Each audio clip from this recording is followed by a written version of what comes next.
Hello, hello, hello, hello, hello, hello, hello, hello, hello, hello, hello, hello, hello, hello. Hello there. Can you hear me? Can you see me? Can you hear me? Let me know in the stream chat if you can see and you can hear me. What's going on, people? Welcome back to the random show. Welcome back to the random show. Welcome back to the random show. How's it going, people? How's it going? Can you see me? Can you hear me? Can you see me? Can you hear me? Let me put up my filter here a little bit so you can hear the gain.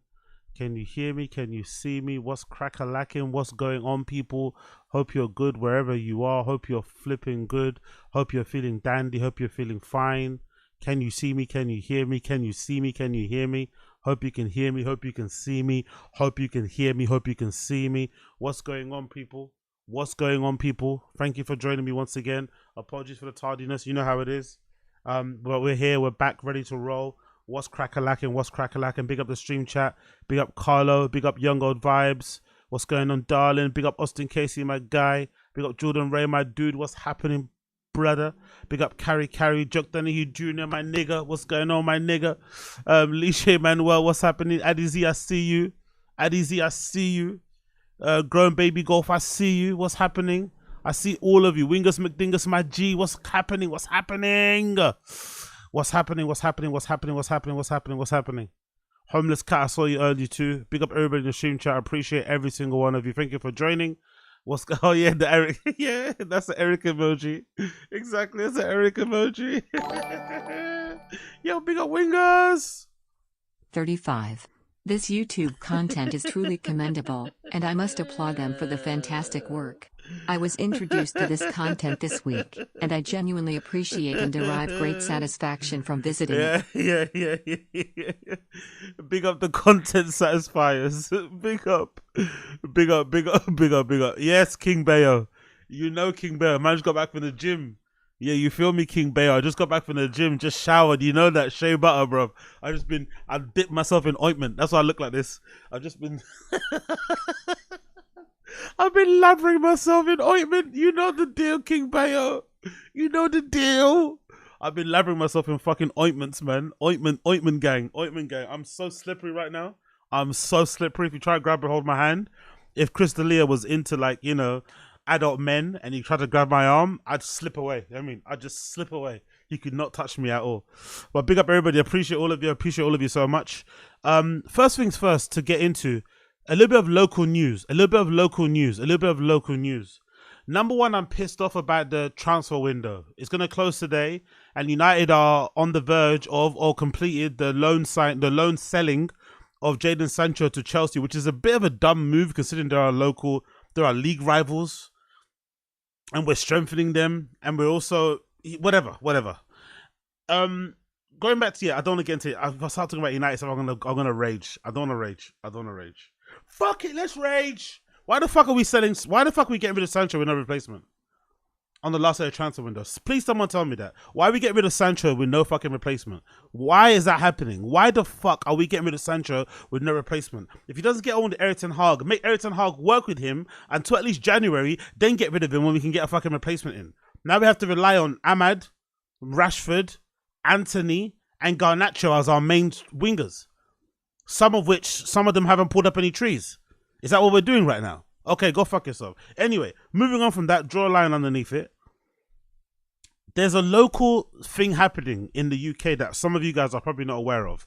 But there's this girl in the UK called Louise. She's like a social media influencer. She's really big on Twitter. She used to be really big on Clubhouse. And she does these spaces where they do like after show hangout things about Love Island and other reality TV shows. Anyway, it was discovered, or her friends revealed, that she scammed her friends because she had this idea, or she had this scam that she was running where she told her friends that British Airways got in touch with her about flying herself and her friends out to Jamaica. And it was like an influencer trip. But the influencer trip required her friends to send her £7,000.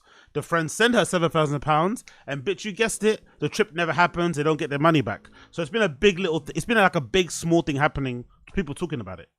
Only reason I bring it up because now there's some conclusions, because she's now, she went into hiding. The standard thing everyone does. She went into hiding, didn't speak about it. She put out a Instagram or like a iPhone note statement explaining, kind of explaining what she did it, asking for forgiveness, and now she's in the process of paying her money back.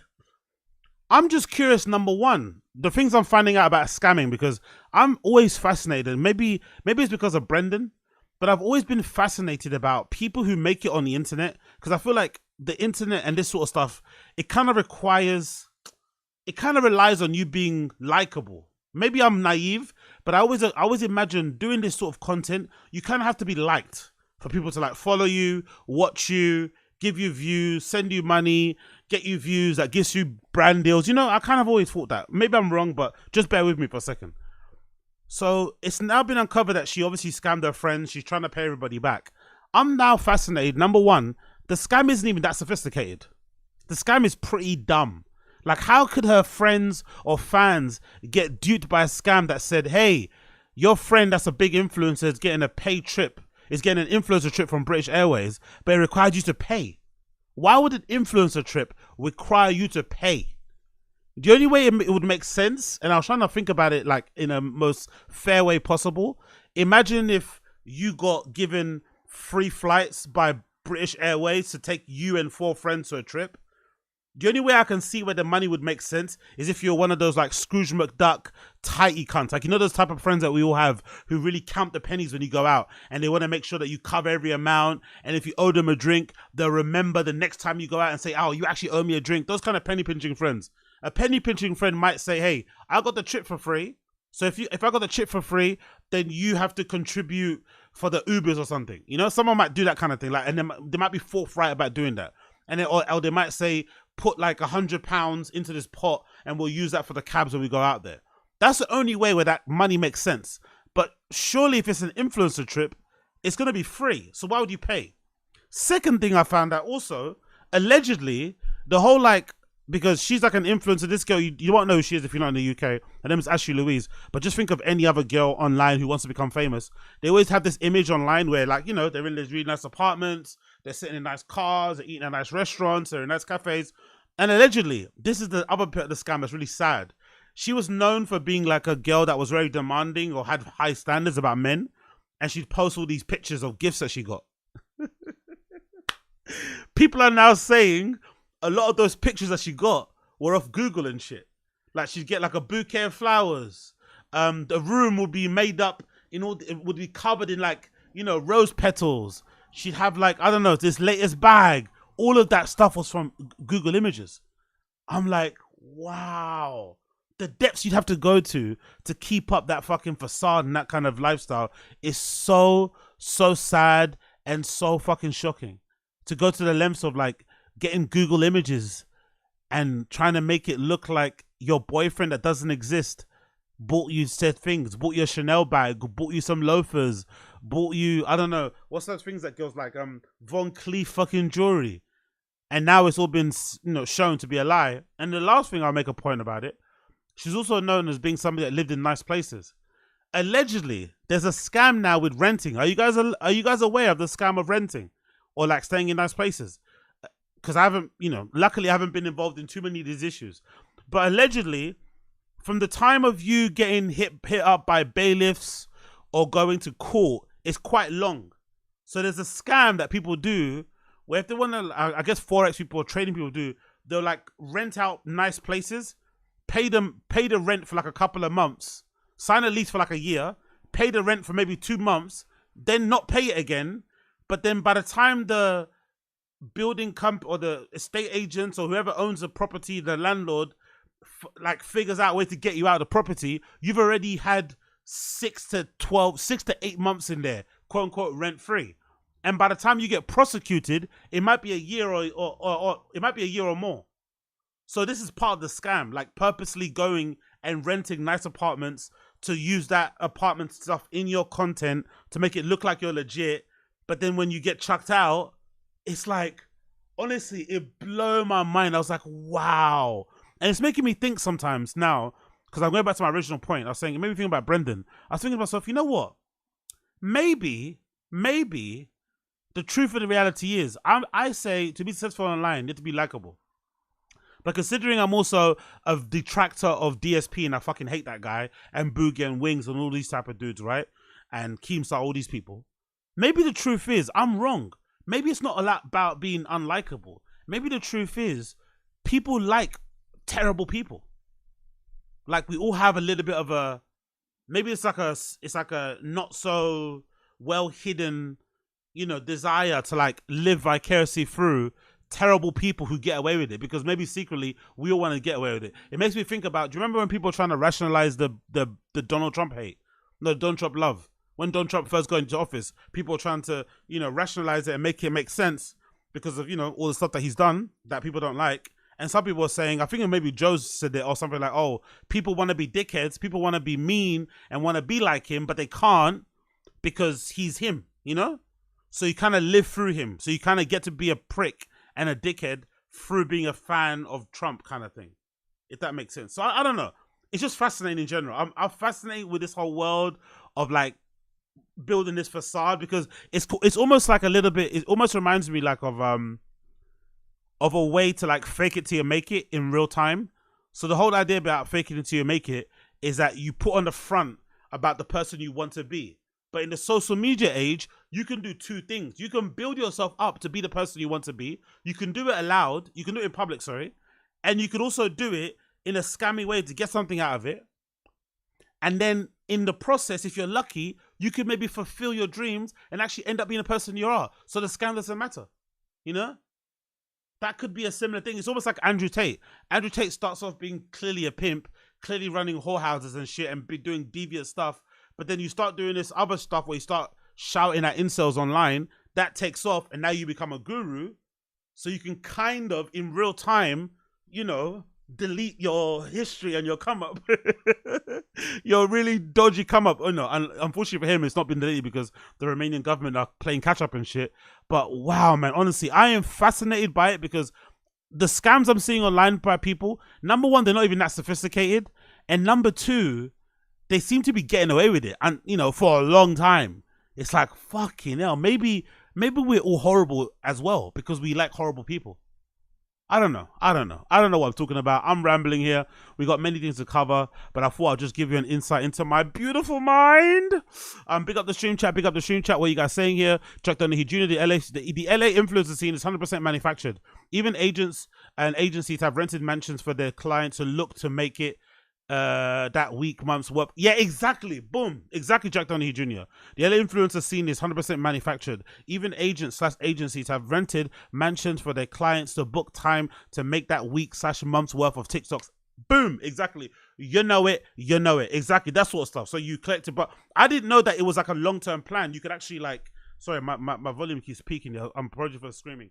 I didn't know that it was a long-term thing. Like you could, you know, like you could make it into a plan. Like you could basically stay in amazing apartments for like 5 years. No one could know in the background that you're getting sued and get taken to court because of unpaid rent, but you just keep moving around. You know what I mean? It's fucking wild.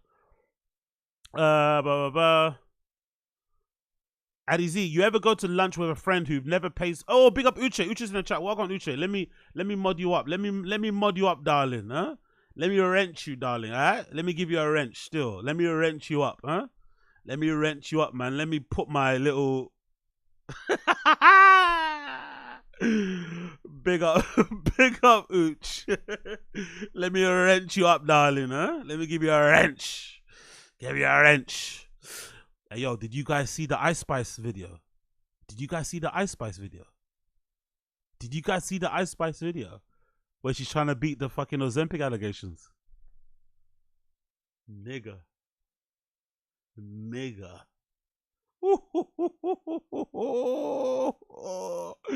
Goddamn, the splits, the arch. Anyways, Addy Z, you ever go to lunch with a friend who never pays for drinks, asks for a cup of water and fills it with soda? Addy Z, bro. Addy Z. Too many, man. We had a friend in our social group. Big up Bobby Long. He knows what I'm talking about. We had a friend in our social group who we would go to dinner together and shit, and they would only order starters from the menu because it was cheaper. Back then it was anyway. I don't think anymore now. I think nowadays most restaurants, you know, starters are about the same price as main meals and shit. That whole starter hustle is gone. But he'd only order starters, and then when it came to paying the bill, he would only want to pay exactly what he paid from the starter. And usually, when you go to a restaurant and take away the menu, he'd ask for the menu back so he could add how much. No, oh, sorry. He'd ask for the menu back to double check and make sure he could add what it was on the thing if it wasn't on the receipt. He would only pay exactly what he paid, what he ate. Nothing more, nothing less. I remember we used to always think to ourselves, like, why do that though? If there's 3 or more of us going to dinner, it makes more sense for you to order what you want and then we split the cost evenly and it works out cheaper and you get to eat more. Why would you, you know what I mean? It was just so strange, but I guess back then, maybe he actually didn't have a lot of money and he only had like £20 to spend. So he only wants to spend that 20, doesn't want to spend 21 and 50 pence. He doesn't have that. Maybe that's the case, but I hate people like that. I hate it so much.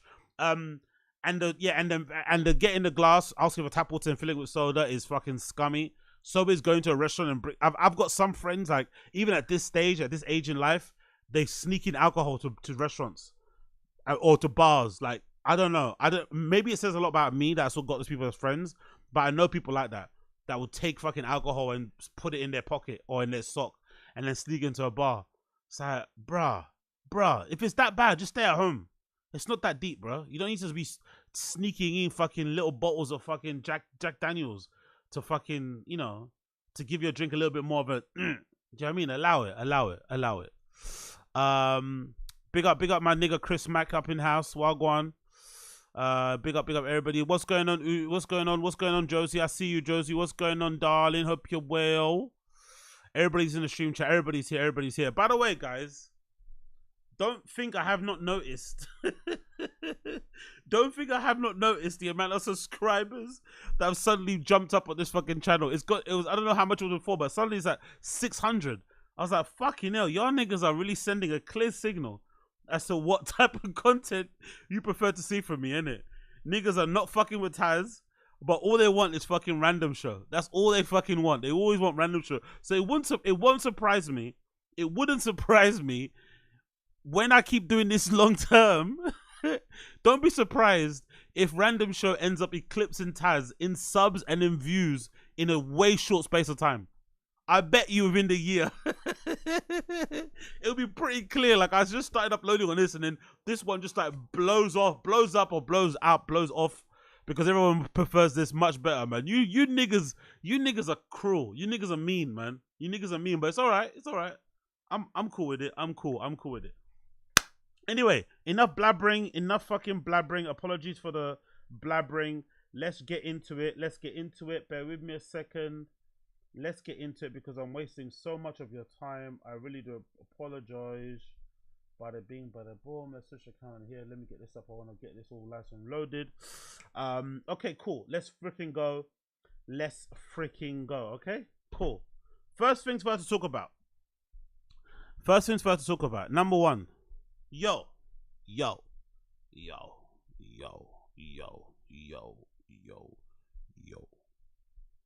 Actually, I don't think I put that there. I did. Let's talk about this. Alex Cooper, Call Her Daddy fame, has landed a $125 million podcast deal. Are you nuts? 125 M's. 125 M's. Fucking hell. And the thing you have to remember about this deal, she's previously signed a deal with Spotify, the exclusive deal she first signed, for 60 million. And now she's gone back and got 125 mil. Even though people were saying that her podcast wasn't doing well. And I think Spotify said something like, oh, no, I think, I forgot where I saw it. I was thinking I saw it on YouTube. There was a report that came out that said a lot of the deals that were signed during the time that she signed weren't performing well. That's why they didn't re-sign them. So you'd assume Call Her Daddy didn't do as much for Spotify as they wanted it to do. They probably didn't get their 60 mil back, really, in subscribers, you'd imagine. I think it's pretty hard for them to do that anyway, because if you've got, at this point now, if you don't have Spotify, I doubt you're going to get it because a certain podcaster now has their podcast exclusively on there. It's not really going to happen. If you don't have it, if you don't want to pay for it, you're not going to pay for it. So I feel like these podcast deals from Spotify were a bit short-sighted anyway, but I guess it's good for the marketing. You know, to have people know that, oh shit, you paid this and I'm talking about it, other people are talking about it. You know what I mean? It's good for all that sort of shit. But I think in terms of subscribers, or in terms of, how do we call it in marketing?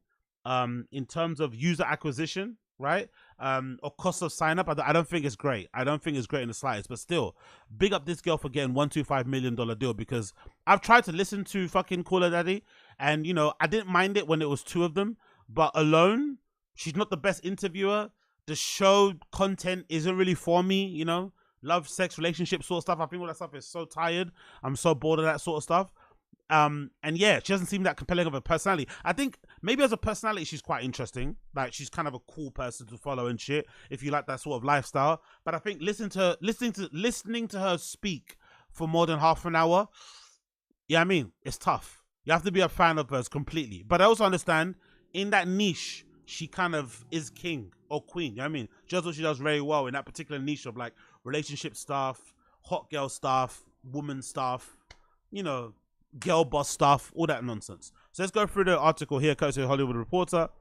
It says Alex Cooper is breaking up with Spotify. The world's most popular female podcaster has struck a new deal with to take her Call Her Daddy show and burgeoning podcast collective over to SiriusXM starting 2025. The move represents a major poach by SiriusXM podcast network, as Cooper has been the music streamer's #2 original behind Joe Rogan's Joe Rogan Experience. Yet Cooper's work won't be exclusive. Call Her Daddy will be streamed on all platforms, including Spotify. That's pretty incredible, though, and that probably explains why she's getting this money. She's literally the second biggest podcast in the world. And she only started podcasting, I won't say recently compared to Rogan. Rogan's had like first movers advantage, you know, and he's also been doing this for a fucking long time. But she's only come into this recently, and she's the second biggest. So if Rogan stops tomorrow, she's #1.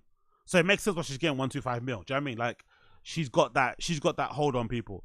The new deal gives SiriusXM exclusive advertising and distribution rights for host and exclusive podcast producer Cooper's flagship podcast, as well as Unwell Brand's lineup of shows, which include Hot Mess with Alex Errol, Pretty Lonesome with Madeline RG, Boyfriend Material with Harry Jowsey, and In Your Dreams with Owen Teal. Okay, cool. So I guess the 125 mil isn't entirely for her. It's been split between all of these other shows on her network, which is pretty cool as well, to be fair. That's pretty sick that she did this. I'd imagine that's probably what a good agent does, isn't it? A good agent tells you a way to maximize your income and your earnings. You have to kind of broaden your offering. You have to kind of, you have to kind of increase your verticals. So they did a really good job by telling her, yo, big up NJ Ranger. Alex Cooper, or Hill Rogan as I like to call her. Heyo. Alex Cooper or Ho Rogan. Heard it both ways. Heard it both ways.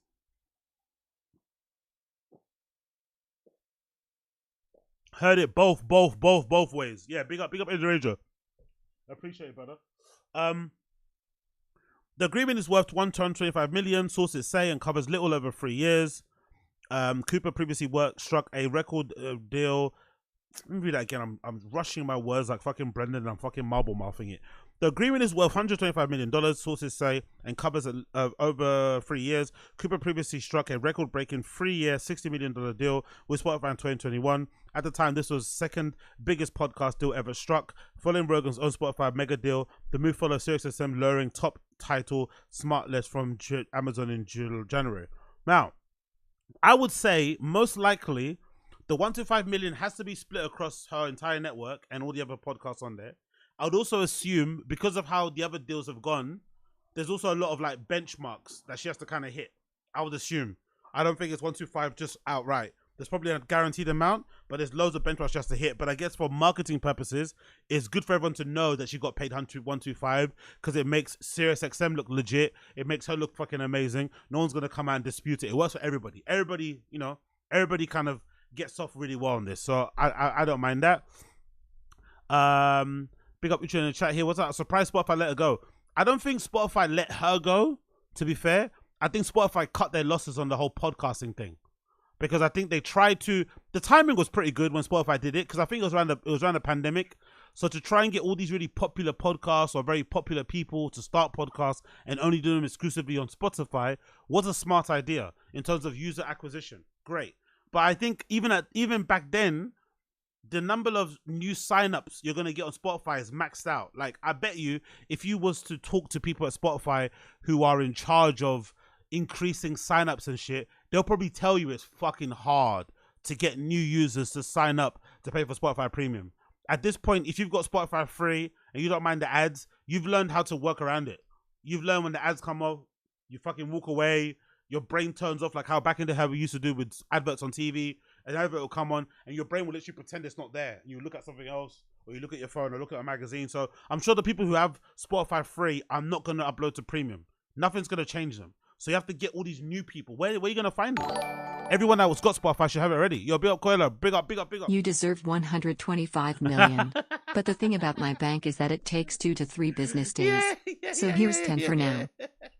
Yeah, big up, big up. 2 to 3 business days. Yeah. That's what I should start doing here on the stream. I'm gonna put a counter. I'm gonna put a counter on the stream. Road to 125 mil. That's what I'm gonna do. And we're gonna document how long it actually takes to get there. That's what I'm gonna do. I'm gonna do a road to 125 mil, and we're gonna sit here and see how long it takes. But God, yo, for real though, if that not if that, let's talk with intention. When that 125 mil comes in, you know I'm breaking off. You know, I'm breaking off Uche and fucking Koila at least minimum of 1 mil. Minimum of 1 mil. I might even round it up a bit and give you 10. I mean, just like, hey, big up for the modding. Here's a quick 10. Go crazy. You know what I mean? Uche's gonna go and get that 10 and go straight to some Asian country and do what needs to be done.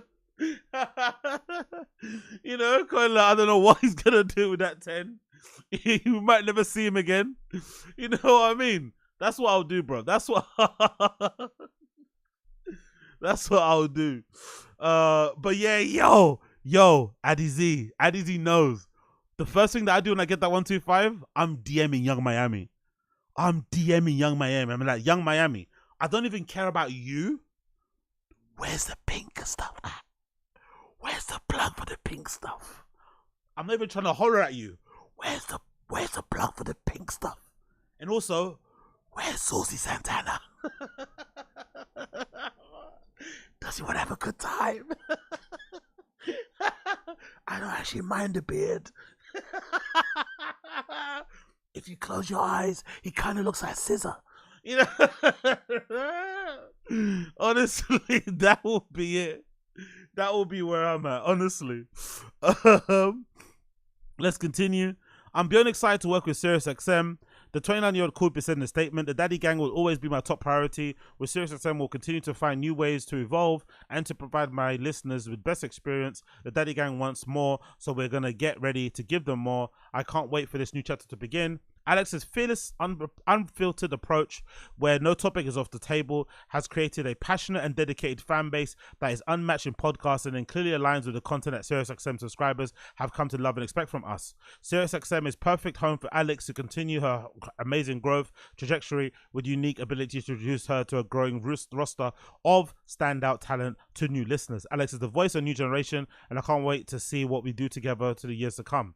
Yo, coming to think about this, right?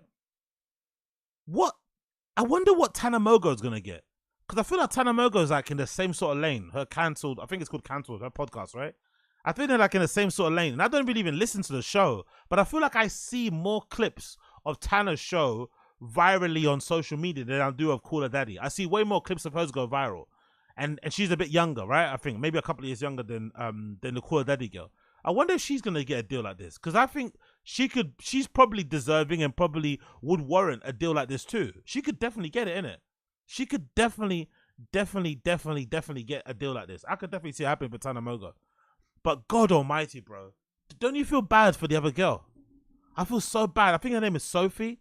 I feel so bad for Sophie. Because when you look at the story of how she got finagled out of Call Her Daddy, she definitely got scammed and bumped. Like, Dave Portnoy and this girl went behind her back and basically worked out a deal for Call Her Daddy without her. By the time she realized what was going on, it was too late, and you know, Alex was already boss. On Dave Portnoy's side, I understand why he did it, because I think he said earlier on he realized that Alex was the actual genius behind the show. She was the brains behind it. She was doing most of the, you know, the manual labor, I guess, in terms of editing it, artwork, booking the guests, all this sort of nonsense. So he wanted to work with her because she's the main person. And then I guess, you know, they kind of figured out that she could just do it by herself, and she's kept all the money for herself and maybe her quote unquote employees. But the girl that started it is just out somewhere else. Like, that's the kind of stuff that would give me depression. That's the kind of stuff that would give me depression. I'm not gonna lie. That's the kind of thing that would give me depression. Like, legitimately. Imagine you start a pod with somebody, fucking around, talking about some of your fucking hoary, slutty days, giving relationship advice, generally just, growing up in real time on the pod together with your quote unquote best friend. And you also connect with a large number of women around the world who also kind of identify themselves through you or see themselves in you. You're getting all these inspiring messages. You're living your life. You're in New York. You're hanging out. And then you turn around and you get cut out of the deal. And then the podcast becomes the second popular podcast in the world, only behind fucking Joe Rogan. And this girl's like getting $125 million deals. Grimy shit. Last year, Spotify CEO Daniel Ek signaled that the company was going to be very diligent in how we invest in the future of content deals, causing some to wonder if the music streamer was going to continue to strike mega deals for top content creators. In February, Spotify nonetheless renewed Rogan's deal for a contract that reportedly worth $250 million. So most likely they were like, you know what? All those deals we signed previously with other pods didn't work out. So we'd rather just take all that money we're going to give those guys and just give it to the main guy. They signed 10 people last year. Let's just keep that one person and give him all the money. I get it. I fucking get it. But it also makes me think, right? Because on the back of this, Call of Daddy got a deal. Also, if you're not aware, Dak Shepard got a deal with Wondery. How much did he get for his deal here? This is courtesy of Deadline.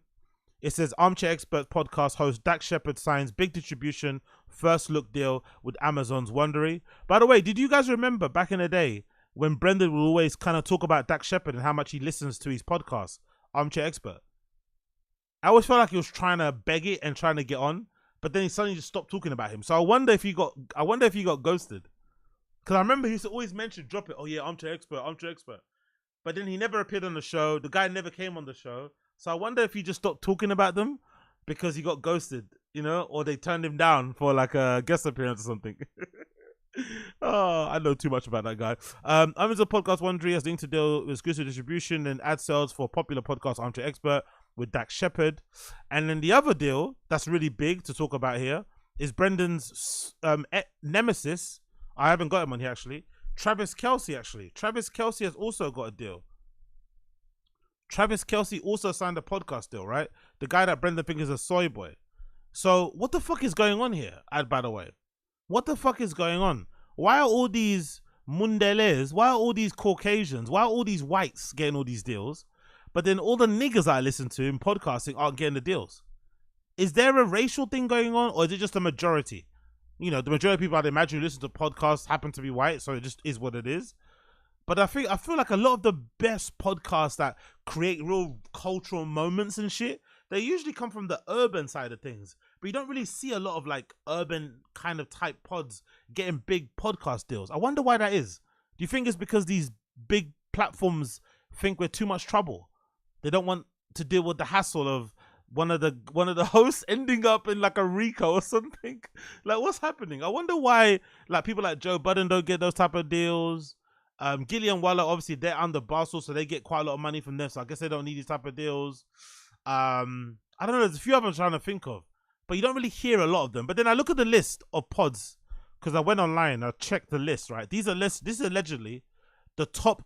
Let's remember a little bit. This is the top 50 podcasts of Q2 of last year. But let's just say in general, these are the top 50 pods, right? And to be fair, a lot of these podcasts are like hosted by white people. So maybe the truth of the reality is the most popular pods are all white. And if you're the most popular ones, but you happen to be white, you're going to get all the money. So it's probably not a race thing. It's probably just a market thing. Do you know what I mean? The market dictates that these are the popular ones, and that's basically it. So allegedly, you got Joe Rogan at 1, Crime Junkie at 2, The Daily at 3, This American Life at 4, Call of Daddy at 5, Dateline NBC at 6, Stuff You Should Know at 7, Ben Shapiro Show at 8, Office Ladies at 9, Smartless at 10. And surprisingly, you've got Two Bears, One Cave at 11. Surprisingly. So let's say this is incorrect, and let's say the top 30 is about the same people, but they're different order. that might explain why Two Bears One Cave, why they keep doing that shitty show. Because analytics wise in the back end, audio wise, you know, whatever, downloads and shit, they're getting some good numbers because they're always in the top 30, which is quite surprising, isn't it? We sat here and watched Two Bears One Cave together as a family. That show is terrible, bro. It's so bad. Forget even not liking BERT KREISCHER, just how they do the show. There's not really anything, it's not really that funny, not really that informative. They don't really have like sections where they have call-ins or like little sketch. It's like it's just two guys sitting in front of a mic trying to keep each other entertained, obviously without Bert interrupting every 2 minutes. So it's all over the place. I don't know. I'm really curious to know or to see which of the black hip hop pods will be the first one to get the big check, because so far I haven't seen it. It's quite clearly, you know, you see all these other ones, Travis Kelce and his brother, Cooler Daddy getting one. You know, everybody's getting one. Dak Shepard got one too, but you're not seeing fucking the black people get one. I wonder why. Oh, bigger. I just looked up at the chat here. That's why I love this chat. I just looked up at the chat, and the first comment my eyes glazed to was Young Old Vibes. Remember what happened to Joe Budden when he got money? The podcast will fall apart. It's exactly. That's so true. That is so true. That Spotify deal and the little deal that Joe did with Patreon, where he was at the equality, equity, diversity, whatever manager thing that they gave him. Look at how much damage that whole stuff did. He wouldn't even. I still to this day cannot understand Joe Budden, rationalizing why it's not okay for him to share or to get his co-host involved, who started the pod with him, who made it popular, the Spotify deal. Like, he refused to get them involved in the negotiations or to get them involved in the deal at all. He just didn't want it. Like, no, this is mine. Even though he does a show with them, it's like, no, this is my pod. Fucking hell, that's so true. The moment they got some money, it went to his head. And now look at him. He sits on that pod and he's clearly the richest one there. He has that massive fat chain, the massive wrist, you know, the bracelet. He's clearly the one that's eating the most in that pod. It's so obvious just looking at him. It's like, bro, where's the balance here? Why are you the only one that looks like, that has like a makeup department? Everyone else comes in off their own volition. Yeah, that's true. That's true. Good, true, Uche. Because the niggas are on Twitch and YouTube already. That's very true. That's very, very true.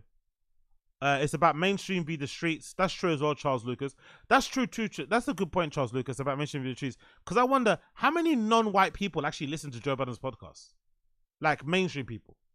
Because I think if you're white, you listen to Joe Budden's podcast, most likely you also like hip hop and R&B. Most likely you also like rum. You also don't mind girls twerking and shit. You know what I mean? You're already kind of involved or a fan of black quote-unquote culture. I don't think there's many like regular non-black people who listen to Joe Budden's podcast. I doubt it. Or Gillian Wallow. Like, I very much doubt it, you know? So it probably makes sense. Yeah, that's actually a good point. Big up Chris Mack here. The Sophia girl started banging some industry suit. He was the one trying to drive the wedge between CHD and Barstool Sports. Random show Alex went to... No, Chris Mack. That's true. But let's also tell the truth here. Dave Portnoy and Alex took advantage of that wedge that was already there. They didn't try and mend it. That's the problem. That guy was clearly trying to drive a wedge between Alex and Sophia. He should have. They should have pushed him out, but they took advantage of that wedge. You know, Alex and Dave Portnoy, especially Dave. Because I remember he's even said when he realized that Alex was the one, that she was mostly the brains behind the operation, he started to only talk to her directly. You know what I mean? So I think they took advantage of that situation. But hey, what can you do? She fucked up. It is what it is. You have to kind of, you know, what can you do? Exactly. What kind of white are we talking about? Who on this list are Jewish? Yeah, good point. The blacks will start having an argument about who put on who. Exactly. Yeah. Look, in the end, it doesn't really matter anyway, because I guess everyone's making money anyway on their pods. Everyone's got ads. Everyone gets good views. So it really doesn't matter in the long scheme of things. But it's just interesting to see, like, you don't really see a lot of like people that don't look like these people getting these big podcast deals. And I wonder why. I really do wonder why. Big up. Austin Casey. I've heard of Drink Champs, but Black Effect has 2 other podcasts in the top 30 that I've never heard of. you've heard of.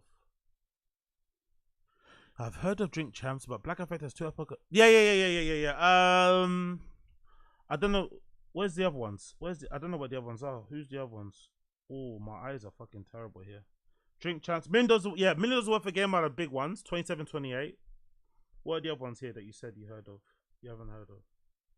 What's the other black? Breakfast Club is. Oh, Breakfast Club. That's sneaky, isn't it?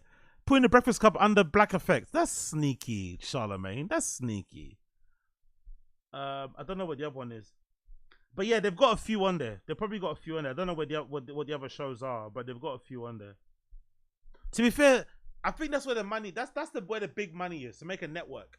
That's where probably Joe Biden failed. But I also don't blame him, because I think he also is aware that he's not a good manager or a good, like, you know, business owner type person. He's talent. And he's a bit of a visionary, but I don't think his operational side of things, he doesn't have an idea or a clue. And his personality probably isn't the best for that sort of role anyway. But I think the big money is in, like, having a network. Like, imagine if Joe Rogan decided to have a podcast network and signed all those guys underneath it. He'd get a crazy bag. You know what I mean? You're talking maybe clear billions. Because then you have not only your pod, you also have their other pods. You can add it up and kind of, you know, request a fat check because of all the numbers you're getting as well. You can kind of inflate them. So, yeah. Yeah, the Breakfast Club is the Breakfast Club is Charlemagne, but the Breakfast Club is what's that fucking thing called? Breakfast Club is just a radio station. I wouldn't putting the Breakfast Club under Black Effect is a bit cheeky, because it's not really a Black Effect thing. It's already established, but I guess in terms of distribution, money, they kind of worked out a deal where they put it under their umbrella. You know, it's a little bit cheeky. It's not really a Black Effect show, to be honest. But hey, what do I know? Let's continue on. Congratulations to Alex Cooper. Let's see how it blows up. Talking about this now. Let's continue. This whole Bert Kreischer drama with Marc Maron is kind of pissing me off. I'm not going to lie. It's pissing me off because what it shows is that for the most part, most of these stand-up comedians are fucking hoes. They are pussies. They are lame. They are dorks, and they are really, really, really catty. Like, they all talk about each other behind each other's back, and in the moment we, measly peasants, pedestrians, civilians, notice, and we put it together in a frame of in a form of a video, or like a Twitter post, or like a Instagram slideshow, and we weave together a narrative, suddenly they're like, no, I wasn't. It's like, bro, yes you were. Like, who else are you talking about?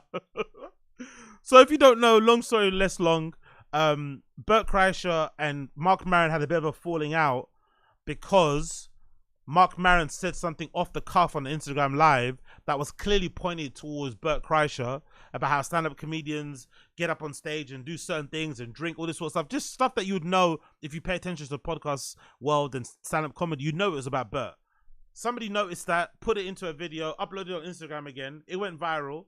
Joe Rogan sees that, calls Bert and says, oh my God, someone's talking bad about you. It's that Marc Maron guy that we both secretly hate. He's talking bad about you. Bert Kreischer then gets in a shop about it, gets really moody and dour about it, goes on another podcast and complains about it, but doesn't mention Marc Maron's name. And then I guess this gets back to Marc Maron, and then he tries to say hi to Bert Kreischer. He gives him the cold shoulder, and now here we are. My whole point is, it was very clear that Marc Maron was talking about Bert. It's okay. Whatever opinion you have of him, maybe if you're a comedian, you can't have as strong as opinion as I do, because I don't give a fuck about these people and I don't know who they are and I'm not involved in the scene. So if you're a peer, it's probably in bad taste to be like, oh yeah, you're a hack. You just take off your shirt. You're a shitty comic. Your fucking breath stinks and you're probably going to die in the next 5 years. You can't say that sort of stuff. But if you feel a certain way about their comedy or maybe just about the scene, you can say things. You can, you know, you can be vague. You can maybe not mention names and details, but you can say what you want. It's not that big of a deal. But of course, these guys are hoes, so they was gonna run back and kind of do a little bit of a retcon and try and rewrite what they said. So anyway, Marc Maron was on Tiger Belly and he kind of addressed some of this controversy and tried to explain what he actually said, who he was talking about.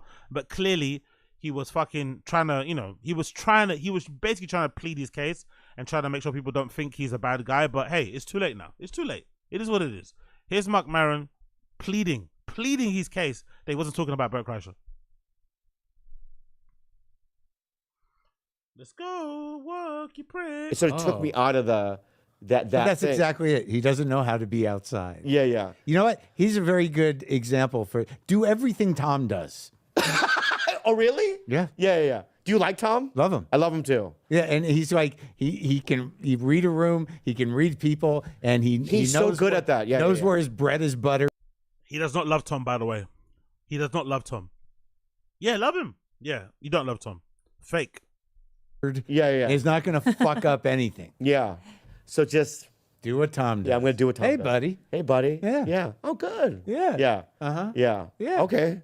I mean, if you ran into a club guy who never hired you, if you watch Tom on like Two Bears or whatever, yeah.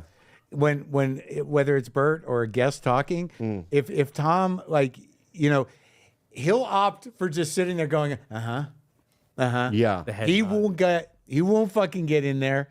Wow. If it's gonna be you learn trouble. Yeah. Let me glaze Tom real quick before I explain. Let me glaze Tom real quick before I explain that we're talking about Bert, so it looks good on me. So transparent. He backs away from trouble. Yeah, yeah. Kinda. Yeah, he's good. Yeah. Wow. Anyway, I've learned so much from you today. What's wrong? I just remember, like, I don't. Bert got mad at me, and it was like it made me very upset. Is he because it got out of hand? Huh? Still mad? Well, it wasn't about a real thing. Like, I was on an Instagram Live, just doing a thing, and I was rambling on, like I do, and I was talking about Netflix, and basically what I said was that Netflix has created this cash grab culture where a certain echelon of comics can just do, pop-up shows shit-faced and make millions of dollars. Yeah.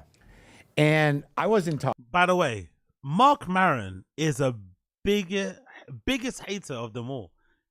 Put all of us little comedy podcast channels together, we do not equal up to the amount of vitriol and hate and darkness that fucking bleeds through fucking Mark Maron's veins. He's a real hater. Like, he hates for real. Really, because it's weird because he's talking as if all of his specials are on Vimeo. He's also on Netflix. But he's hating on other people because they just get more money than him. Because they're more famous. Because they're more likable. Because they're more palatable. It's not even like he's some like minor guy who no one knows. He started podcasting pretty early. He's got specials on Netflix. He's very well known. But he hates still. He has less reason to hate than us. We're random small people talking nonsense here. But he actually has made it, quote unquote. And he's still hating. He's king hater.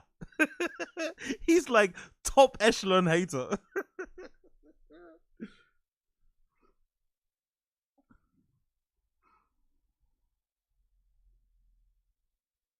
Talking about Bert. Right. Do you know who I was talking about? Andrew. No. Who? Chappelle. So I was Dave Chappelle. Yeah. and it's not an unknown thing. Yeah. By the way, I think this is also a cop-out. Saying you're talking about Dave Chappelle, yes, it might apply some of the things you're saying about Bert to Dave, but it's easy to say Dave Chappelle because you know he's not going to reply. Dave doesn't really go on pods. He doesn't really clap back publicly that much. So you can say stuff about Dave Chappelle without him ever getting in a back and forth. And you're not going to look mad either because he's such a high up above person. Everyone's just going to kind of maybe ignore what you're going to say. But the Bert Kreischer thing, it's a bit close to home. You both probably work the same circuit, go to the same clubs. So because you're not really with it and you don't really have balls, you didn't really stand in your shit or stand in your hate, when you saw him in real life, it all kind of changed. And you could also imagine, when it comes down to it, even though Bert is annoying to us viewers, if all these comedians had to choose who to back, they were going to back Bert. So he knows he's not famous enough where he can kind of be above them and look down. He needs these people. So if he hates on Bert and they sort of like ice him out of the community, he's gone. He's with Bert. He's with Brendan Schaub doing Golden Hour. He has to be very careful. So that's why he's copping pleas here, because he knows if he upsets Bert too much and Joe Rogan says turn his fucking water off, it's done. That's why he's copping pleas and say, oh no, I was talking about Dave Chappelle. It was Dave. Yeah, right. Yeah, right. Whatever you say.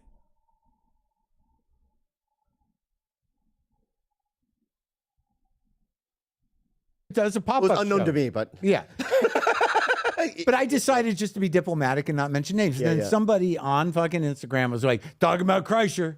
oh, that's how it started. And then it picked up some traction in that world. I don't even know any of this is going on. Yeah. And I didn't- yeah, on TikTok.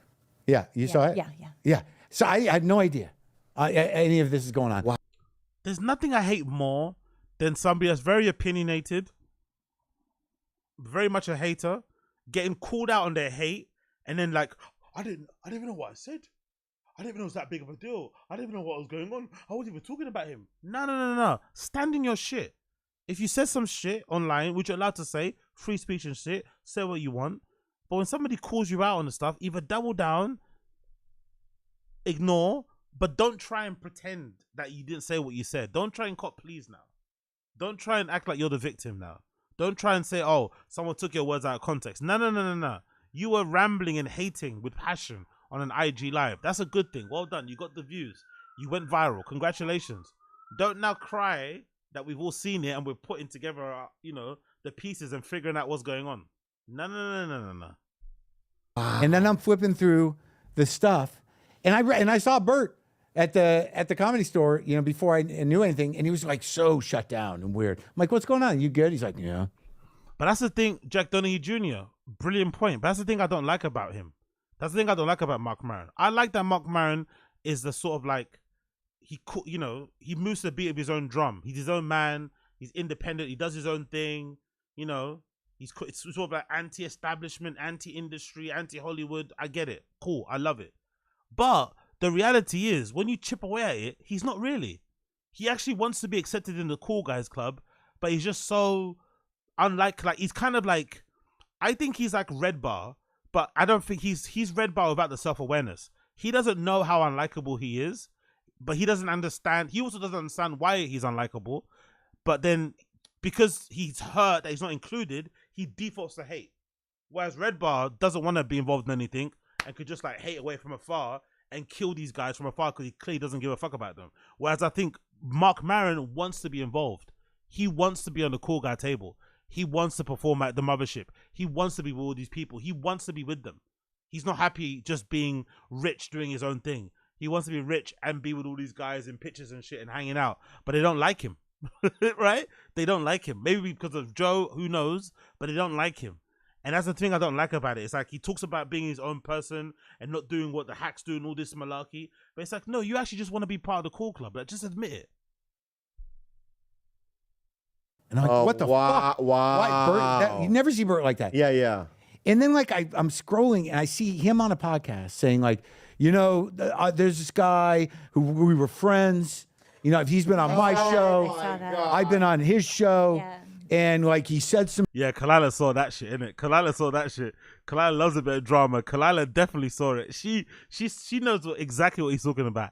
Yeah, I saw. I was watching these Brendan Schaub hate compilations, and I just X over. I saw it. I saw. I saw everything. Kalila definitely saw that shit.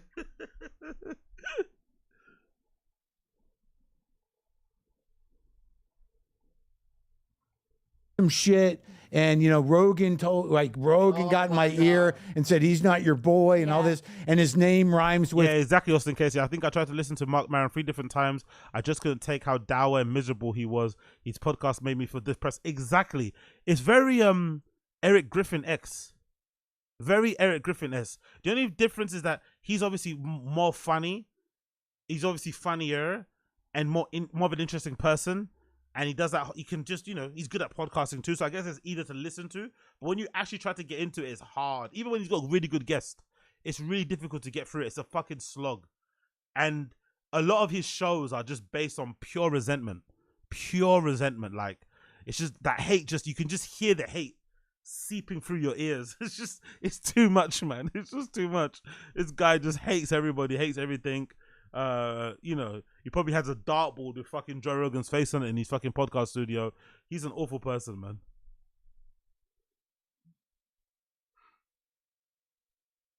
And I'm like, oh my God. How did this happen? Yeah. Right.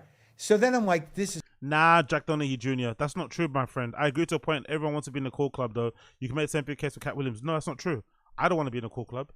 There's plenty of people that don't want to be in a cool club. Like, I can chastise and go after and talk about people in the industry that I like and enjoy. That doesn't mean that I want to be in a cool club. I have no reason or no desire to be in it. And I think there's plenty of people like that out there also. I just feel like there's some people like Mark Maron who are super disingenuous about it. They only hate on those people because they can't get in. Once they get in, their tune completely change. Look at fucking look at Louis J. Gomez.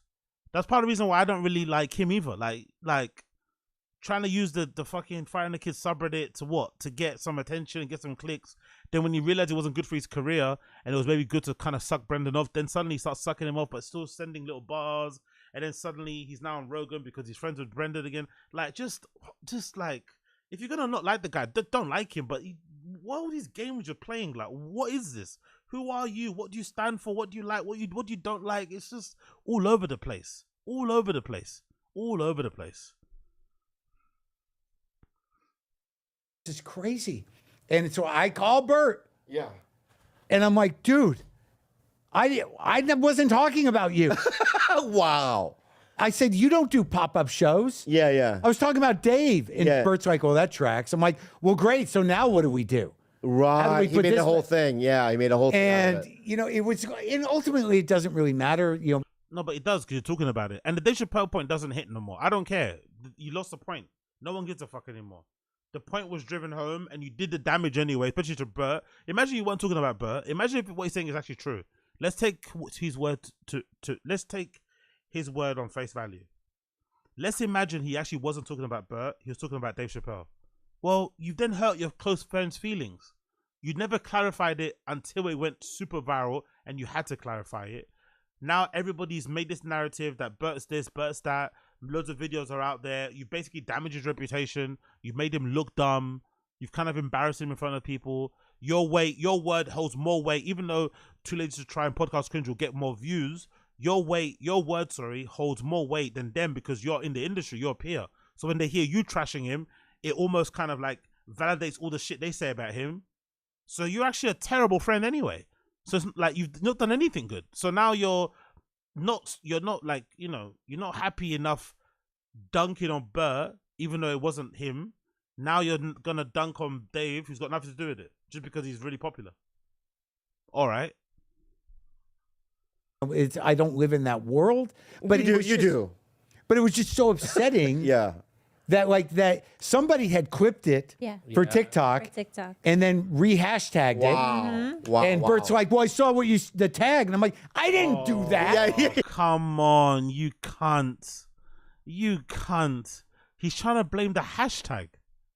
He thinks the hashtag is what did the damage. The tags on TikTok what did the damage. No, you dick. It's the videos and the accompanying subtitles of what you're saying in the video. People listen or read said video and then they say, oh shit, he's probably talking about Bert, isn't he? What? Hashtags. I'm gonna clip that and then hashtag it Bert Kreischer isn't funny. Yeah. Yeah.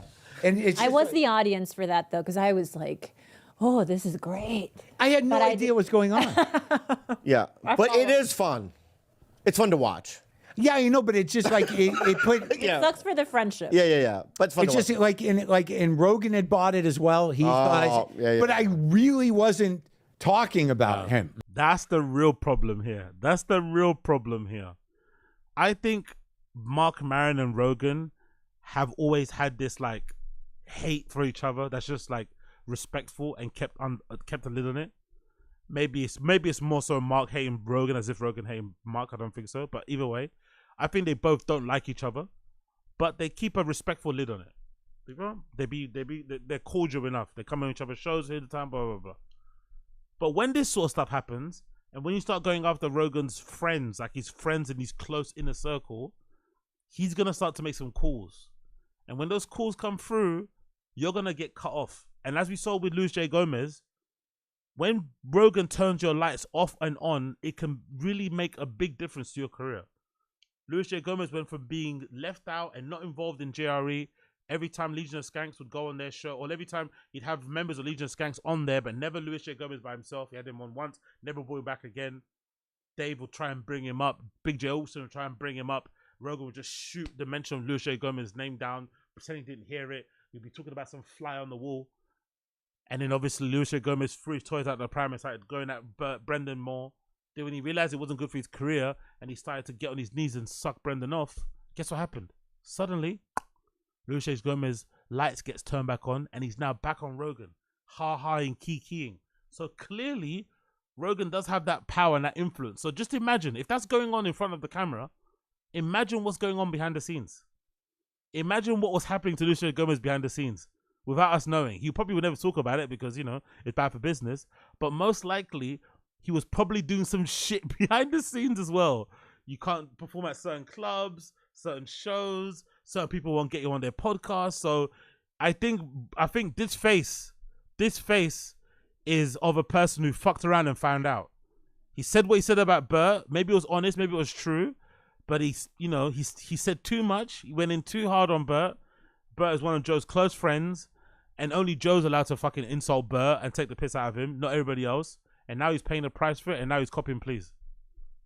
Yeah. It's so funny because there was a comic that I just talked to. He's kind of famous. And he just basically said, Marc Maron doesn't like me. And I go, do you know him? He's like, no, I could just tell. You know what I mean? Everyone thinks that about me. Who doesn't like, can't.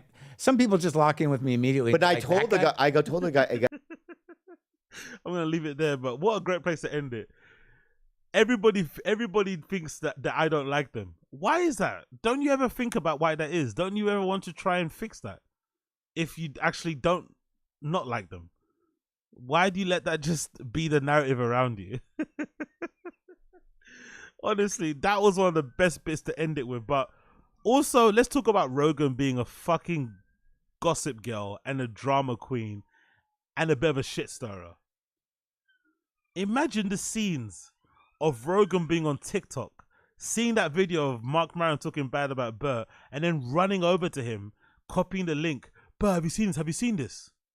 The guy that doesn't read comments is clipping, copy and pasting links of TikToks to send to his friends.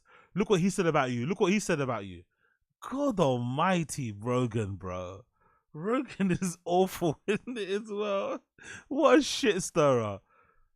Bert doesn't want to see that sort of shit. Like, the last thing you want to see is your peer sending you a video, like a fucking 30-minute expose on you. Oh my God, I just watched this. Is this true?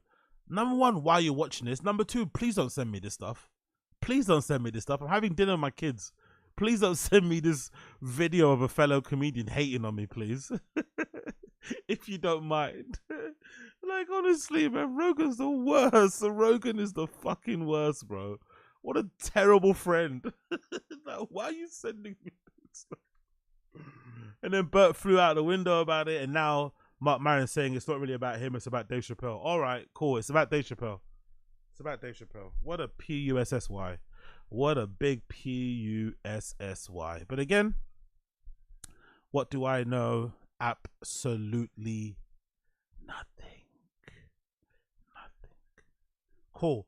Moving on. Bloody hell, there's a lot of fucking police down my street. Apologies for the sirens, but you know how it is. Man lives in a fucking crazy place, you feel me? So let's move on. Let's play some clips. I want to show you. One clip I want to show you. I think this clip might feature someone that you guys have seen before. I think so. I think this clip might feature someone that you may have seen before in the past. Big up everybody in the stream. Big up everybody tuning in. If you're watching, if you like what you see what you like, please make sure you like the stream down below, okay? Don't be lame. Like the stream down below. If you see what you like what you see, like the stream down below. Let's get this going. Bear with me a second here. Look at this. Look, this might be someone you guys know. You guys remember this face? I bet you do. What's up, guys? SANAZ here with Dry Fast All Gas. I've been getting a ton of messages, a ton of questions. Yo, merch sales are down. We need to get those merch sales up. The truck giveaway is ending very soon. So let's get those titties in front of the camera and let's fucking go. just about how we're getting these shirts out to you, how our printing process works. So let's spend a day and kind of go. Look at that factory wear. Look at that factory wear, huh? Look at that. Look what she turns up to in the factory, huh? Look at the factory get up. Get ready with me while I go to the factory to check over my orders. Check over all the t-shirts. T-shirts. Over it. First things first, here is our badass printer. This is printing our one-of-a-kind giveaway truck right now. It is working over. So this is all like what? No, there's no screen printing here. Is this all like heat pressing? What is this? Is this digital? Is this DTG? Of course, but of course Brendan is doing this DTG. Of course. Time, as you can see, all the way down here. Next, we have my favorite, our flagship tee right Not gonna lie. here getting printed out. After that, I think it's safe to say this one's Brandon's favorite. This is our Life Too Short. Safe to say this is Brendan's favorite. Every time I see this girl, I think more and more. When I hear her speak about Brendan, mention his name, it's almost impossible not to believe that they're smashing in it. She's way too familiar and comfy. Like, there's not even a level of like restraint. You know, sometimes when girls are like, oh, they know you're involved, whatever, or you're their boss, there's a level of restraint and respect. She talks about him with such ease and comfort. If anything, there's more restraint when she's talking to Brian Callen. It almost feels like, oh yeah, that's an elder. She kind of keeps him at arm's length. But with Brendan, she really does talk about him, or when his name is mentioned, it's like, Brent, like, that is wild, bro.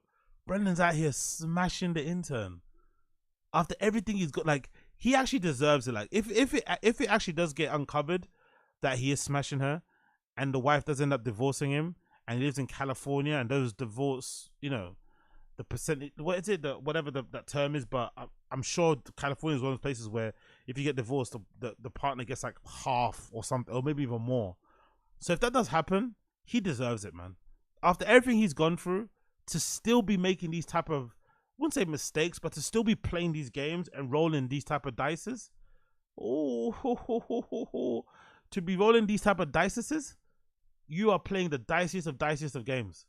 Like, he's playing with trouble, because the likelihood of this girl later down the line falling out with him and doing like a tell-all and appearing on like 10 minutes of Schaub, so I can see it happening. Like, this is gonna happen. I'm sure some of you guys are aware of this, right? The likelihood of this girl falling out with Papa and doing some sort of Instagram live or something and just spilling all the beans is very, very likely. So it's just like, is it really worth it to get your dick wet to have all this situation? Like, Papa, man, composure, bro, composure. But it's fairly obvious to me that they're doing something for sure. Drive electric car, and he might be right. From that point, we have an amazing team here printing one-of-a-kind tags. Of course, everybody in the team that's printing is of Hispanic descent, huh? All of them are Latinas and Latinos. The people that fucking Papa hates. He employs them, but he hates them. And he's married to one. Shirts, because these are one-of-a-kind shirts, and why shouldn't they have their one-of-a-kind shirts? She's such a good waffler, innit? She's such a good LA waffler, innit? One-of-a-kind shirts. What? You mean just a t-shirt?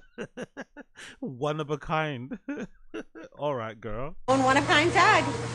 Brendan's creating his own Supreme here. Next is the heat pressing process. Here we go. We're making a lot of our born to wins here. These guys are working overtime. I cannot believe how fast they're moving. So did they make this video because they're not getting the orders out? So Brendan's doing D2G, but he's also doing that thing where you wait for the money to come in, then you print them. So most likely people are not getting their tops and their shirts in times. Some people are probably putting in fucking refund requests, and then he's having to print them out to fulfill the order so he doesn't get loads of refunds. Because I think that's happening. I think he's probably not selling enough t-shirts, and the ones that he is selling, they're not getting shipped quick enough, and people are now getting pissed off and like, you know what, refund. You know what I mean? Chargeback. It's insane. After that, each shirt is getting folded, packed with your packing slip, and sent out as soon as possible. Here's my girl Guy. She's the one making my girl Guy. Yeah, right. sure every order has exactly what you ordered in it. She's packaging it. She's sending it out as soon as she can. Yo, leave Tia alone, man. Leave Tia to do her job in peace, bro. Leave Tia to do her job in peace. Fucking hell. You're just waffling and yapping behind her. Thank you so much for your support. We cannot wait to do another giveaway after this. Please check out drivefastallgas.com if you already haven't.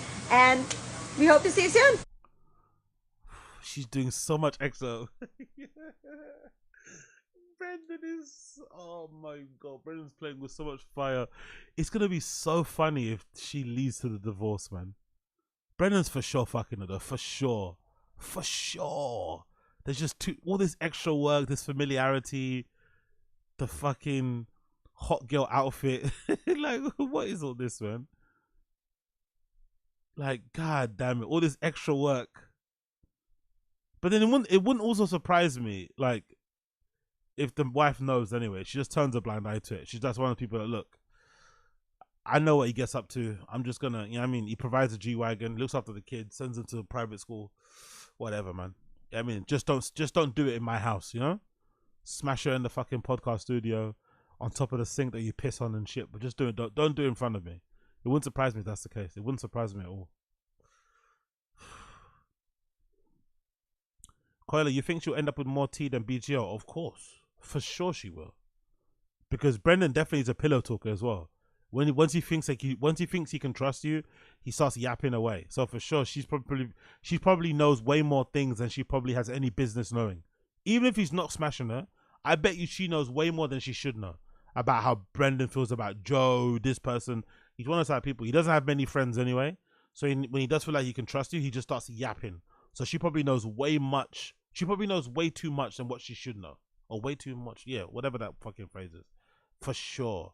So when she does start get to talking, it's going to be a mad one. Could you imagine Brendan leaving his wife for her though? Like legitimately. Imagine he says, oh, I fell in love with her. And he tries to remarry Sana. Could you imagine that arc? Could you imagine that arc? Brendan and Brian both on second marriages and second families. That would be fucking incredible, man. Imagine if that happens. Brendan divorces his wife. Like, you know what, Slow Joe, you're too slow for me. And then he hooks up with SANAZ. He's like, you know what, I'm gonna put a ring on her finger. That's wild, bro. I don't know. I'd be a little bit wary though if I was Brendan, because she has made it very clear that she's not really into white dudes and likes her men dark. So I'd be a bit worried if I was Brendan, because, you know, if some jacked fucking linebacker comes hollering at her, you know what I mean, she might get her head turned very, very quickly, because she's clearly got a type. And you wouldn't, I don't know, you wouldn't want that. You probably wouldn't want that. But yeah, big up SANAZ, isn't it? Big up SANAZ. New energy, man. New energy. Charles Lucas, his wife is badder. People say that, but I think a lot of people on this chat also don't. I don't know, man. Like, that's his wife, innit? They live together. They're around each other every day. And I don't know much about the girl, and bless her again. We're not all blessed with fucking intelligence and brains and, you know, whatever. But hearing her talk, she sounds like a bit of an idiot. Like, bless her, it's not her fault. But it must be excruciating talking to her every day. So yes, she may be hotter, but there's not much going on there in that little head of hers, you know? There's, apart from Balenciaga and Coach and Louis Vuitton, and there's not a lot going on there. Like, I don't know, day to day, like, you guys say this a lot about, oh, you look hot, okay, cool, but if that's your person you have to spend every day with, I don't know, man. I don't know if, like, living with a walking thirst trap is enough if she doesn't got anything in her brain. She can't banter, can't really talk about things, doesn't know anything, like, just brain devoid of anything. Like, I don't know. I think, and at least it's saying that she's a bit of a tomboy, but she's quite girly. So I could understand why Brendan will be into her, you know? She's a tomboy, but she's girly.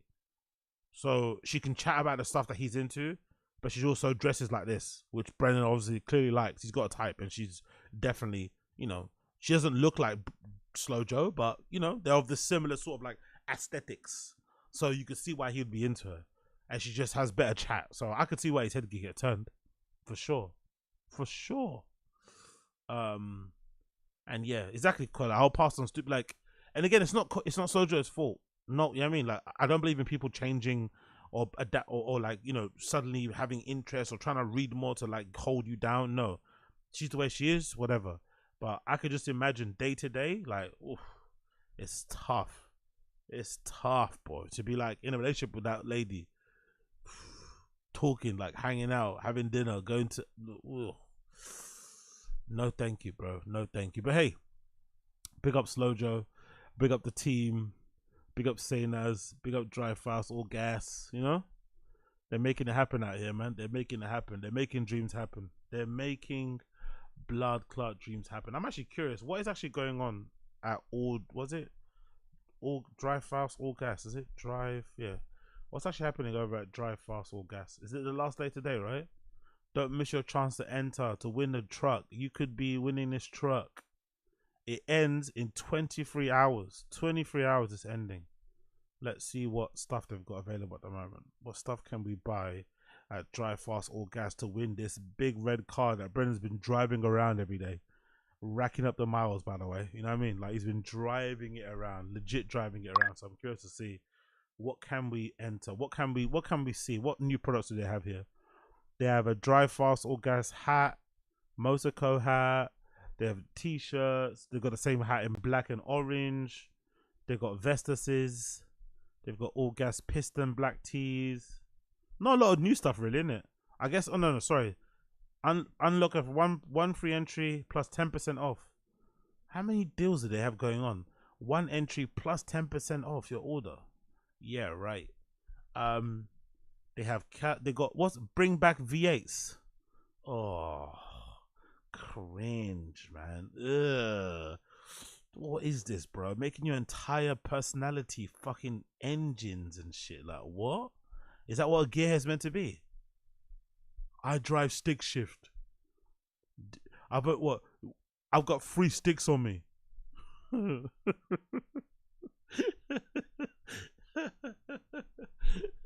Real men drive manual. It's like, all right, mate. All right, relax. We get it. You're an alpha. Cool.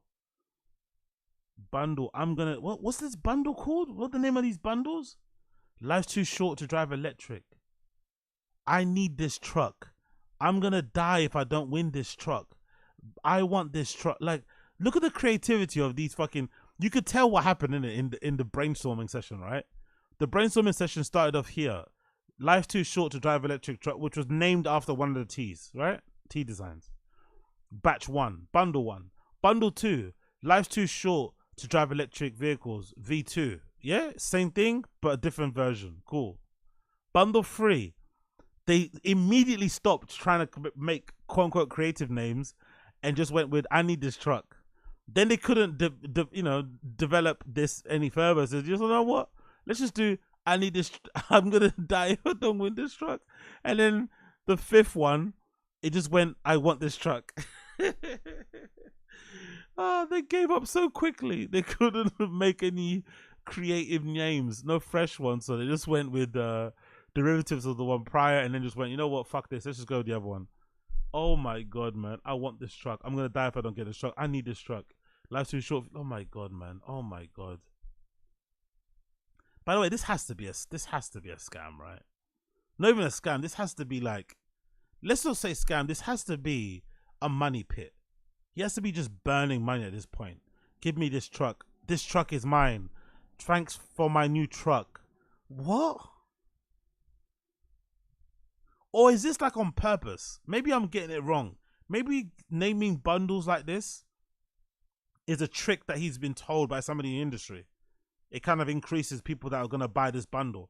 Because if you say, thanks for my new truck, it makes people think if they buy it, they're going to get the truck. Do you understand? Do you know what I mean? Maybe there's some like psychological triggers with stuff like this. You call the bundle a certain thing, and people think if they buy that bundle, it increases their chances to win the truck. Because this is redacted. Drive fast, tan and orange. Fast, what's that? Fast trucks and freedom. Oh my god, no way. Look at that design. I'm surprised he didn't say like. I'm surprised he didn't make trucks great again hat. I'm surprised he didn't try to make a make trucks great again hat in the red. Look at that design. Fast trucks and freedom. Make America drive fast. All gas. What? Make America drive fast. All gas.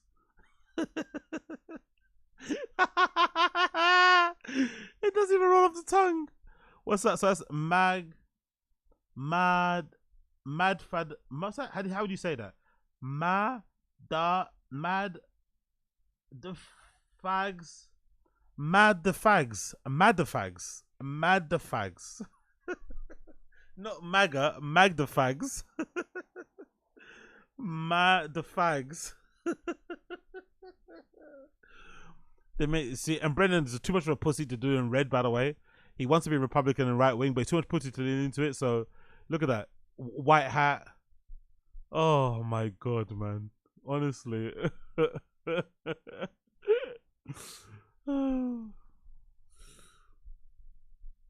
Oh, let's see. Honestly, these designs are so bad.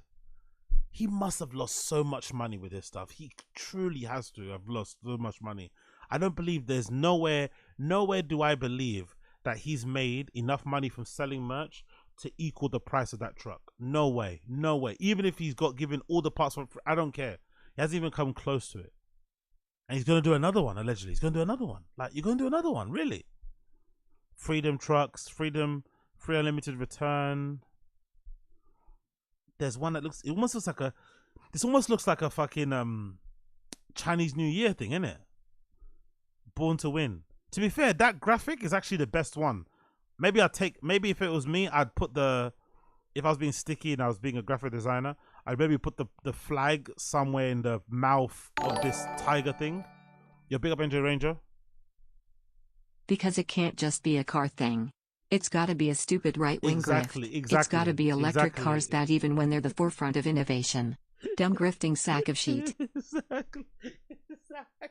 Exactly. It can't just be a celebration of just trucks and trucking and automobiles and America, like whatever. It has to get into the fucking, let's get into the culture wars. Let's get into the culture wars. Let's start politicking and talking about stuff that we don't know. There's division in our country. Let's just make it worse with this shitty merch. Let's pit electric against gas. It's like, what? So now because I like electric cars, I like to have dicks in my ass. Is that what you're trying to say? Where's the correlation between that? Like, what? Because I put a funnel into that makes me a man now because I do that. And I fill it up with gas. Now I'm a man. But if I scan my card into a thing and plug it in, then I'm a fag. Okay. Okay. Whatever you have to say, mate. Whatever that makes you sleep at night. But yeah, you know, some of these this might be actually the best design graphically. Graphically, this might be the best design, but it doesn't even make any sense for everything that's going on. Like, but that might be the best. That King Shots one might be the best design. And yeah, man, it's just a bit mad, isn't it? It's just a bit mad. It's just a bit mad. King. The camo stuff, of course, you know. Bit of the hunting grift there, right? A bit of the hunting grift. I love that. Good old hunting grift. Whatever, man. Whatever. This guy's a fucking brilliant guy.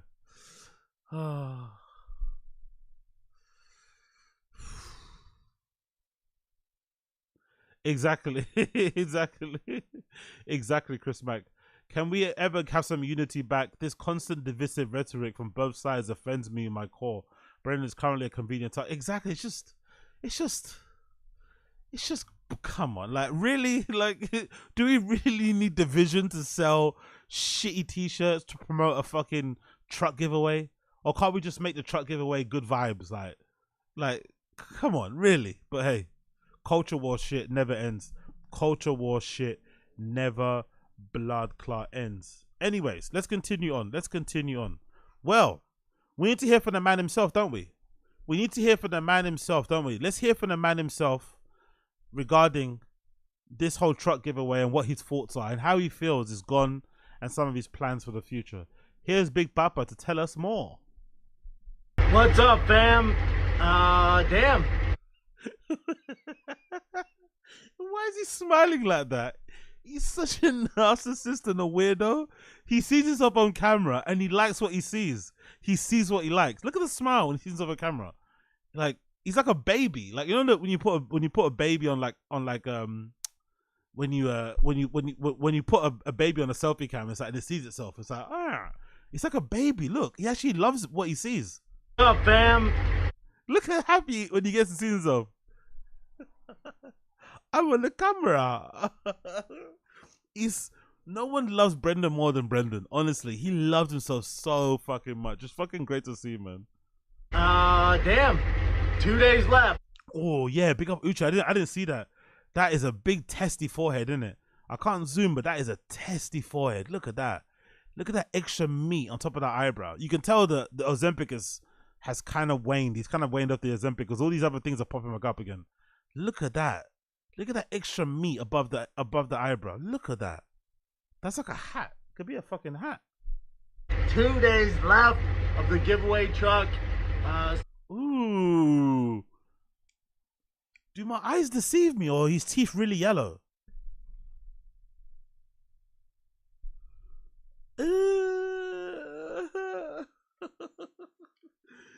Oh.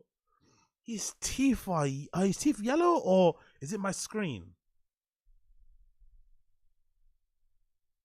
Wow, bro.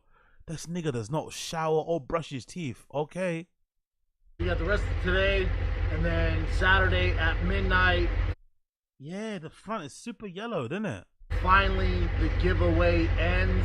It's been a beast. It's been a lot more work than I thought. I just thought, oh, this would be fun, man. It's been a lot more work than I thought. Could you imagine thinking that? Could you imagine thinking, like, let's say it's legit. Let's say the truck giveaway is actually legit. It's actually just a way for him to market himself, brand himself as this truck guy, give away a truck, create some cool content, give back to his fans.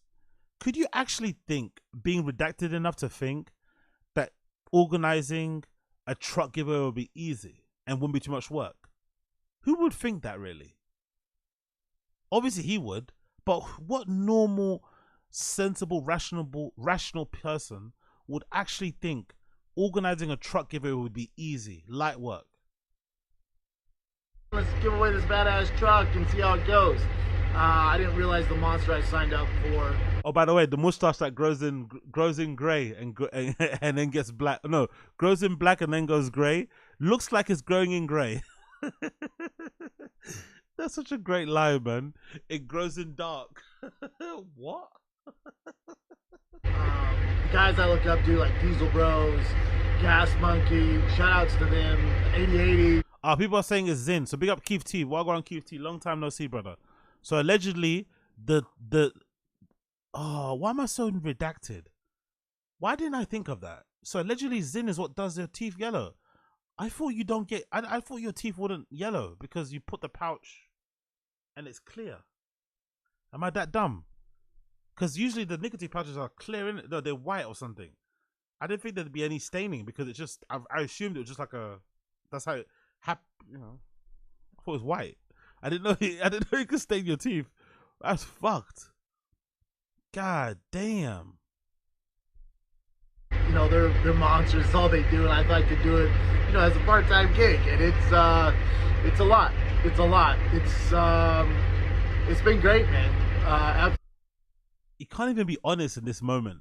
Clearly, it's kicked his ass. Clearly, it's been a lot more work than he envisioned, and clearly, it's something that he probably does want to do again. But he wants to keep looking like a badass and look like the beast and the king of marketing. So he's gonna put a good face on it. But it's like, just be a little bit honest, be a little bit vulnerable, be be a bit self-deprecating. You know what? It didn't quite go the way I wanted it to work, but I'm just glad that you guys got to see the build, like whatever. But you can't even be honest here. Absolutely wonderful. I had a goal in mind that I thought we could hit, and I was shooting for the moon. Oh yeah, big up Assad Aziz, brother. I didn't see you there. Wagwan Assad. And big up MK. That's tobacco nicotine teeth. Okay, I don't know why I assumed. Honestly, allow my ignorance, guys. I had no idea that nicotine pouches could stain your teeth the same way smoking a regular cigarette could. I know I'm dumb for not knowing that, but I'm going to say it aloud. I had no idea pouches could stain your teeth just as bad as smoking a cigarette. No idea about that.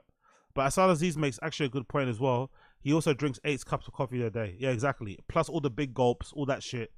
That probably doesn't help as well. But still, just brush them, bro. It's not that difficult. You know what I mean? Like, those, like, come on. And sometimes laying on the... He's probably got some very disgusting and controversial opinions or hot takes on brushing of teeth. I bet you. If you actually had to share his opinion on the benefits of the use of brushing your teeth, I think he'd make everyone in this room, vomit, or in this stream vomit. Stars, and we're about 200 orders away from hitting this insane goal. So it's wild, man. It's absolutely wild. But 2 days, I can't believe it's here. Hold on, what do you say there? Sorry, let me go back a bit. What do you say there? Thought we could hit, and I always shoot for the moon. I had a goal in mind that I thought we could hit, and I always shoot for the moon, and sometimes land on the stars. And we're about 200 orders away from hitting this insane goal. So it's wild, man. It's absolutely wild.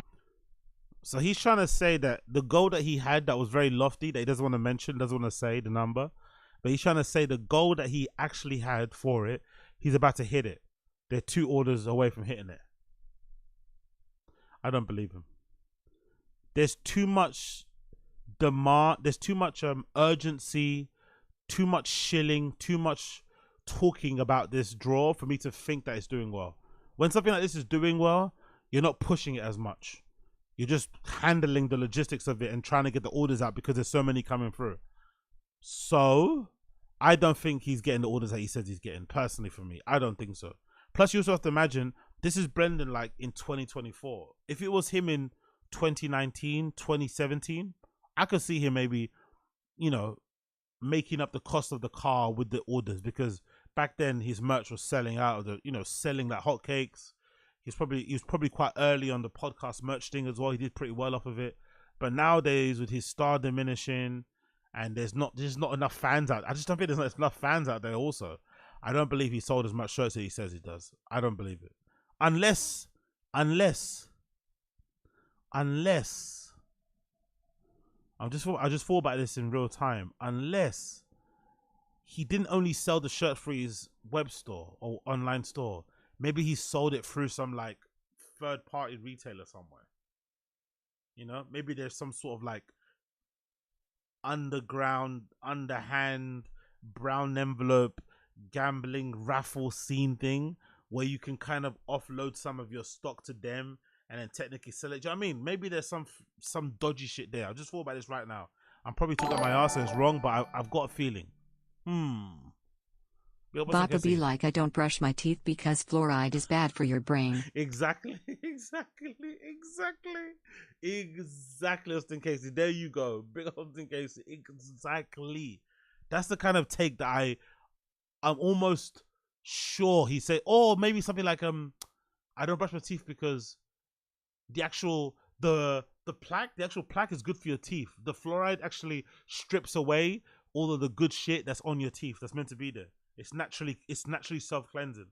I bet you said something like that. All this like saliva at the back of your lip that's in front of your teeth, that's actually your lip like cleaning your teeth by itself. You'd be like, what? I bet you. Or the fluids are fluids.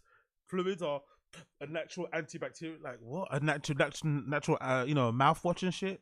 I bet you. Ugh. But 2 days, I can't believe it's here. Things I would change, 8-week giveaway. It's a lot, man. It's a lot. Some guys do 8 weeks, 12 weeks. No, it isn't. If you're going to do a raffle for a truck giveaway, I've seen them going for ages, like months. Who's that guy? Is it Say Cheese? Big up my people in the stream chat who watch Urban YouTube. Has that Shay Cheese guy given away that Hellcat or that Dodge? Do you remember? I hope some of you guys get my reference. There was a guy on YouTube who's got a channel called Say Cheese, and he had this like running giveaway for a car. I don't know if it's been ever given away. I don't know if it's a subscriber or something. It was like a running giveaway. I think it was like a Dodge Hellcat. I don't know if that's ever been given away, but that's been rolling for time. So, you know, there's no length to it. It's just about if you get the orders in to justify it. Do you know what I mean? So some do 3 months, 4 months. I bet I can knock this out in 4 to 5. I'll talk to the team, but I think we can knock it out in 4 to 5 weeks. It was just a lot of time, a lot of content to constantly. Oh, Baba, there's a lot of stress going on, isn't it? He did not sell he did not sell as much as he wanted to sell. Look at those fingers. You can't see it here because I can't zoom in. But look at those fingers. Look how red those fingers are. Look at the edges.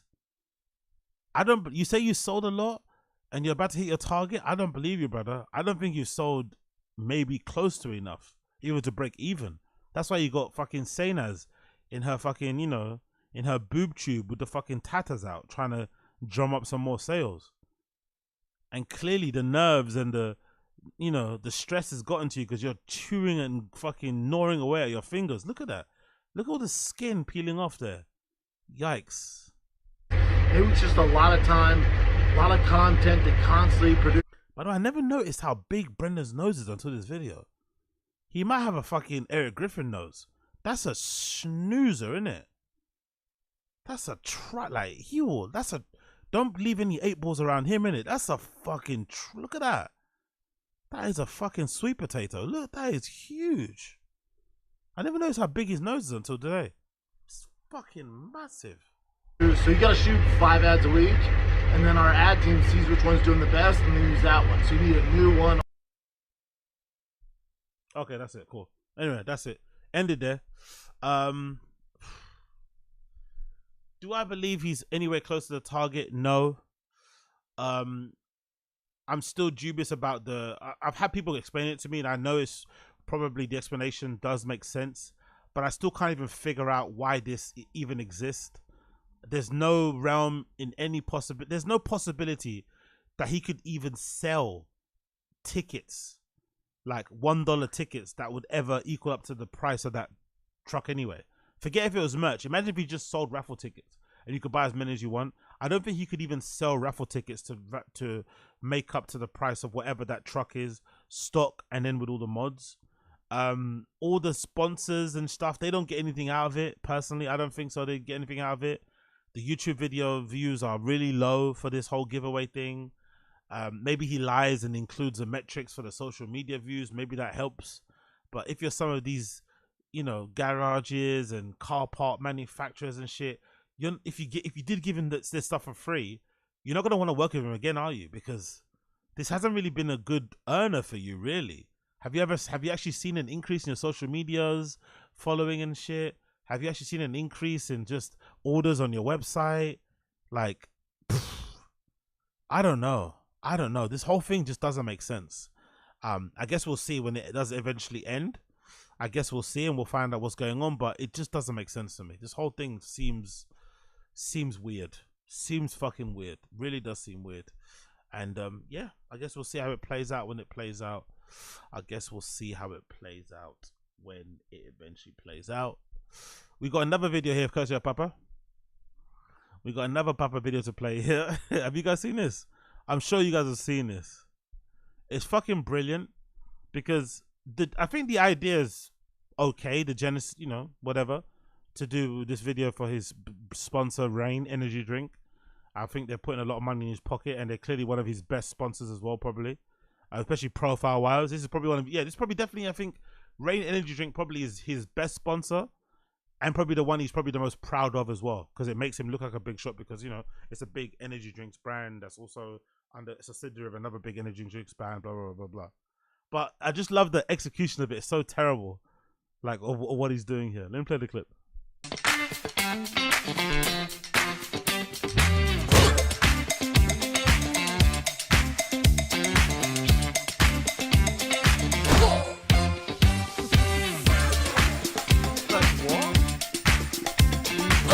I love how he jumps back before the kick is thrown, by the way. That's what really throws it off. And the kicks are horrendous. The kicks are horrendous, bro. It's like, no wonder he didn't throw in. I don't think in his entire UFC career he threw any kicks. But no wonder. Because Jesus Christ. The technique is terrible.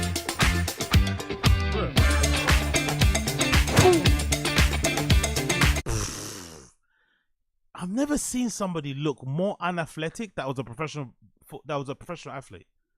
It always bugs me out how unathletic Brendan looks, despite being so big and being so like physically gifted, like with the height and the width and shit. But when he like does stuff, he just looks so stiff and ungangly. It's like there must be his own type of hell in it to be born his size and his build, but have no athletic like thing about you. It must be so depressing. You'd rather just be born small and not have any ability to make it because you're just small. But to be big as he is and just not have it is just like, could you imagine what he must look like doing the 40-yard dash, like properly? Like what he must look like doing, I don't know, like.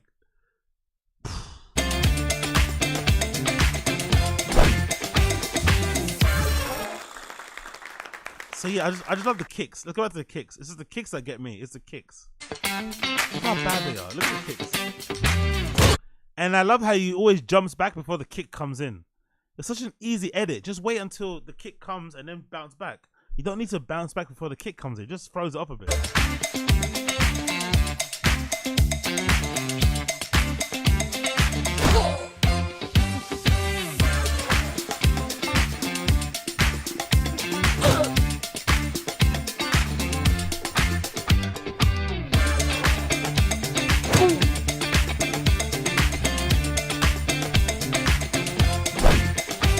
By the way, Ozempic is running out, bro. He's back to looking, you know, he's not pudgy, but if you know, you know, the Ozempic is running out. The Ozempic, what's that? The mic is quiet. Your mic is way quiet and the vid is loud. The mic is, okay, cool. Let me lower the vid a bit. Apologies, my friends, apologies. How is this? How is this? How is this? How is this? Am I loud now? Can you hear me now? Am I loud? Is this loud? Or is this too quiet? Let me know. Let's put up to 15. Let's put it to 15. Cool. How's that? Is that better? Is that a bit better now? Is that a bit better now? Apologies for that. Apologies for that.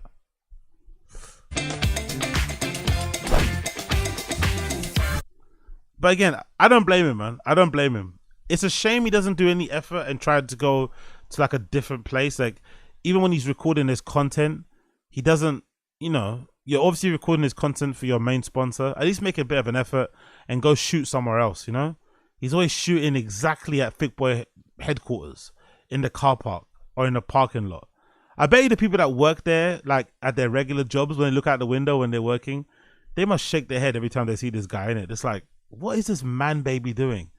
He's out there fucking recording a million videos of him like driving his pickup truck up and down the parking lot, walking in and out of a car, or opening a door, or lifting the fucking hood of a car and pretending he's working on it. All these little shitty ideas of skits and whatever, and skits and bits that he's doing, and they're suggested to it.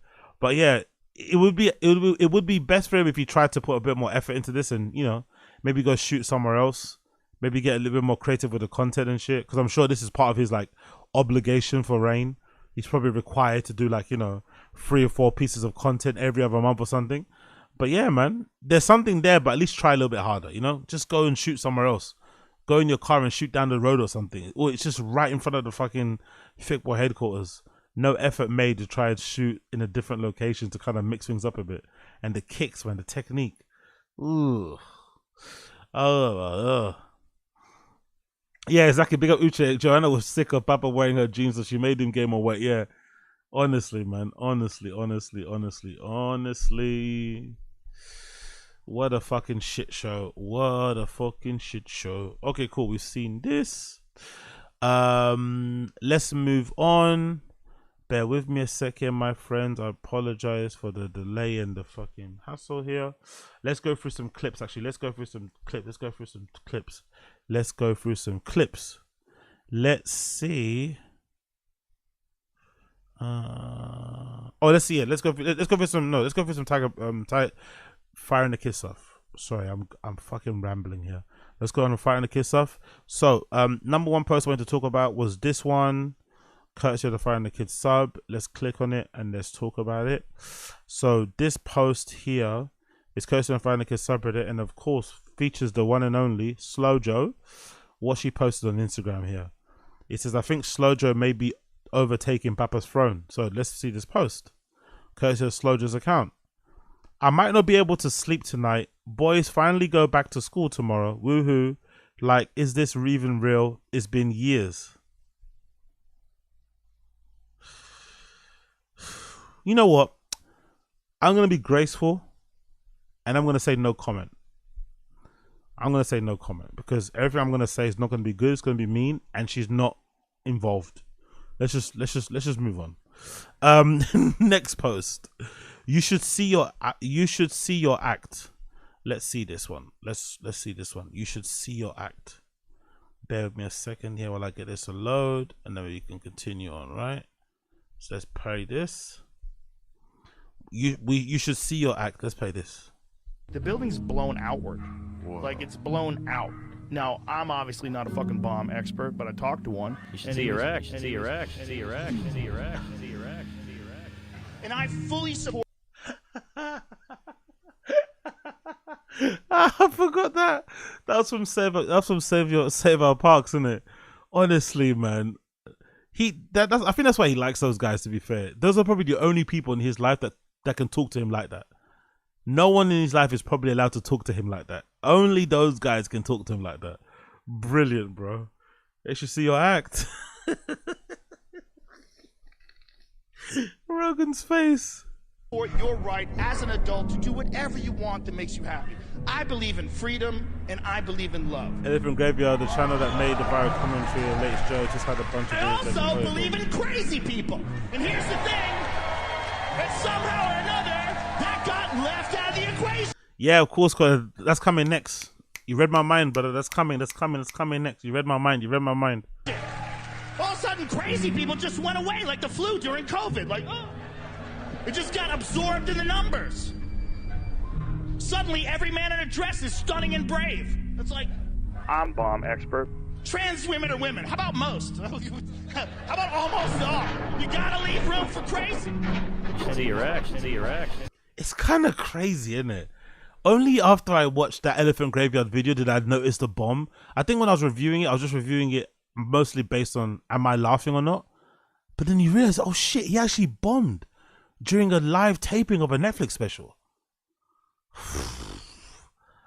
That's gotta be embarrassing, bro. When you're Mr. Stand-Up, when you're Mr. Sets and Reps, when you're Mr. Mitzi Shaw this, Mitzi Shaw that, Green Room, and then you bomb during a live taping.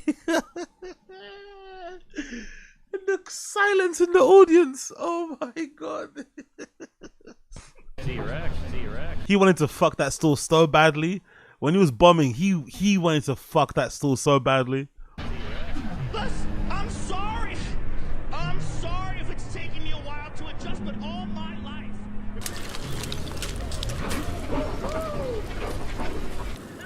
Bloody hell. That's so good, man. That is so good. You should see your act. Oh, big up the Fighting the Kids subreddit people for uploading that one. That was fucking brilliant. Loved it. Let's go through a couple more and then we'll do the beige frequency thing because I haven't watched it yet. I want to fucking watch that as well. So don't spoil it for me, you motherfuckers. Then we'll do a couple more, then we'll do beige frequency. Let's do this one. Bappa's view of the world. Bappa's view on the world. Sorry. Bappa's view on the world.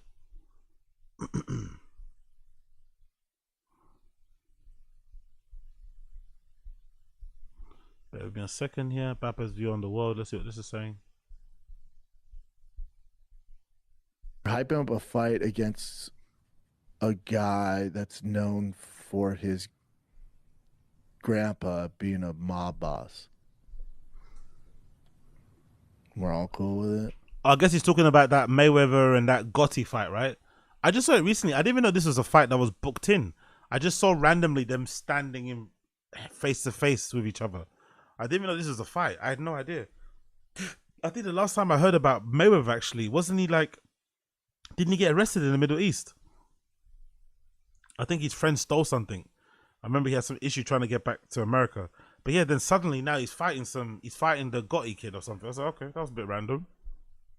Everyone cool with it? Okay, that's just the world we live in. Most famous girl in the world got famous for saying Haktua. That's a reference for sucking cock. Like, that's the world. I mean, that's the road we're headed down. You know? You look at the media scrums in the UFC, it's just like, well, I'll fuck you up. You know, all right. Like, all the real journalists are banned. Why is he so surprised about the Hook Tour thing? For the amount of time he's been on social media, why is he so surprised? Especially given his trajectory. Didn't he make it in stand-up comedy by being Joe Rogan's best friend? By being Joe Rogan's like redacted, well, I was going to say the bad word there, by being Joe Rogan's redacted, lovable, you know, Chad, whatever. Like, you know, you make it how you make it. Like, you get in, you try and get as much as you can, and you keep it moving. I'm surprised why he's so surprised or annoyed by the Hook Tour girl thing. It's like, it's the internet, bro. Look how you made it. We're in a weird time, man. Weird time, dude. Weird time. Yeah, the Democrat-elect didn't win a single vote. The Democrat-elect. The Democrat-elect. Okay, cool. And then she's... My favorite...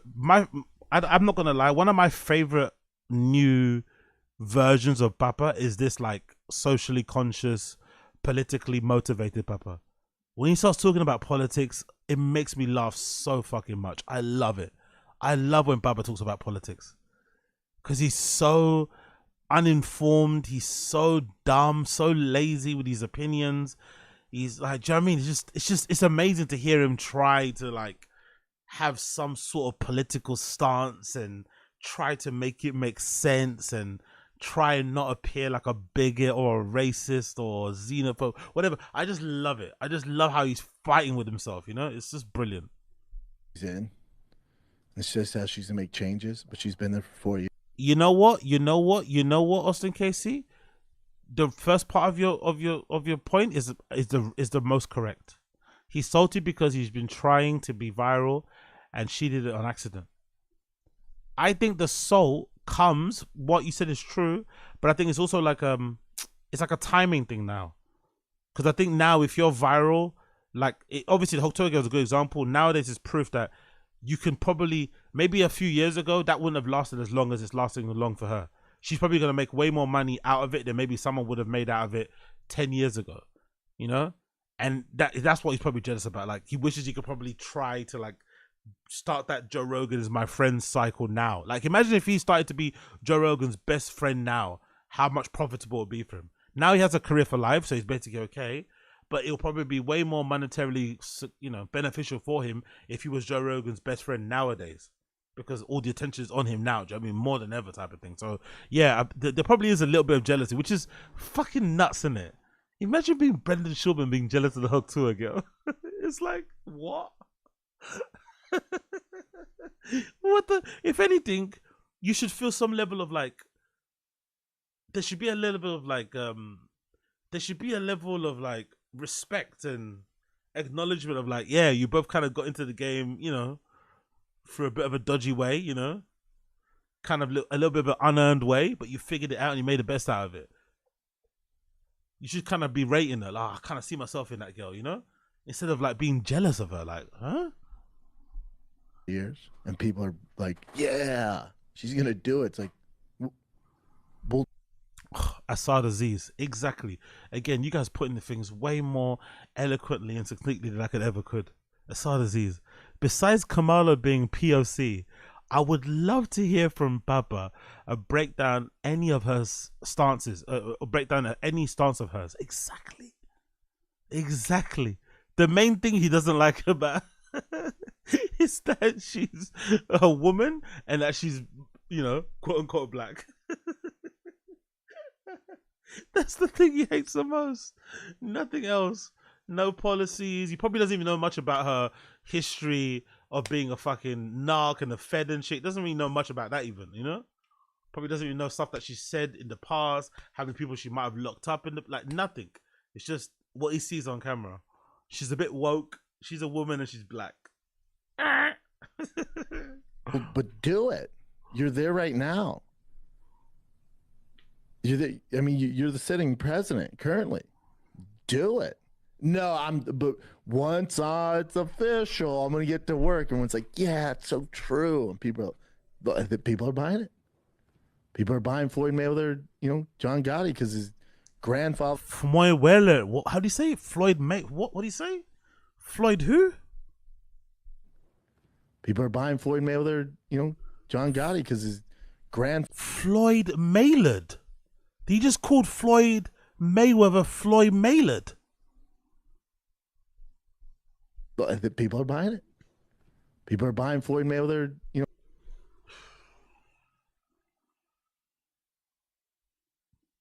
Kamala Harris is the sitting president, and it's not Floyd Mayweather, it's Floyd Mayweather. Is that like some new country singer or something? That's what it sounds like. It sounds like a country singer that's going to get interviewed by Theo Vaughn very soon. Floyd Mayweather. And Kamala's a sitting president. Okay. I guess he thinks Kamala Harris is a sitting president of the United States because she sits next to Joe Biden sometimes. That's what he probably thinks. He sees her sitting down on CNN and then sitting down next to Joe Biden. So technically, if she's sitting down next to Joe Biden, that means that she's also the sitting president. Get it? Makes sense. John Gotti, because his grandfather was a mob boss. Again, good for him. Get yours, dude. I support it. Hawk Tuah girl seems super nice, right? Went viral for spit on that thing. Okay. So what does Papa want then? Is Papa trying to get to... I'm confused. Does Papa want the world to go to a place where only people who are deserving of their fame and success should have fame and success? Does he want a meritocracy? Is that what he wants? He wants everyone's place in the world to be earned through their actual hard work and their talent, and not their famous friends. Really? Is that what you want? Or relatives? Wouldn't that diminish or take away your job? But be careful what you wish for, Papa. Be careful what you wish for. I know he's pissed off that Hawk Tuah girl is probably going to make way more money in her, let's say, 2 years of like short-lived fame than he's probably made in his whole career. But it's different. Times are different. Different change. Different times. She's also a woman. It's completely different anyway. Like, just salute. Enjoy the ride. Watch it from afar. Keep it moving. But he's a little bit jealous of it. And then what? Now he's jealous of John Gotti's kid. Really? And are you surprised also? Hasn't Mayweather fought many weird people since his quote-unquote retirement anyway? Like, why is this such a shocker for him? But this is only coming up again. I think this is another example of the money is definitely low. I think in the past, Brendan would have never bothered about this. I don't think he would have even known who Hawk Tuah girl was. He would have had to been told on pod. I think this is proof. The fact that he's noticing this stuff more and he's talking about it is proof that money on his side of things isn't probably where he'd want it to be. And now he's noticing all these things like, what? She got how much? He got how much? You know? I think that's what's going on. He's so pissed off, you know? Oh, yeah. Anyways, what can you do? Absolutely. Exactly. Let's move on. And let's do one more and then do beige frequency. Let's do this one. What's this one? Let's do this one. I think it's called What Are You Afraid Of? Let's do this one. What are you afraid of? And then we'll do beige frequency because I'm actually curious to see what that guy said. It's been a long time. We ain't heard from him for a while, so let's hear what he's been up to. So let's do this. What are you afraid of? Then we'll do beige frequency. What have you been on InfoWars for? Mostly talking about free speech. Mm-hmm. I think that's one thing that is critical in alternative media is to fight. Like that's a frontline issue for me. Yeah. demonetizing of people's videos and trying to censor messages, and even how look at this old guest. Oh, and the Twitter exec just recently admitted in front of Congress how they were suppressing negative Hillary hashtags and stuff. Yes. I mean, that's crazy to me. Yes. I think so too. I think so. Well, you're manipulating people's ability to freely exchange ideas. So as an artist, I think our democracy is better for it. And that includes people who say things that I don't approve of or like. I'd rather have them say it than not say it. I agree as well, and I think it's very important that if people do say those things that you don't approve of or like, that other people express why they don't approve of those things or like them. And the only way that happens is if you hear the initial thought. I agree. If you're so sure of an idea being true, what are you afraid of? Right. Why can that idea not withstand the dirtiest, most scurrilous thing that can be thrown at it? Yeah, it's one of the more uncomfortable things about people on the left today is this newly embraced idea. This version of Rogan, this whole backdrop, this this style of studio, completely different to the Joe Rogan we have now, man. Money kind of ruined him. Fame maybe. Probably COVID more so, I'd say. I think COVID really broke Rogan's brain. I think before COVID, Rogan did what he wanted when he wanted. And I think COVID was the first time ever in his life he was not allowed to do certain things. And I think that just fundamentally broke him as a person. He couldn't understand. He's like, hold on, I'm rich though. I'm fucking Joe Rogan. I can do what the fuck I want. And suddenly he was like, nope, you can't. Lockdown. And he was like, and since then, he's never been the same. He's never been the same. That you should be able to suppress ideas you don't agree with. That's terrifying. It is terrifying. That's terrifying. I agree.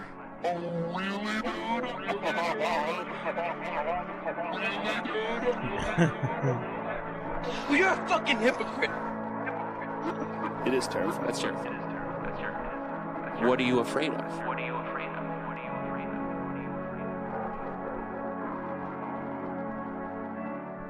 What are you afraid of? Big up them. Fucking love it. Fucking love it. Cool. Let's do a little bit of beige frequency. Let's do a bit of beige frequency. So before we do the beige frequency, bear with me 1 second. Let's do a bit of beige frequency. Where is it? If you're liking the stream, let's see what you like what you see. Please like the stream down below. Come on, we've only got 44 likes. Come on, bro. Do me a favor. Get the likes up if you don't mind. Get the fucking likes up. Help a kid out. Where is it? Oh, I didn't even download it, did I? Damn it. Alright, cool. Let's just get it up on here then. Bear with me a second. Mark Maron, let's do it here. Oh yeah, true. I have to do that. Yes, you're right, Uche. I do. I was meant to do it actually for this stream, but I completely forgot. You are right. Whenever I do stream, can you put a link of the stream on the community tab of Taz channel so people know? Yes, for sure. I will. Thank you for reminding me. I have to do that. I actually forgot to do it today, to be honest. Fucking idiot. I was meant to actually post the thing like I usually do when I'm streaming. So going forward, I will do that. Thank you so much for the heads up, Uche. Appreciate you for that. Appreciate you, mucho. All right, cool. Let's continue. Let's do beige. Let's do a bit of beige.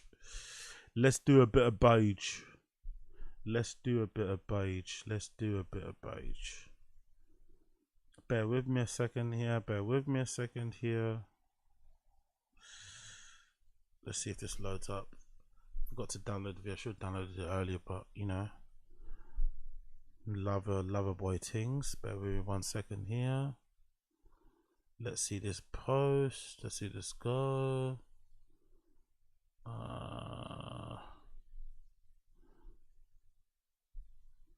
Chris would never not be funny. Yeah, you know what's not really. You know what's super. Sorry. Joe Rogan's new special, Burn the Boats, might be the worst comedy special I've ever watched. He's coming hard. And that sounds like a bull. You know what's really funny about that? It really do. Burn the Boats might be the worst comedy special I've ever watched. Sorry. You know what's really funny about the really dude comment or the little skit? That sounds like a bold claim, given some of the specials that I've reviewed for this channel. I've watched Amy Schumer, Brendan Schaub. Bear with me a second, please. Bear with me a second. Apologies. Okay. What am I about to say? You know what makes the Crystalia clip funny?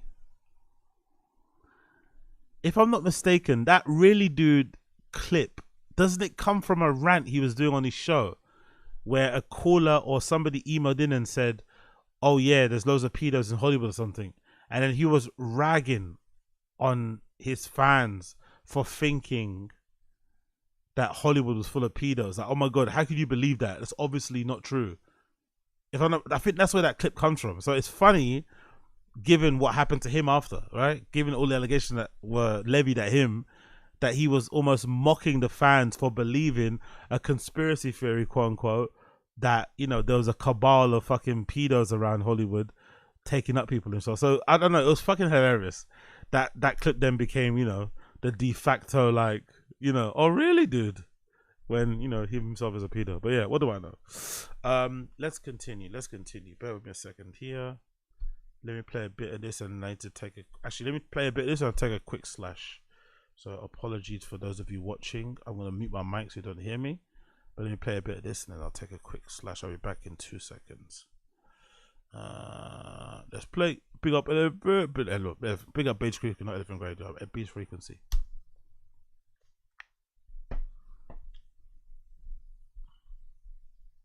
Joe Rogan's new special, Burn the Boats, might be the worst comedy special I've ever watched. That sounds like a bold claim given some of the specials that I've reviewed for this channel. I've watched Amy Schumer, Brendan Schaub, Crystalia, and Joe Rogan himself, just to name a few. By the end of this video though, I believe I will make the case that Burn the Boats deserves to be ranked among the worst, if not the worst special ever made. Going into this special, I was not unfamiliar with Joe Rogan's quote-unquote comedy. Back in 2020, I reviewed his 2 previous Netflix specials, Triggered and Strange Times. Moreover, I've been aware of Joe Rogan for about 20 years now, due to his association with other comedians such as Doug Stanhope, and his appearances on The Opie and Anthony Show. I've also listened to some of his older comedy specials in the past, and I was a pretty early listener to the Joe Rogan Experience. I'm not going into this blind. For that reason, I was not surprised by Burn the Boats, but I was disappointed. It was almost exactly what I expected it to be. The material was so formulaic as far as Joe Rogan goes that within the first 90 seconds we got a joke about weed. Because Texas weed is grown on Texas soil, and I believe this soil has memories. But it doesn't even really make sense because Joe says that smoking weed grown in Texas makes you want to give the land back. We gotta give this land back. Thankfully, Joe didn't talk about Texas people partying at the gas station, so it could have been worse. Also, right off the bat, you'll notice that Joe is again wearing one of those absurdly large dress shirts that looks like it came from Patrice O'Neal's closet. This only looks more comical during the wide shots when you can see the entirety of Joe's body. Between the massive shirt, the sneakers from that episode of Doug, and his gigantic noggin, Joe looks like he's about 4 feet tall. It's downright cartoonish. About the first 5 minutes of this special is related in some way to aliens. And I'm not kidding when I say that the centerpiece of this bit is an alien anal probe joke. The alien anal probe, we all know. A premise that would have been hacky 25 years ago. Being the comedic genius that he is, Joe turns this trite and outdated joke into a very lengthy and unfunny one. Make him just all over himself. Just, oh, Jesus! Oh, God! Oh, Jesus! While much of the material here just feels like the writer's barely disguised fetish territory. And then I was like, what does that feel like? What if it's your favorite thing? Like, it does segue into a bit where Joe talks about Fear Factor getting canceled because they made people drink donkey semen. If you follow Joe Rogan for any length of time, you've probably heard him retell this story like his version of BERT Kreischer's The Machine story. A major issue with Burn the Boats is how warmed over all of the material seems. Many of these premises feel years or decades out of date. At one point, Joe is telling a very relatable story about going through airport security while high, and the stereotypically voiced TSA agent tells him that he's been randomly selected for additional screening. Sir, you've been randomly selected for additional screening. During the process, she infers that Joe is a man, and he whips out a "did you assume my gender?" joke. In 2024. Did you just assume my gender? This is a bit that may have been fresh in 2014 when every anti-SJW hack comic hadn't made it. It was already starting to get stale 4 to 6 years ago, but in 2024 it feels so played out that you wonder if Joe doesn't have anyone around him pointing out that his takes are almost a decade old. There are numerous examples of him telling jokes that feel like they were written in the mid to late 2000s, and Joe just never noticed that anyone made those observations before. For instance, he tells a joke about how squirting is actually piss. Like, hey man, they've done the research, it's pee! Watch out, Joe, you're cutting in on Stavros Halkias' territory with that material. In another segment about words you can't say, real original topic there, Joe, he talks about how he wishes he could say again. It was a fun word. Made conversations more festive. Then he goes on to say that when people used to say that word, they rarely used it to refer to anything gay. And if I was gay, I get to use that F word again. Oh, how I miss it so. Rarely did it have anything to do with gay men. It's a joke he told back on Strange Times in 2018, and even then it was dated. It's also a premise so similar to a joke told by Louis C.K. on Chewed Up in 2008 that I think it borders on joke thievery. I miss that word, you know. I grew up saying that word, and it never meant gay. Louis' joke was obviously more funny, of course. A similar situation plays out later in the special when Joe bemoans the fact that we can no longer say the word retarded to refer to stupid people. As part of this quotidian discourse, Joe mentions that you would never use the word to insult somebody with an actual mental disability. If you're talking to a child that has a developmental disorder, you would never dream of using that word. But if you're talking to a regular grown man who just made a documentary about the world being flat, he's fucking retarded. Fans of Louis C.K. may recognize this premise from his 2020 special, Sincerely. Not towards retarded people. Nobody does that. Nobody calls retarded people retarded to insult them. People use it on their friends. Like you're at a bar, your friend's like, I don't have any more money for beer. And you're like, you're fucking retarded. Do you know that? While talking about evolution, Joe describes how he doesn't think all of us cross the metaphorical finish line at the same time. I believe in evolution. I just don't think all the monkeys cross the finish line at the exact same time. In some ways, it was reminiscent to me of Bill Hicks' bits about evolution from fucking 30 years ago. But because it's Joe Rogan, it's far less clever. Joe talks about people banging monkeys and then does some genuinely shameful physical comedy. This is the kind of stuff that should get you banned from ever doing stand-up again. There's another bit before Joe starts to get into his trans material where he discusses how he can't be woke because he was born in the 60s. It reminded me a fair bit of Louis C.K. describing growing up in the 70s and how people were less politically correct back then. But obviously a worse version of that because Joe is nowhere near C.K.'s level. Again, I'm not saying that Joe stole these premises from funnier, more talented comedians.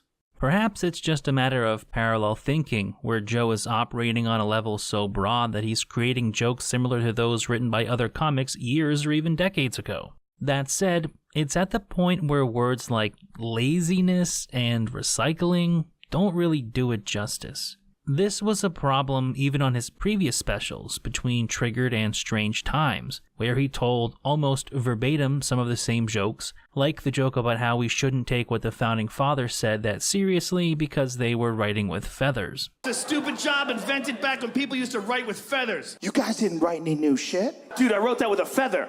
Where it gets really bad on this special is when he repeats a joke almost word for word from a previous special. It comes when Joe is talking about getting caught beating off, a premise that was already pretty lame when Pete Davidson awkwardly mumbled through it 4 years ago. Everybody does it, but if you get caught, you're a fucking loser.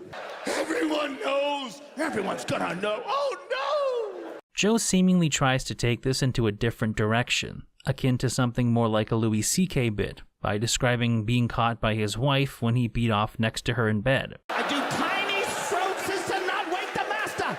The problem is this is an almost word-for-word retelling of a joke he told in his 2010 comedy album, Talking Monkeys in Space. I've had my copyright issues with bent pixels in the past, so I'm not going to play the clip. But I will link it in the description or a comment so that you can pause the video and compare the jokes if you wish. Or you can just trust me when I say that they are almost word for word the same joke. Either way, you'd be forgiven for feeling like you've heard a number of these jokes before, because it's possible you have, whether it be on another special or a podcast somewhere. It speaks to a bigger issue with Joe's comedy as a whole. After watching enough of Joe Rogan, you begin to realize that Joe is only capable of talking about the same handful of things over and over again, and he's not very good at reframing them to make his new material stand out from his old stuff. It feels like he's rehashing things because, while he may not be repeating every joke from a previous special, he's kind of retreading the same ideas. Joe isn't evolving, and that's not just a nod to his statistically higher than average Neanderthal DNA. I want my cave back! Good comedians have to change over time. It's important to have your own voice, of course, but you have to continue to develop over the years, even after you found your voice. I don't think it's just an age thing either. Some of the greatest comedians ever hit their stride in their 30s, 40s, and 50s. George Carlin was deep into his 50s and 60s and still continuing to develop and grow as a comedian. Whereas if you look at someone like Joe Rogan, apologies. Let's go right back to the beginning because I didn't see the beginning of it. I'm sorry if I'm going to replay again. Apologies. Let's go back to the beginning.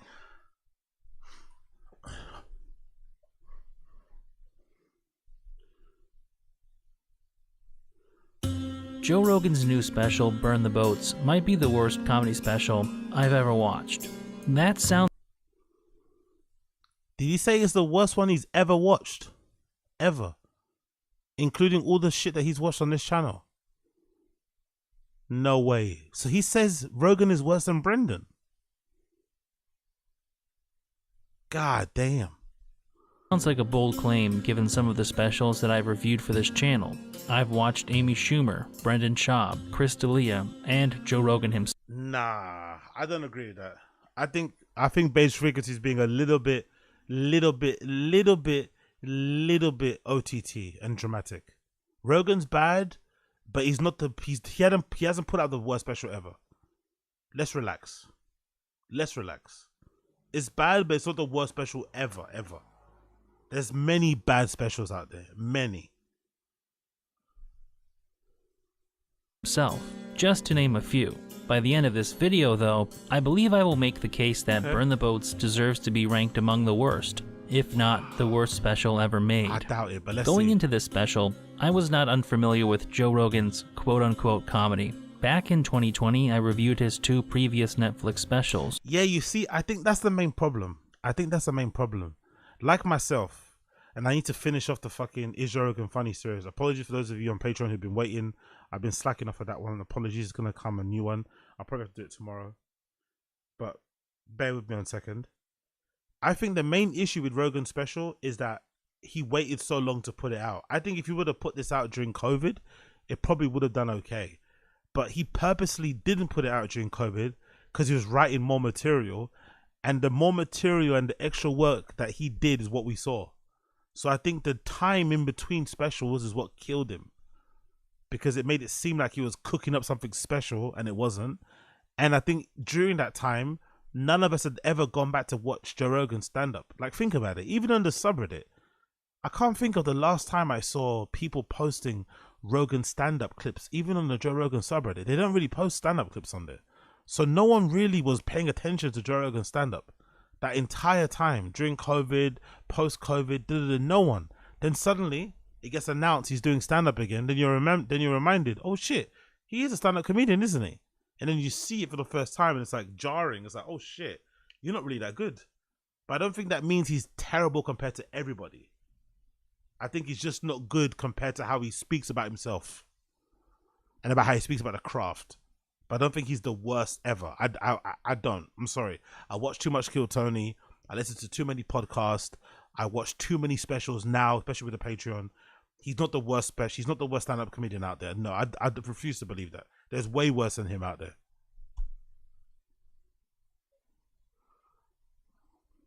Triggered and Strange Times.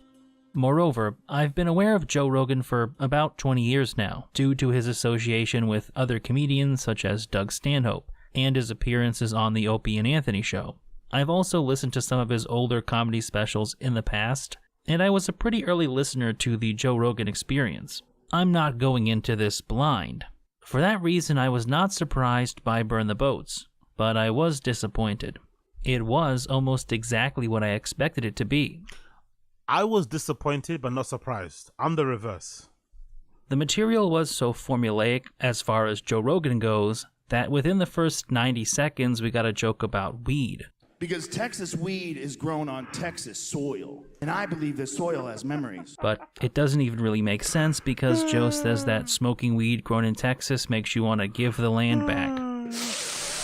We gotta give this land back. Thankfully, Joe didn't talk about Texas people partying at the gas station, so it could have been worse.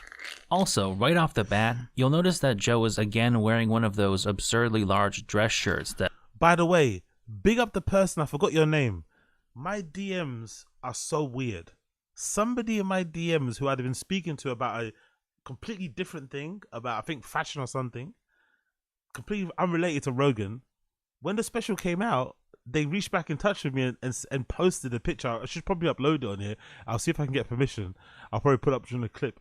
They posted a picture of the tech pack included that they had to use to make Rogan's shirt. So somebody I was speaking to that had nothing to do with Rogan on my IG DMs reached back in touch and said, look who I'm making a shirt for. And that person made a shirt. They made this particular shirt Rogan's wearing. Could you imagine that? How small this fucking world is. That some person that I know through IG, through watching Taz, was also the same person that made that shirt. And by the way, it's funny because that shirt looks the way it does on him, but it's actually like a, you know, it's like a cut and sew shirt. It's not a shirt that's been made off the rack. A designer actually put this shirt together to fit his fucking, you know, weirdly shaped body. But yeah, absolutely hilarious. Big up that person, whoever you are. Big you up. I forgot your name. Apologies. That looks like it came from Patrice O'Neal's closet. This only looks more comical during the wide shots when you can see the entirety of Joe's body. Between the massive shirt, the sneakers from that episode of Doug, and his gigantic noggin, Joe looks like he's about 4 feet tall. It's downright cartoonish. About the first 5 minutes of this special is related in some way to aliens. And I'm not... Yo, big up my nigga Rasad Aziz. Big up Rasad Aziz. Gringo Pappy is so bad, it's meta comedy. I've seen it multiple times. Joe's special? Absolutely not. Papa is objectively funnier because we laugh at it. I don't know about that, brother. I don't know about that. I don't know. I don't know if I could. I get what you mean, but I don't know if I could say with clear conscience that Brendan is actually a better stand-up than Rogan. I know it's a funny meme to say, but Brendan is so bad. Like I might have to subject you motherfuckers to watching You Be Surprised and Gringo Pappy again, you know. Because I think some of you guys are forgetting how bad that special was. I think we're forgetting how bad that shit was. I know, Rogan's terrible. But really? Worse than Brendan? Really? Kidding when I say that the centerpiece of this bit is an alien anal probe joke. The alien anal probe, we all know. A premise that would have been hacky 25 years ago. Look at young old vibes of a Joe Rogan level look at young old vibes of a Joe Rogan level comedy bit. Would the shirt be called Toe Hold since it's holding a toe? You deserve to face the wall. You deserve to stand in the corner of the room and face the wall, young old vibes. Boo. Call the shirt Toe Hold. Oh, God. Being the comedic genius that he is, Joe turns this trite and outdated joke into a very lengthy and unfunny one. Okay, so you're not saying it's as best. You're saying Gringo Pappy is better special than Burn the Boats. Is Gringo Pappy a better stand-up special as a spectacle to watch? I guess because it's 25 minutes in there, so it's not taking up a big part of your.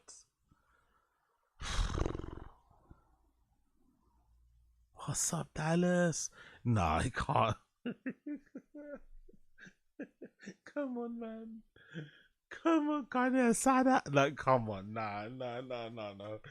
You guys are taking the piss, man. I'm not. I'm dying on this hill. Rogan's funnier than Brendan. I'm dying on that hill. Fuck that. Make them just jizz all over themselves. Just, oh, Jesus! Oh, God! Oh, Jesus! While much of the material here just feels like the writer's barely disguised fetish territory. And then I was like, what does that feel like? What if it's your favorite thing? Like, oh my God, I'm glad you made that point, by the way. Disguised fetish. If you're not subscribed to my Patreon, please subscribe to my Patreon. You will see the latest episode I did, I think episode 5, or I think even 4. I mentioned a few times that Rogan's very like, I forgot how like sexually suggestive he is in these specials. Like Rogan used to fuck a lot probably based on how often he talks about fucking and what he does. But if you listen closely, it sounds like he's like doing a dog whistle. He's sending out a message. He's putting out the fucking bat signal to all the slaws and the whores out there for what he wants to be done to him in the bedroom, you know, or during some adult fun. Like he's always suggesting, and it's always like, because he goes into graphic detail about the positions and about this, about that. It's like, Rogan's a bit of a freak ball. Rogan's a bit of a freak ball. Big up my guy King Sly. I think so. It does segue into a bit where Joe talks about Fear Factor getting canceled because they made people drink donkey semen. If you follow Joe Rogan for any length of time, you've probably heard him retell this story like his version of Bert Kreischer's The Machine story. A major issue with Burn the Boats is how warmed over all of the material seems. Many of these premises feel years or decades out of date.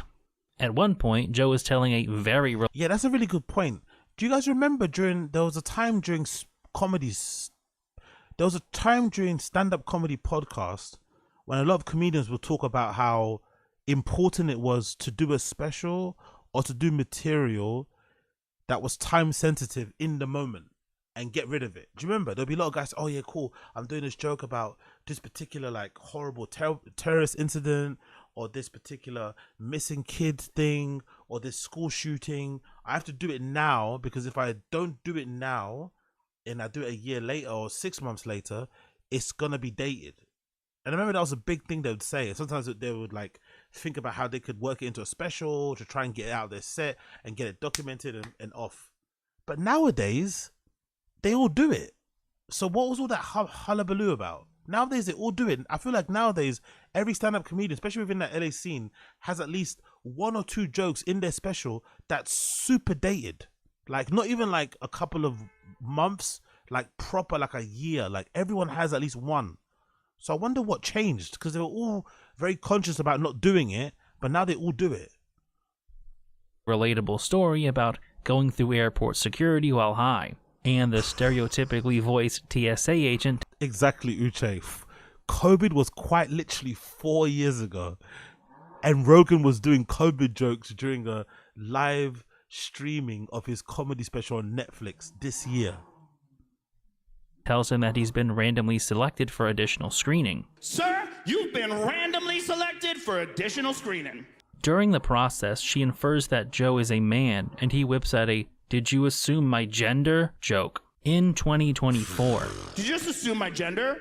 This is a bit that may have been fresh in 2014 when every anti-SJW hack comic hadn't made it. It was already I swear to God, right? That "did you just assume my gender" joke? My grandparents aren't alive anymore, but I honestly think most of our grandparents wouldn't even say that joke now. I don't think so.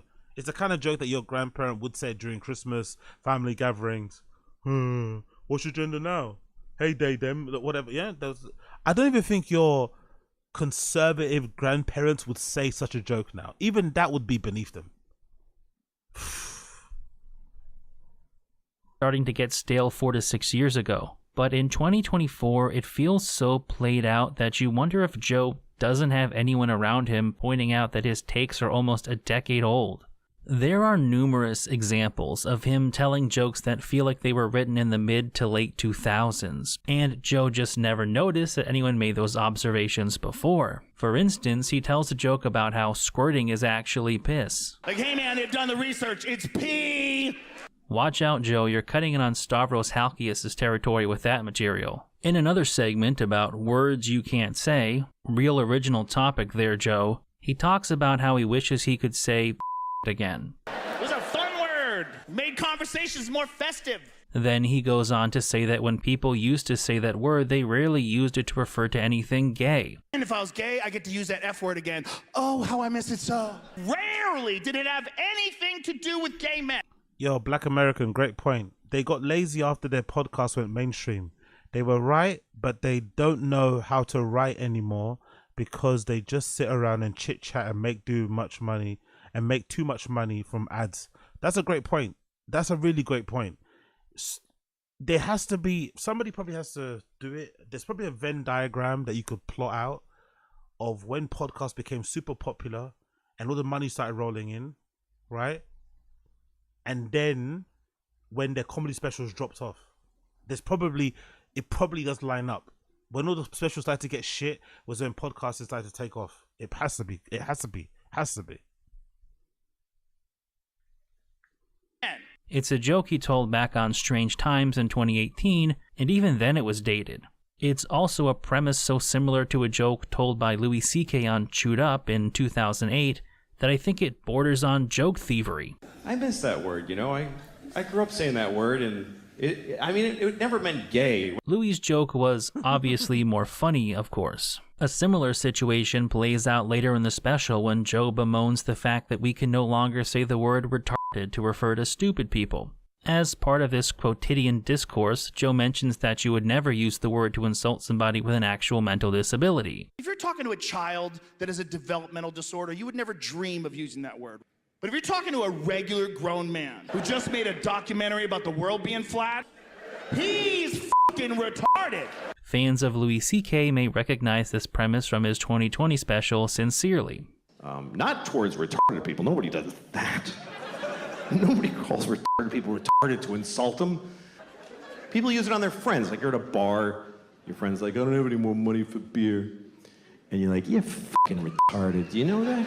While talking about evolution, Joe describes how he doesn't think all of us cross the metaphorical finish line at the same time. I believe in evolution. I just don't think all the monkeys cross the finish line at the exact same time. In some ways, it was reminiscent to me of Bill Hicks' bits about evolution from fucking 30 years ago. But because it's Joe Rogan, it's far less clever. Joe talks about people banging monkeys and then does some genuinely shameful physical comedy. This is the kind of stuff that should get you banned from ever doing stand-up again. There's another bit before Joe starts to get into his trans material where he discusses how he can't be woke because he was born in the 60s. It reminded me a fair bit of Louis C.K. describing growing up in the 70s and how people were less politically correct back then. But obviously a worse version of that because Joe is nowhere near C.K.'s level. Again, I'm not saying that Joe stole these premises from funnier, more talented comedians. Perhaps it's just a matter of parallel thinking, where Joe is operating on a level so broad that he's creating jokes similar to those written by other comics years or even decades ago. That said, it's at the point where words like laziness and recycling don't really do it justice.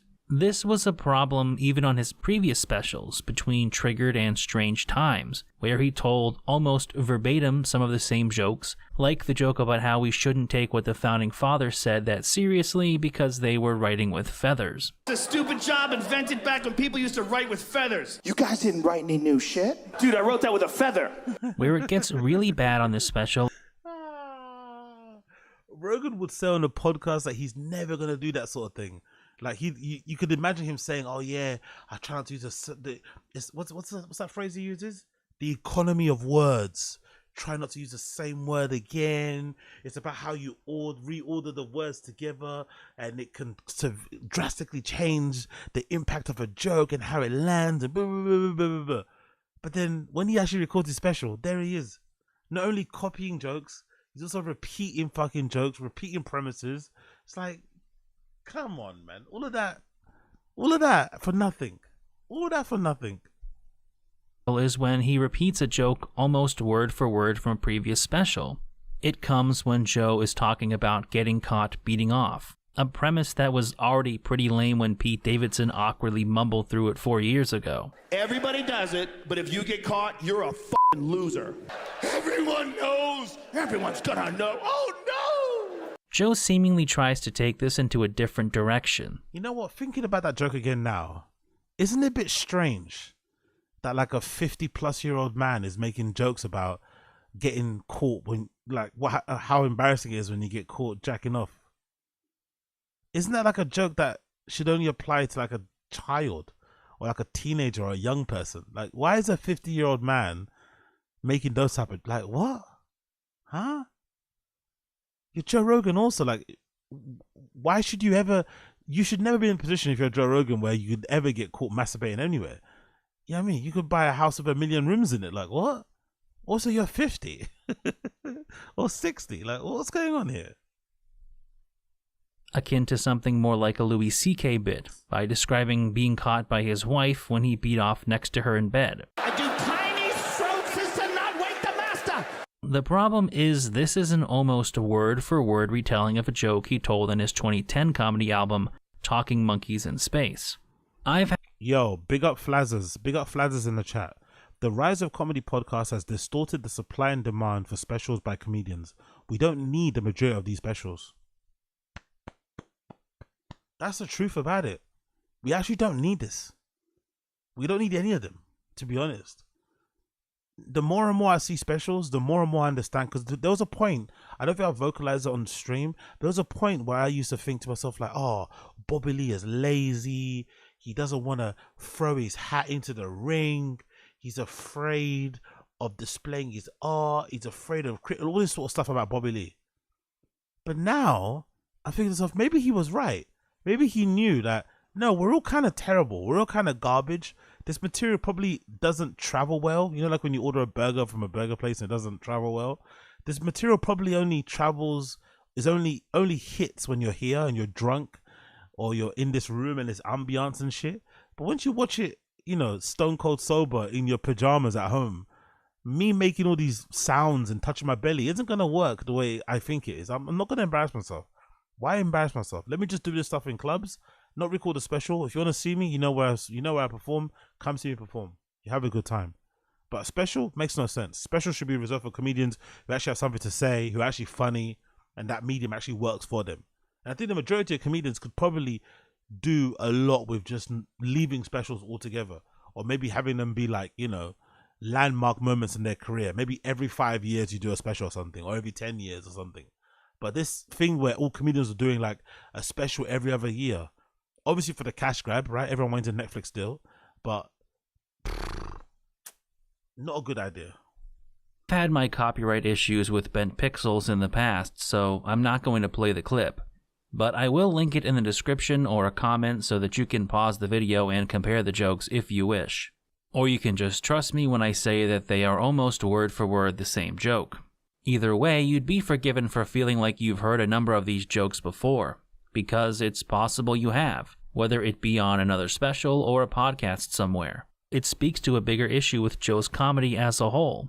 After watching enough of Joe Rogan, you begin to realize that Joe is only capable of talking about the same handful of things over and over again, and he's not very good at reframing them to make his new material stand out from his old stuff. It feels like he's rehashing things because, while he may not be repeating every joke from a previous special, he's kind of retreading the same ideas. Yo, big up, what he made there's a good point, but big up Z. This follows on to what Beige Frequency said. Z said he's in his 50s. He should have done jokes that are current to his life and relatable. I think that's true, Z, but I think the issue with Joe Rogan, we're realizing, and even I'm realizing in real time, because I've always been a fanboy of him and I always will be, he actually isn't as interesting or as intelligent as we all first believed, or at least was as I believed when I first got into him. Like, everything he speaks about in his pods is what he does. Everything that he speaks or he does, you know, on his social is what he gets up to. That's basically his life. He doesn't really do much else apart from what we see. So he's not the most interesting guy in the world. He doesn't have the most, I wouldn't say life experiences, but, you know, his world is pretty small. You'd also imagine the world around him is also a bit distorted because of his celebrity and his money. It probably, you know, people around don't probably act normal. He gets a really strange version of what life is because everyone's trying to suck him off and impress him and shit. So that's what we get on stage. We get a guy that's like, you know, made more money than God, has a particular type of way of living, has his particular interests, and that's basically, and the older he's got, the more sort of like set in his ways he's become as well. So we don't really get you know, I feel like his special should be way more interesting and expansive and far-reaching and broad in terms of their subject matter, but it's not really. You know, you don't even get interesting factoids anymore. You just get him ranting about the same shit he speaks about on the podcast. So maybe the truth of the matter is that he's just not that interesting of a person, really. You know, we shouldn't be that surprised. Joe isn't evolving, and that's not just a nod to his statistically higher than average Neanderthal DNA. I want my cave back! Good comedians have to change over time. It's important to have your own voice, of course, but you have to continue to develop over the years, even after you found your voice. I don't think it's just an age thing either. All work and no play makes Joe a dull boy. Exactly, but no, yo, it's a good joke. It's a great joke. You joke, but it's true, my friend. It's true. Think about all the times when Rogan's podcast was interesting. Think of the diversity of guests he was getting in. People that agreed with him, didn't agree with him, questioned him, had crazy ideas, crazy conspiracies. You know, interesting life experience. That was when it was fun. Now look at the guest, and now look at the quality of the pod. Up and down, inconsistent, all over the place. But mainly, it's turned into a bit of an echo chamber. No surprise. Also, you know, he is the way he is.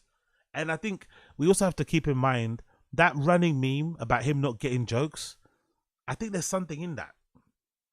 That running meme of him not getting jokes and the jokes going over his head.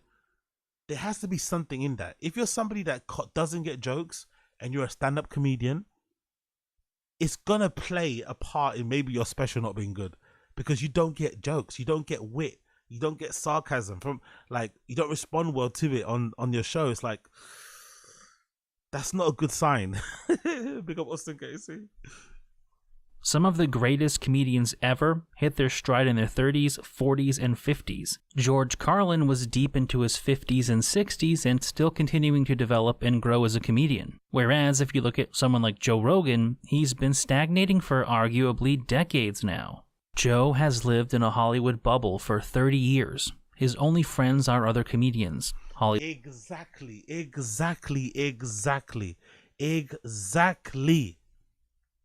Joe has lived in the Hollywood bubble for that's a great point, Base Frequency. Amazing point.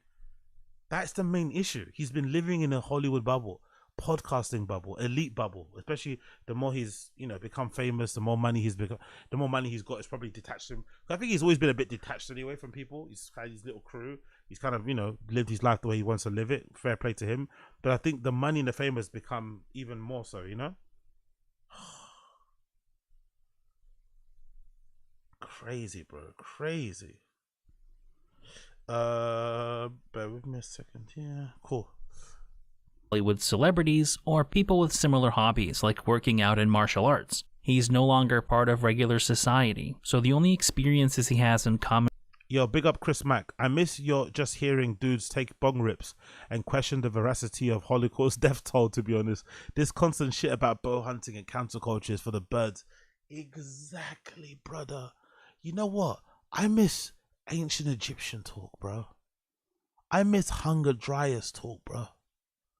Honestly, I even miss talk about monkeys and baboons and shit. Ripping your asshole. I miss some of that shit. I miss fucking watching shark death videos and stuff. Bear attack videos.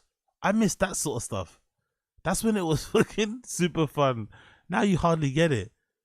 Now it's just Rogan like screaming at somebody for like an hour and then getting into the interviews. It's like, oh. Now a lot of the pods, Joe Rogan pods, are dependent on the guest. If the guest is good, then it's a good show. And also the guest has to be quite strong in that, no, I don't want to go through your fucking talking points. You know, I want to say what I want to say.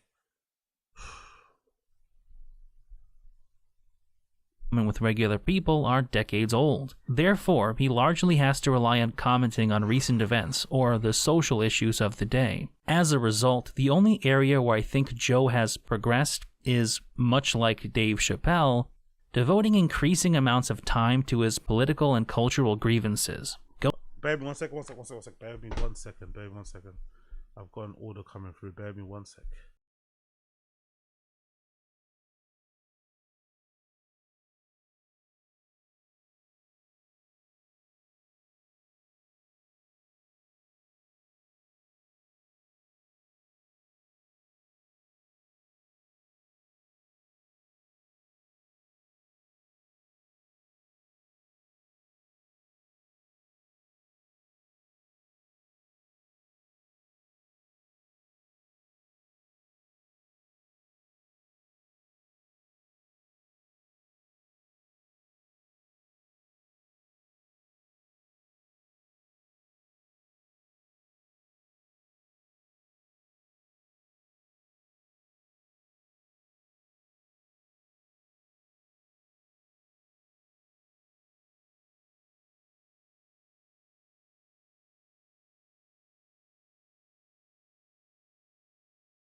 Apologies. We're back. Let's go. Going into the special, I expected Joe to talk about certain topics and issues. If you've been following him for the last 6 years or so of his slow descent into conservatism, you could predict that he was going to talk about trans people as well as COVID. Because it wouldn't be a stand-up special from a middle-aged man in the 2020s if they didn't proffer their mid-wit opinions on those topics. Controversial opinion. I was actually surprised that Joe went the culture war route. I think I got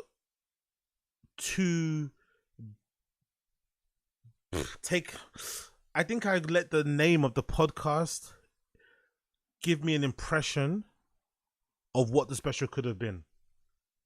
Because I thought with Burn the Boats, I thought it would have been a little bit more like introspective, how look where we've come as a society, how far we've come, where we can go now. And maybe like him really being honest and saying some real shit. Burn the boats, right? Like speaking maybe truth to power in a way. Now that I've got all this money, I can really burn the boats. And going down that route. I didn't think it would just be a version of a podcast, but just on stage, you know? Maybe I'm naive. Maybe I'm dumb. But I honestly thought it would be a lot more punchy. It'd be a lot more daring, you know? Maybe a lot more rah-rah than what it turned out to be. Now, would it? Joe devotes a pretty sizable chunk of this special to talking about trans people, and it's exactly as uninspired and interminable as you imagine it would be. Joe begins this rant by complaining about people saying that men can get pregnant. And men can get pregnant. Fuck! How did that one slip through? Honestly, though, Joe doesn't really go anywhere with this material, and he doesn't seem to have a broader point beyond saying that this is a new thing that society has accepted. At one point, he's complaining about the pregnant man emoji, because that's a relevant thing anybody gives a shit about, I guess. And he makes one of the weirdest comparisons I've ever heard during... I'm honestly surprised he didn't talk about, like... But he's not really a big gun guy. I'm surprised he didn't really talk about the water pistol. Right, the water pistol emoji and shit. I'm surprised he didn't go down that route. Comedy special. You ever see the regular man emoji? He looks like the guy that Tiger King f***s in prison. Just pregnant man looks robust, like Charles Bronson with a baby inside of him. Like the closest Joe comes to an actual joke during this borderline incoherent ramble is when he's talking about how unreasonably confident a pregnant man would be. But again, it comes across as the writer's barely disguised fetish. You got a full beard and you're breastfeeding a baby? Big old thick neck and hairy tits. Perhaps the funniest thing Joe did during the special is that coincidentally he started sweating directly from his nipples, almost exactly at the same time he's going on this bizarre rant. After watching this godforsaken special a number of times, I've come to the conclusion that Joe only talked about pregnant men as a way to broach the topic he really wanted to talk about, that being trans women. Yeah. Unfortunately, this bit is also lacking in substance. Joe goes on to say that he's just trying to figure out what's going on. He believes in love and nature and that sometimes you can get thrown a curveball where you think you're in the wrong body, and he supports people doing whatever they want with their body.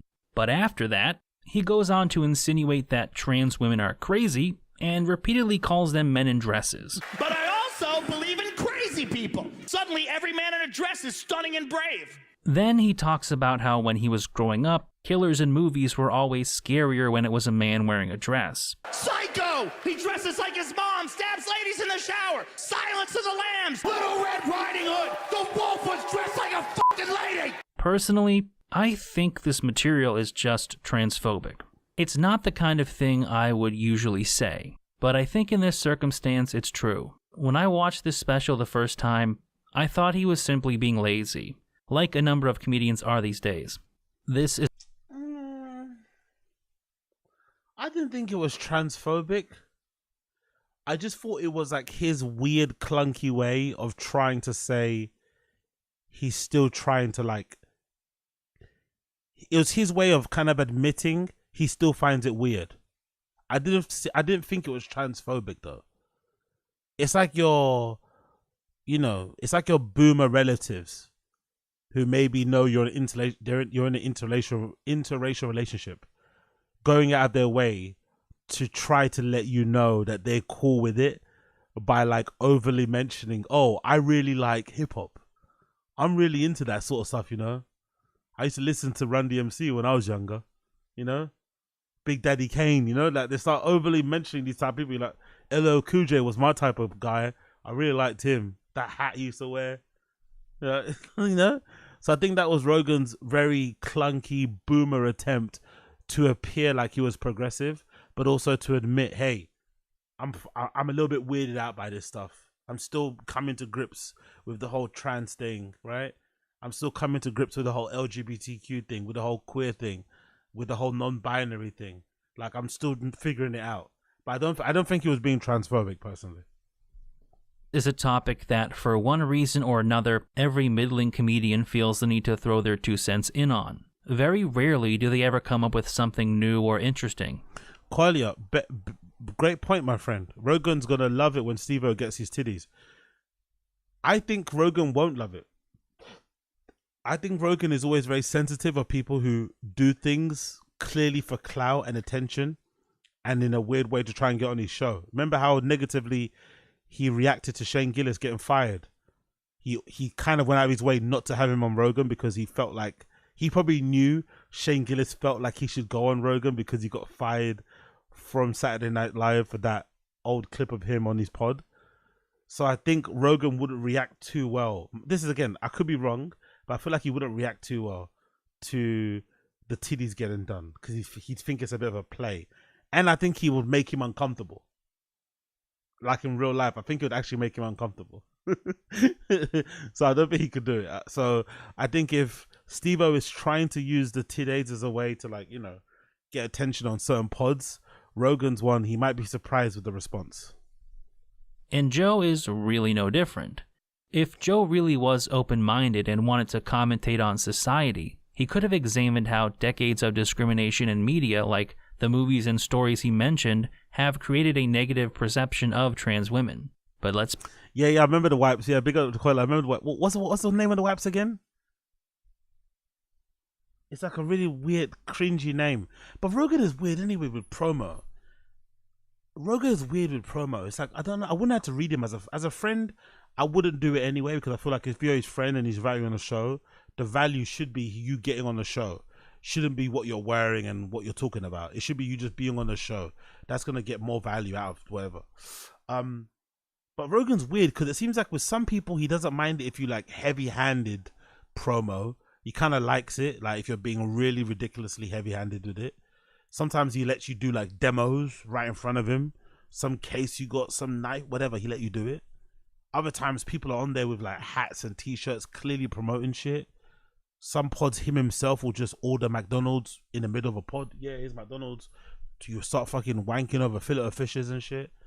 So I don't know. His whole stance with promo and plugging is odd. It's a bit all over the place. It's very inconsistent, his stance. So if I was Steve-O, even though he was being very heavy-handed and very needy, I'd be a bit pissed with Rogan. Like, why are you acting so... You know what I mean? Like you don't know you don't know what this is, you know? Come on, man. Big up Austin Casey. Did Rogan ever have Blair White, the trans political commentator, on his podcast? I can't recall, but she lives in Austin. Am I dumb for thinking Blair White was on JRE with Alex Jones once? Or am I thinking Alex Jones was in... No, I think Alex Jones was on a podcast with Blair White because he likes her anyway. But why am I thinking? I can't remember a pod where he was sitting across from Blair White. Maybe he was. No, she had to have been. Blair White's an OG political commentator. OG. So she had to have been on there. She had to have been on there because Blair White's around the time when Rogan was in love with that Kyle Kaczynski, whatever that his name is. They're from the same sort of era. She had to have been on Rogan. There's no way Blair White hasn't been on Rogan yet. She had to be on there. She's been on there, right? Yeah, she has been on there. Just search, she was on there. Just searched, huh? Where did you search, Z? Did you search on like Google or the adults? If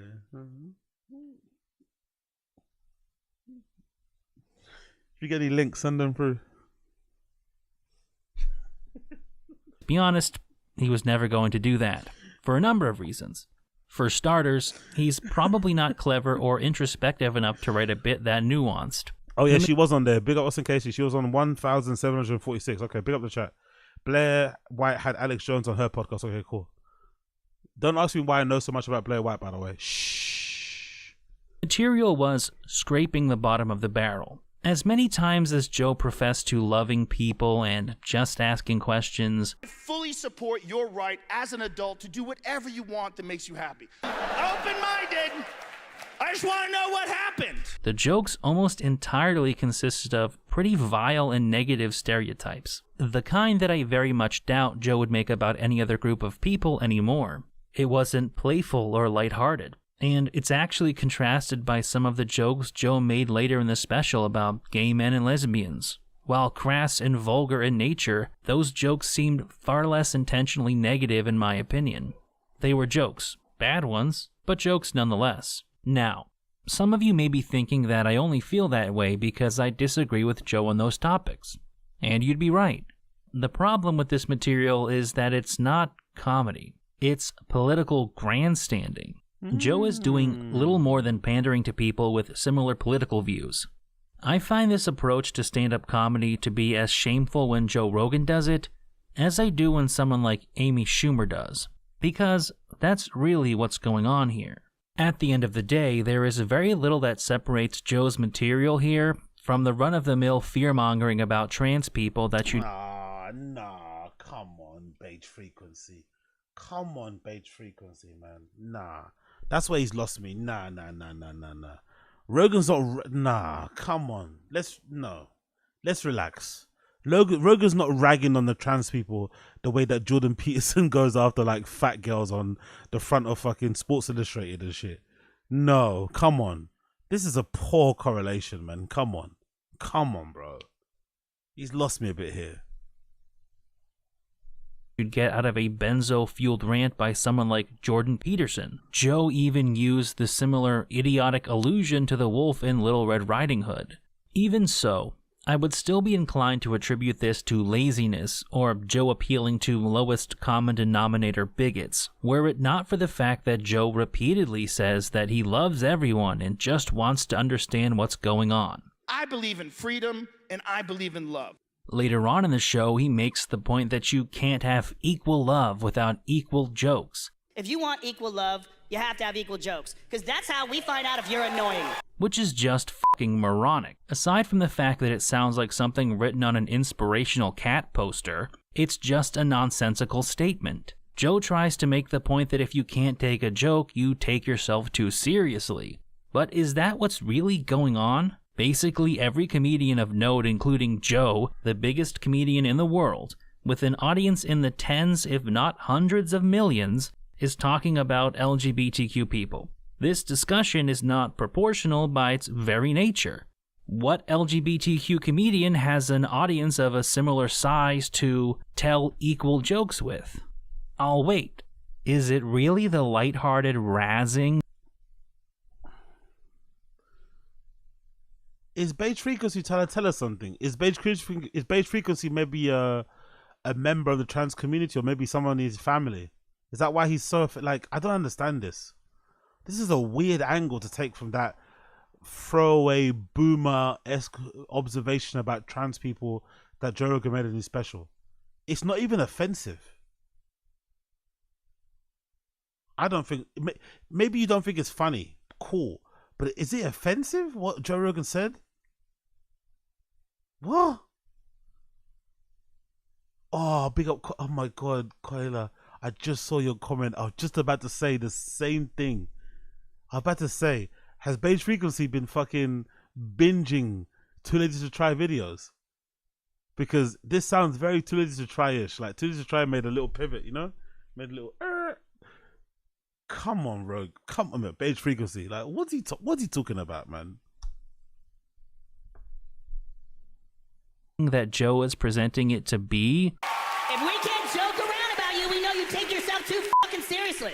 I've never liked the idea that comedians have to punch up, or that certain subjects should be off limits. It's also not lost on me that 5 years ago I defended Dave Chappelle against similar criticisms to the ones I'm making now. But that video was 5 years ago, And we've had a solid decade for comedians. What happened in those 5 years, Beige Frequency? What happened in those 5 years? Did you fall in love? This is weird, bro. How can you go from... Yeah, how can you go from defending Dave Chappelle's right to basically bully the trans community, which he's basically doing, to then getting annoyed at Rogan's shitty observational joke about the trans community? Like, doesn't really make sense. To get all of these broad observations out of their system. We have reached the point where it's fair to start calling people lazy for all having similar generic takes on this particular issue. Guys like Joe can't ever stop circle jerking over how they're an elite group of social commentators who decode aspects of society that are too complex for us simple civilians without the wisdom and insight possessed by the likes of Joe Rogan or BERT KREISCHER. If you're going... Big up Flazzers. I think Beige's point of view is it's not funny, surprising, or thought-provoking. It's just negative about trans people. I don't think that's the case, though. I don't think it's negative. All those things you're saying is true. It could be right. It's not funny, it's not surprising, and it's not thought-provoking. All could be right. But I don't think it's negative. I honestly don't. I think you can make a shitty joke and not be negative. I don't know. Maybe I'm being too charitable to Rogan. I think you can make a pretty crap joke that no one laughs at, and it's not negative. It's just you trying to make a joke, but it's not funny. Going to present yourself as... Maybe the subject matter is tired. It just doesn't need to be spoken about again. That I can agree with you. Like, do we need to hear another trans joke from any comedian? Even if you're trans. Even if you're trans, I think you should go out of your way not to do trans material on stage. It's almost like the gay thing. Who's like I feel sorry for that comedian. Who's that comedian? Big up that comedian. Mateo Lane. I feel like Mateo Lane is like used like they use like I don't know if he's comfortable with it, but it must get a bit annoying. Cause the only thing you hear about Mateo Lane is that he's gay. That's the only thing you hear about him. And he's actually a good stand-up comedian. Like, I watched his special. He's actually pretty funny. But the only thing they talk about is him being gay. I wonder if that gets on his nerves a bit. It's like, bro, I'm more than my fucking sexuality. That doesn't fucking define me totally as a person. Or maybe he leans into it. I don't know. But I've watched his stand-up special. He's pretty funny. Really fucking funny. I think so. Actually, so way funnier than a lot of these stand-up comedians. But the only thing you hear other comedians speak about when it comes to Mateo Lane, he's gay, he's gay, he's gay. It's like, oh my God, bro. Like, come on, bro. As an important member of society on par with first responders, then you have to start coming up with better material. If you want to be taken seriously as a social commentator, and these guys desperately do, actually try to find the interesting dynamics in society. Don't just scream. Yeah, big up Austin. Big up Austin Casey, my nigga. What do you have any opinion on Kanye allegedly addicted to nitrous? Have you ever covered that on Taz? Yeah, I have. I covered it on Taz. I don't mind it personally. I don't actually care. I feel like that whole I don't know. The only thing I don't like about Kanye as a mega Kanye fan, I don't like Kanye's insistence that you don't have to read. I hate that whole thing about reading is so important. I hate that whole message. And I also hate this this thing that he does where he wants the fans to care for him when he's not taking care of himself. Oh, my kids. Kim's taking my kids. Everyone's bullied. It's like, bro, help yourself. You're clearly going through something. Get some help. Instead of crying out to the fan. We can't do nothing. But I think it's kind of wavy that he is getting addicted to fucking nitrous at his big age. It's kind of wavy. I'm not going to lie. It's kind of fucking wavy. It's kind of wavy. Isn't that weird? I just want to know what happened. And pretend you're a modern day philosopher. Come up with a nuanced take nobody else has. One that makes people laugh and makes them view the world differently afterward. Not just confirming their previously held beliefs. You're supposed to be one of the greatest living comedians. You should be able to do better. That's the part that is ultimately so disappointing. There's no thought process any deeper than what every other 50-year-old comedian has brought to the table. It feels like it's here because Joe thought it needed to be here, because he's obsessed with trans people, and because he knows his audiences as well. I don't want to turn this into a discussion about Joe's broader political views, because we'll... Big up King Bayo. I think you can make an arse joke, but I go, when you're as big as Joe Rogan and keep with the tired nonsense and the jokes aren't funny, it will come up as hate. Yeah, that's a good point, actually. That's a good point. His level of fame, his notoriety, his quote unquote platform. Yeah, I get what you mean. When you keep going on and on about it, innit?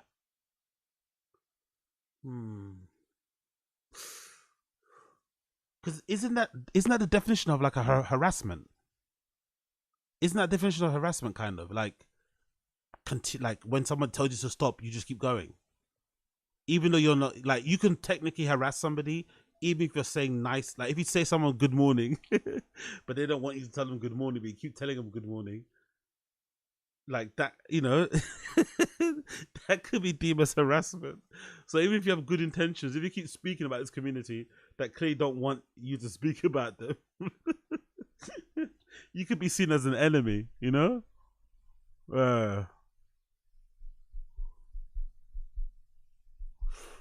We'll be here for hours, but it seems to me that Joe's beliefs on this matter are set in stone, and I think that is cancerous to comedy itself. Big up Abe Martinez. Salute King, salute King. Is there like a bi flag? Does that exist? What's a bi flag? Is that just a Jamaican flag? What's a bi flag? The Jamaican flag, isn't it? the Dominican Republic flag. The Puerto Rican flag. That's what the bi flag is. Dominican Republic flag upside down.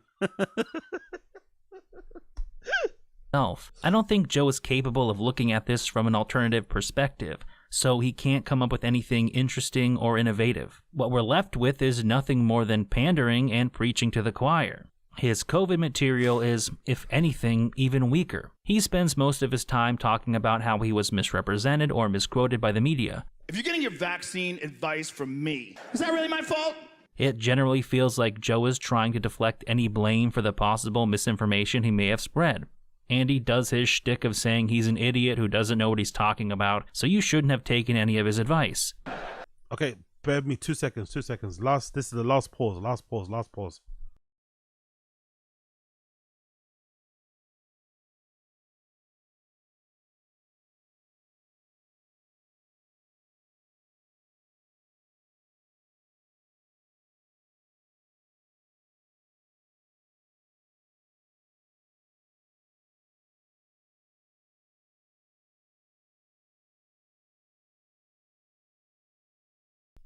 Cool, let's continue.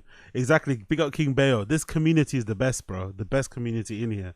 Make sure you fucking click the like button down below. The best community, the best people, them. We bring everyone together. Everyone's fucking welcome.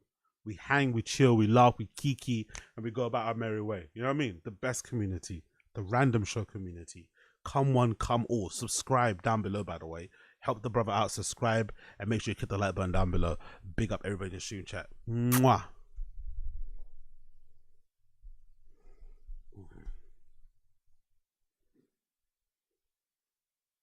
That's not my job, kids. I'm a professional shit talker, okay? Frankly, I find this to be a pretty huge cop-out.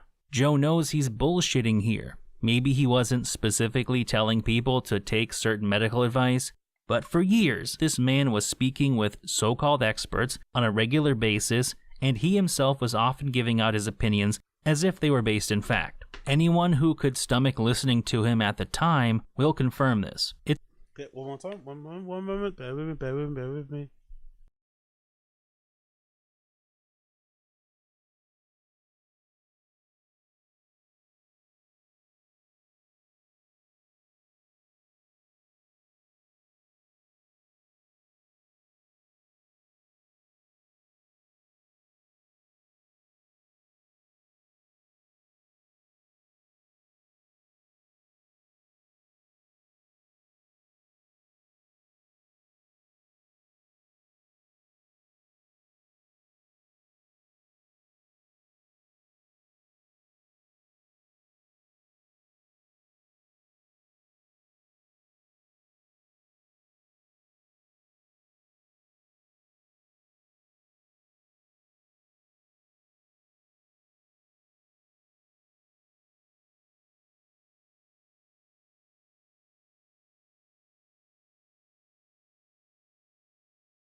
Pose. It's just disingenuous to spin the controversy by saying he's just a guy who was talking shit in a podcast, when it's the world's biggest podcast, one which people use as a source of information on health and wellness, and he was obviously going to some lengths to try to make these conversations seem legitimate and scientific. Though it may seem like I'm just griping with Joe's political opinions instead of the jokes, it's mainly because these segments of the special aren't particularly funny. While this is some of the worst material from Burn the Boats, it wouldn't necessarily ruin a special if the rest of it was decent. The problem is that the rest of the special is not good. We've already discussed some of the lazy material and potentially reused material, but the stuff that is fresh isn't much better. After watching the special the first time, I sat down and tried to give a raw first impression, but I honestly struggled to remember like a third of it. Rah, he watched it more than once. Salute to Beige Frequency. A lot of the special is pretty standard Joe Rogan-ish material. There's some talk of aliens, there's some conspiracy theory stuff, and there's multiple dude, weed, lamau bits, all of which he tries to spice up with wacky faces and lots of screaming. Was there even one? You gotta go to that. Maybe the universe is God. What are memories made out of? I wanna sell kayaks! My laptop's in my bag, motherfucker! I gotta live with the swamp people now! One joke that does... Hold on.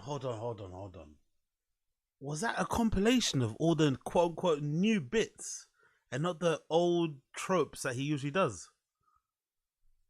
Wow.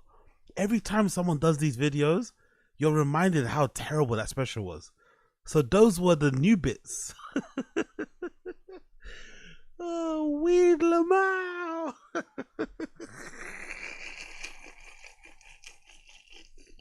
Stand out to me a little bit is when Joe was talking about visiting the bodies exhibit and how he learned that some of the bodies may have come from Chinese political prisoners. Chinese unclaimed bodies, which may include political prisoners. It's not terrible, but it's also another bit that he's talked about a number of times on the podcast. He does manage to eke out a borderline funny premise about what it would be like if somehow he angered the Chinese government and they ended up turning him into one of those exhibits. 4 months later, there's a short guy at the museum with a microphone.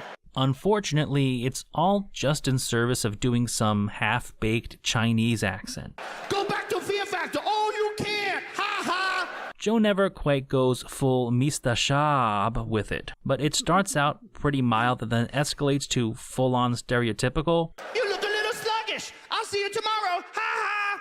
Look at you now, Harry. Riding a bike like a fucking asshole. Yeah, Wagwan Gamebred Football in the chat. I see you, Wagwan Gamebred Football in the chat, Wagwan. And as with most of the jokes on the special, that's the only point. Joe does something wacky with his voice, but the subject matter itself isn't very funny. There is also the sheer... Yeah, that's something I noticed too. Well, it's giving me a brain freeze. That's something I noticed too in my review, and I mentioned it, and I think it's something that once you notice it, it's hard to unsee it. Rogan does rely a lot on... And I'm so disappointed because I thought he talks so much about stand-up and writing jokes. Rogan relies way too much on his voice inflections and the volume of his, of his voice to punch up jokes. He's not actually saying funny things. And I always thought that was like the pinnacle or the antithesis of hack. To just rely on saying something really loud and, or in a funny way or whatever. But he does it a lot. So it makes me think that's probably why Brendan does it.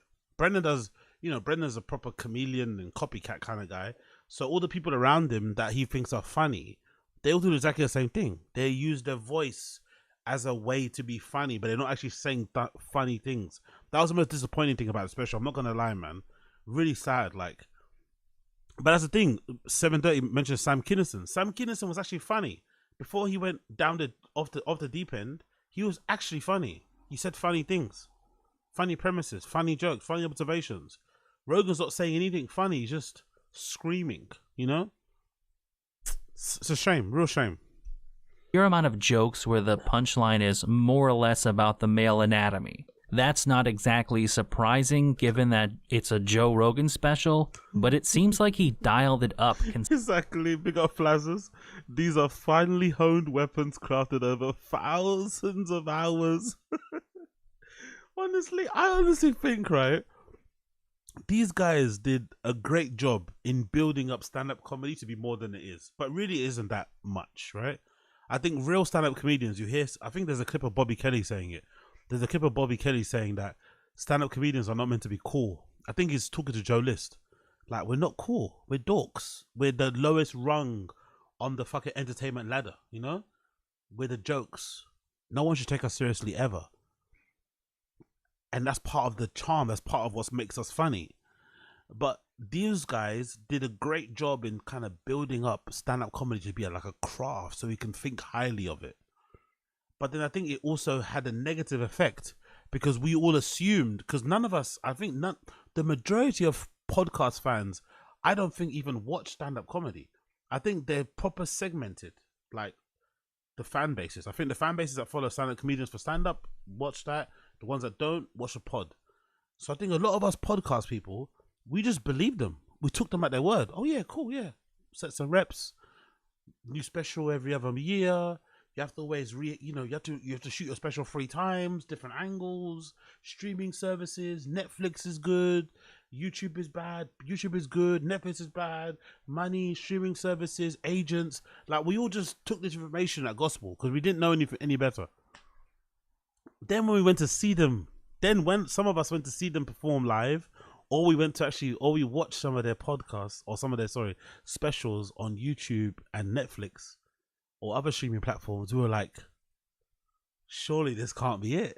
Surely this isn't the guy or gal I heard speaking and pontificating about stand-up for hours on a pod.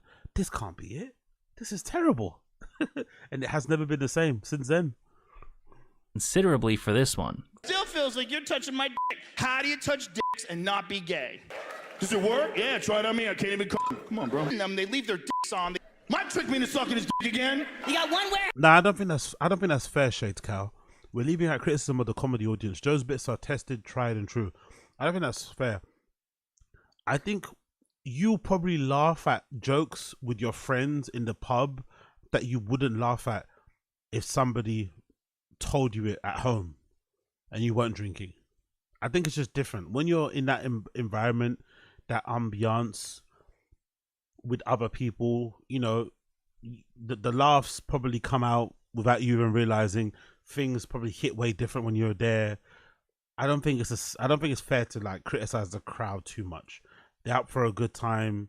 You know, you paid for a babysitter, you got a hotel room, you know, you got some food in you, you're having a good time. I don't blame them for laughing. I wouldn't personally. I don't think I would laugh, but who knows? Once you're in that environment. That's your balls, one delivery truck, that's your dick, and packages are constantly stacking up. Yeah, big up my guy Robert Henry Poet. Wagwan. The difference between Rogan and other screamer comedians is that it was like a controlled chaos type of delivery when they were the best, when they were at their best. Rogan is all over the place in the wrong way. That's a great point. Brendan's favorite comedian, George Carlton, is the same way, right? That was a controlled chaos. That was like, to drive home the point of what I'm trying to say, I'm going to increase the volume. I'm going to emphasize certain words. I'm going to repeat certain. Yeah, I mean, it's like, but the genesis, it wasn't a hacky thing. It was like to drive home the point. It's like a really good presentation, right? A really good speech, a really good TED talk. Like, the value is in what I say. Still, that's still there. That's not a good point. Big up Robert Henry Poet. There's a lot of pictures of other guys' dicks on his phone. Do you know about those? Whatever montage of Joe I played for you, I promise it's a mere fraction of what he actually did during the special. Perhaps even worse than that, Joe Rogan ventures into Brendan Schaub. Hey Martinez, do you think that's it? Do you think you've cracked it? Honestly, do you think you've cracked it? Do you think that's all it is? Yes, stand-up is better in person because you made the effort to go see it. So do you think we, like, as humans, when we make an effort to do something, like to buy a ticket, get a babysitter, get your mum to come look after the kids, some to look after your dog, put an outfit on, all that sort of shit, it kind of plays into how we receive what we're going to see because we want to be entertained in a way.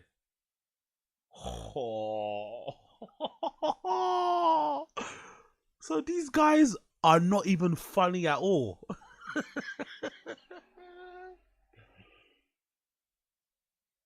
Nah, I can't. That can't be true. Imagine, it's all just. it's like a magic trick. They have to almost like take you away. It's like a magic trick where they make you put your hand in a certain place. They take you out of your home. Wow, that's true, isn't it? You're way more likely to laugh because you paid for the fucking shit. You've been looking forward to it. You told all your work colleagues, you told your siblings, your parents, you know what I mean? You're looking forward to it. It's somebody you listen to on the pod every day. Wow. It's unlikely you're going to go there with your arms crossed angry. You're going to go there like with your mouth open, ready to get a fucking cock in there, innit? Like you're ready, like, let me suck you off. You know, you're happy. You're happy. Oh, that blew my mind. That blew my mind. I'm not gonna lie. Big up Abe Martinez. Territory with one of these jokes when he talks about how he wishes he was gay. I wish I was gay. I wish! Hanging out with only guys, no one can get pregnant, no more lies! Schaub actually told a very similar joke on Gringo Poppy when he said his life would be so much easier if he was gay because he could just hang out with the homies. I'm not gonna lie, right? And this is gonna be a really honest moment. I don't think this has ever crossed my mind once. And I think of some fucked up shit. I don't think I've ever sat with myself and thought, like, in that way, oh, I wish I was gay so I could, like, have no problems with women. Like, what? Like, that's never crossed my mind, that scenario.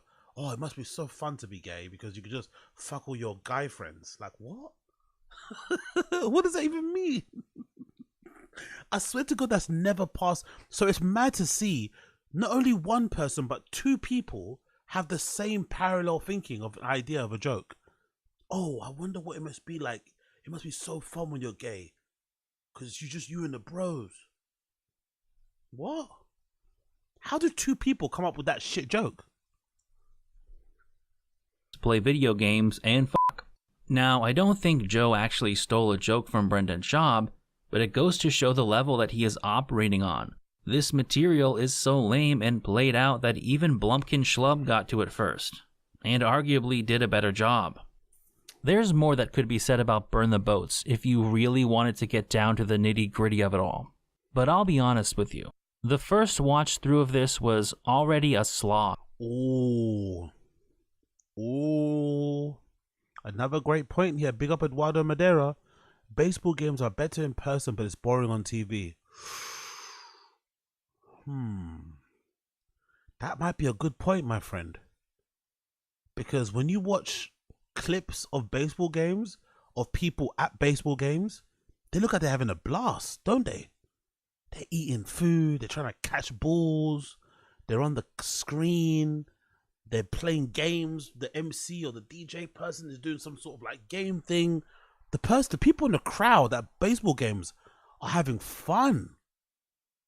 And just the other day, I was watching a latest episode of Reconnected. Big up Reconnected, right? Watch the Biggest Bros channel. Reconnected, some former No Jumper people there. And Potlord on Reconnected said, part of the reason why people like to go to baseball games, especially in the West Coast, in LA, is because of all the Latinas. Allegedly, there's a lot of like hot Latinas that go to baseball games. It's a thing, I guess. So part of going there is to kind of stunt as a dude and put your best outfit on and see if you can bag some chicas. So not only are you going there for the food, the ambiance, the potential chicas, you also go in there just for the vibes, not even for the baseball. And how long are baseball games? Like 3 hours? That could be a good point. Even by the standards of some of the stuff I've watched for this channel. After watching it a second time, I realized there just isn't much of substance to talk about. I've had to go back to my notes and rewatch clips on numerous occasions just to remember what Joe said most of the time. It may have seemed like I harped on the trans material for a bit, but that's because it's arguable. big up Squeegee 216. Baseball sucks in person too. Okay, you just killed my whole 5-minute fucking presentation and talk. Thank you, mate. Thank you. Baseball sucks in person too. Okay, thanks. Probably the only part of the special that is noteworthy. The rest of Burn the Boats is a blur of forgettable bits, half-baked premises, and moments where it feels like Joe is just whining about being vilified by the media. The issue is that Joe has almost nothing interesting to say, and most of the time the punchline to a joke is just Joe screaming at you. I'm on my gas station now, pickled alligator dicks and Chuck Norris action jeans, and dudes were dropping like flies. Oh, by the way, great point, Beige Frequency. Did you also notice one thing that I only noticed on now that I'm thinking about it more, now he's made this point. Do you notice when Rogan does the shouting thing, he doesn't, you remember what someone said earlier about, oh yeah, Kinnison and it's a screamer thing? I think Robert Henry Poet said it. He's not punching up a joke by screaming at the end of the sentence, like the last few words, and then I said, suck my dick, bitch. No, he screams throughout the entire bit. That was what was so disconcerting about Rogan. It's not like he's screaming at the end to punch up a joke. The entire bit is a scream. It's like it's too much. Like he's got you like calm down, brother. Tranquilo. That's what makes it hard to even listen to. It's like, why are you screaming on me the whole way through? By the time you reach the end of the special, it's exhausting and headache-inducing. Exactly, NJ Ranger. He does a bug eye stick even this picture here, this stance, that face. He doesn't save it. He doesn't spread it across the special. I think if you pass the first 10 minutes, he does that face almost all the time. Like as NJ Ranger says, every time he's talking, he starts doing the face. It's like, bro, save the face to kind of, as a little sprinkle at the end of your joke and shit. But he's not only is he screaming at you, he's also pulling that weird face and doing that weird thing how he stands. Oh yeah. He's pretty shit in it. He's pretty shit. I think I'm now walking back. I think I'm now changing my earlier opinion at the start of this stream, at the start of this segment, when I was like, I don't think Brendan's worse than him, but I think he might be worse than Brendan. I think so, bro. I think so. I think if I had $100 and I had to spend it on a comedian to watch them do stand-up, I think I'm watching Brendan all day long, bro. Honestly, I just couldn't. The screaming, just the intensity unnecessarily. Yeah, I couldn't do it. I fuck and I wait for the Lord. He survived numb. Let him fuck. What really stands out to me about Burn the Boats is that Joe has not got... What? I don't remember this. He survived numb. Let him fuck. What? I fuck and I wait for the Lord. He survived numb. Let him fuck. What really stands out to me about Burn the Boats is that Joe has not gotten better at comedy. A good comedy special should surprise you. It should catch you off guard. But this special had nothing that I didn't see coming. It followed the Joe Rogan formula to a degree that, if you took out the references to recent events, it would be interchangeable with his previous specials from 2018 or 2016 or even further back. He's been doing this for the entirety of his adult life, and it's hard to see that he's made any progress or gotten better. That's a really good point, isn't it? That's a really good point. If you took away some of the topical things in his special and you just compared it to his previous one, bar for bar, joke for joke, he's kind of in a bit of a plateau, isn't it? He's been stagnant for a while. Shit. And he's still been getting millions out of Netflix props to him, bro. Rogan is proof fame is more important than expertise. Even though he talks about what he's achieved in life as like a testament to hard work and what, really and truly, Rogan is proof that if you become extremely famous in one particular niche, you can segue that into other things that you have no business doing. Selling supplements, doing stand-up, like just because your podcast is world class and legendary, you'll be able to take that fame, not little, that fame in that small niche that's now become global and huge, and then apply it to other places, and now you become an authority.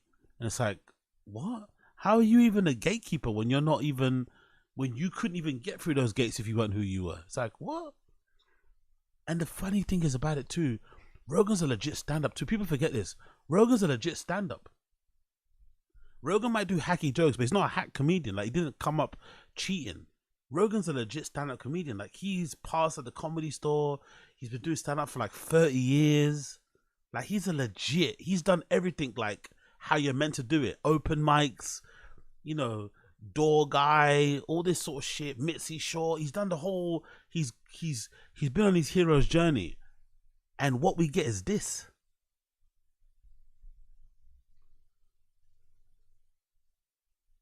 In part, I think the podcast is to blame because he's already regurgitated these thoughts hundreds or thousands of times over the last decade and a half. But beyond the topics, his style is not evolving either. It's screaming every single joke while leaning his head forward and bugging his eyes out, or gurning like an inmate in an asylum. I can't prove this, but I think this special is actually louder than his last one. In my last video, I talked about Joe screaming every joke, but by the end of Burn the Boat... It's louder! Be the hero of your own story, LOL.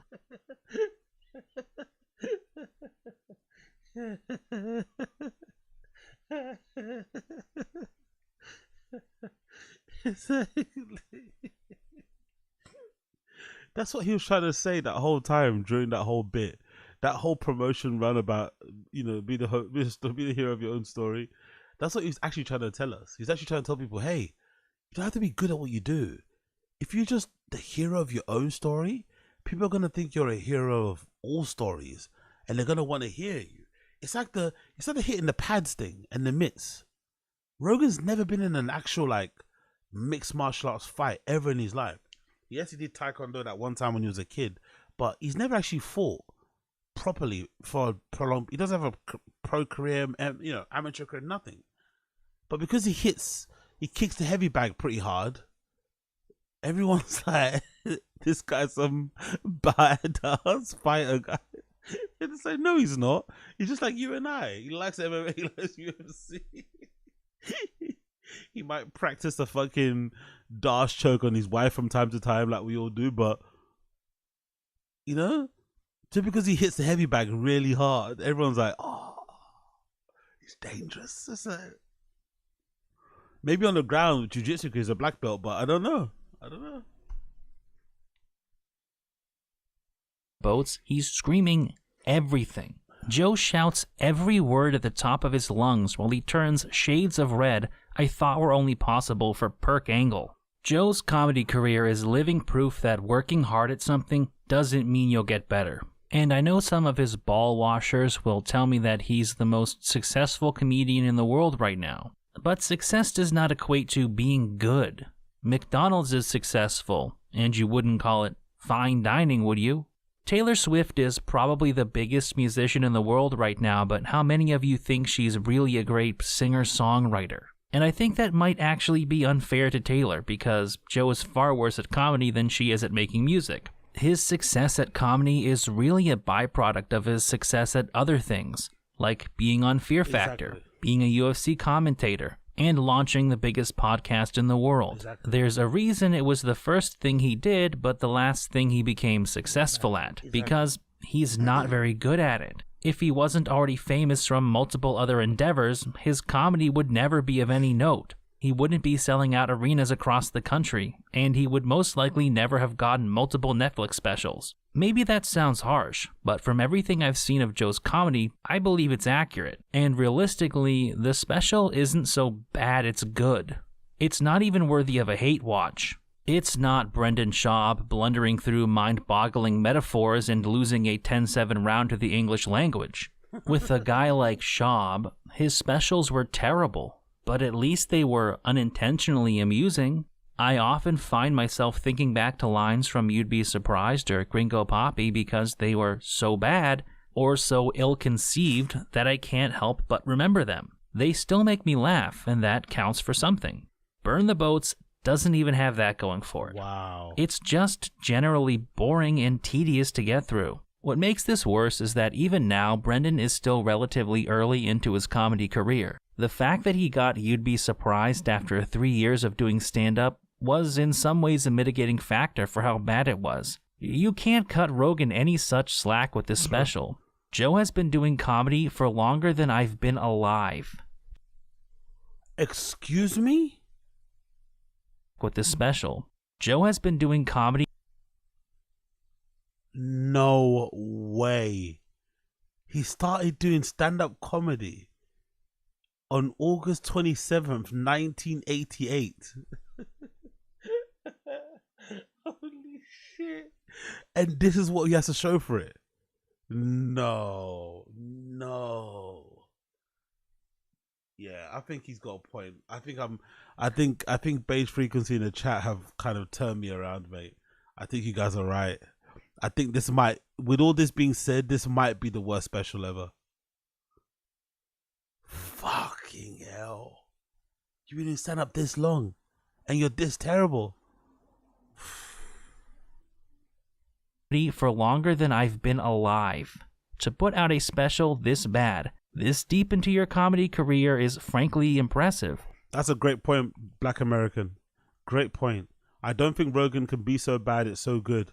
He takes himself too seriously and he's become a boring older man. Exactly. Such a great point.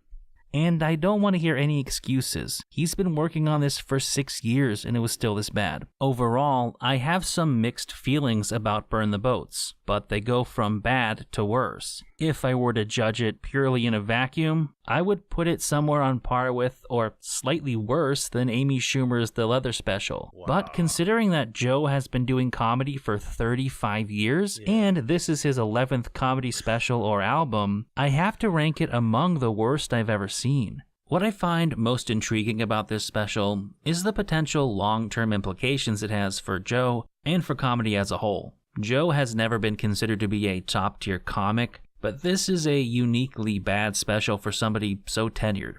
That said, Joe is probably too big to fail. He's too deeply embedded in the comedy world. Funnier and more talented comedians aren't going to openly criticize him because it's too valuable to be on his good side. You want to receive that golden ticket of being called up to the podcast and being exposed to his audience. I also doubt that this will be his last Netflix special. They were willing to make him part of their burgeoning live content endeavors, and I'm sure a lot of people watch this special. This isn't a situation like You'd Be Surprised, where Schaub made something so bad right out of the gate that it kneecapped his comedy career. Joe will be able to keep moving forward. I'm not sure what this means for stand-up comedy. When one of, if not the biggest stand-up comics in the world can drop a turd like this with likely no consequences, no criticism from other supposed leaders in this field, what does that mean? When you can invest so little effort into something and be so generic, yet still be rewarded with the... I take umbrage with that. I don't think Rogan's not trying. This is what people don't understand. I think he's really trying hard. I believe Rogan.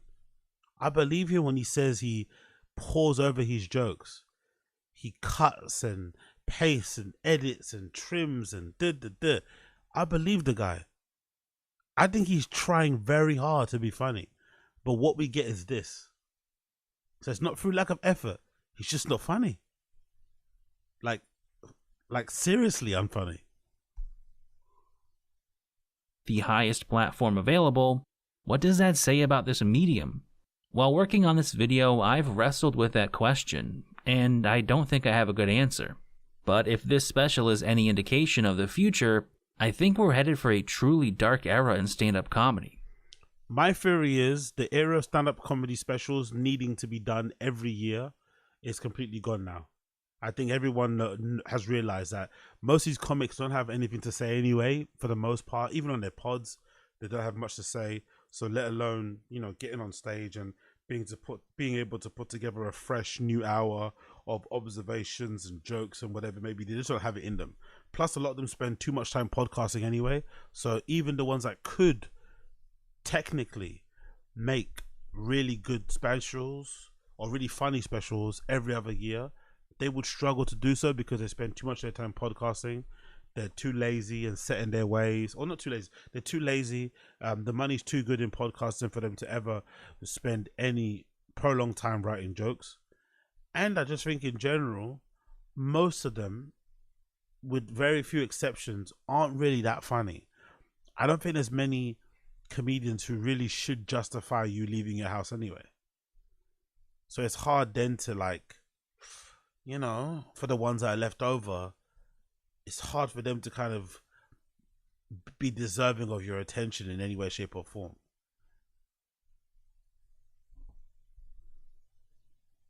As always, I want to thank you for watching this video, as well as liking, commenting, and subscribing. I wanted to get this video out there sooner, but I was sick off and on for about the last week of working on it, so it slowed things down. Either way, I hope you enjoyed another expedition into the dimly lit corners of Joe Rogan's Comedy Mind Palace. I'd also like to thank my supporters on Patreon for helping make these videos possible. Yeah, so big up Patreon. You can see, honestly, that was fucking brilliant. Brutal, man. An evisceration of Rogan. Probably well deserved considering all the shit he's put out.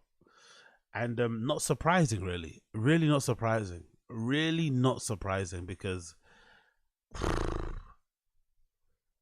that, I don't know. I couldn't watch it again. You couldn't pay me to watch it again. I swear to God, it was that bad. But yeah, the reminder of how bad it was. To me, the thing that struck home to most was Bass Frequency's point where he made, like, if you take away the topical bits and you just stick to the new bits, it's even worse. I was like, oh yeah, shit, it actually is. You take away some of the COVID jokes and the fucking special. Oh yeah. Yeah, I don't know, man.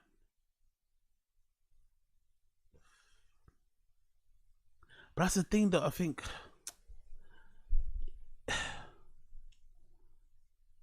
Squeegee makes a good point. There are good comedians that are not popular enough to get one. It's a comedy podcasters doing specials now. That's the problem, though. It's how do you discover new comedians?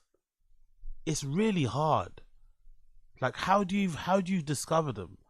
Like, what, through a podcast recommendation? Do you watch a bit of theirs online? You stumble. Like, how do you discover a new funny comedian who isn't in Rogan's circle? Because a lot of people aren't gonna even bother trying to find new comedians unless Rogan doesn't recommend them, or unless somebody within the Joe Rogan Extended Universe recommends them. If you fall outside of that Joe Rogan Extended Universe, it's going to be really hard for you to forget motion, just to be seen as a comedian by strangers online will be difficult. No one would have heard of you. So what, you have to rely on like Kill Tony and shit to get fame? Like, that's the issue. And then all these guys that are getting all the attention, they're the unfunny ones. They're the ones who are ruining your sort of like genre, you know? They're the ones who are ruining your craft. They're the ones who are sullying it. They're the ones who are making people not go to stand-up shows. But you're actually funny, but no one knows who you are. Because you're not Joe Rogan, you know, approved and shit. Must be such a hard thing, man. I feel for up-and-coming comedians, honestly, who are actually legitimately funny, but don't exist in those circles. What do you do? How do you get go? All the money's being siphoned onto these guys. You don't get any looks. What do? You have to try and figure out on your own, but how? When all the attention is going to these guys, and I bet there's some people out there, not me, but I bet there's some people out there, because these guys are so terrible at stand-up, it kind of puts them off watching stand-up completely. They're like, you know what? These guys have ruined stand-up comedy for me. Big up NJ. I bet Joke World thought that Dog Turd of a special was like 10 Richard Pryors piloting a Carlin mech suit. By the way, we haven't heard a review from him yet, have we? Has he reviewed it yet? Big up NJ Ranger. Has Joke World reviewed that special yet? Funny you mentioned Joke World, NJ Ranger. Has that fucking guy reviewed it yet? And we're back, you know, the Joe Rogan special dropped, and with jam packed full of jokes. It was like 1 hour of some of the best material. 1 hour of some of the best material you ever.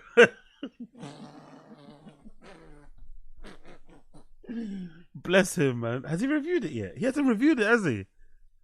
Yo, even Joke World is doing an embargo. Joke World's pretending it doesn't exist. Joke World's pretending Rogan's special doesn't exist. He hasn't reviewed it yet.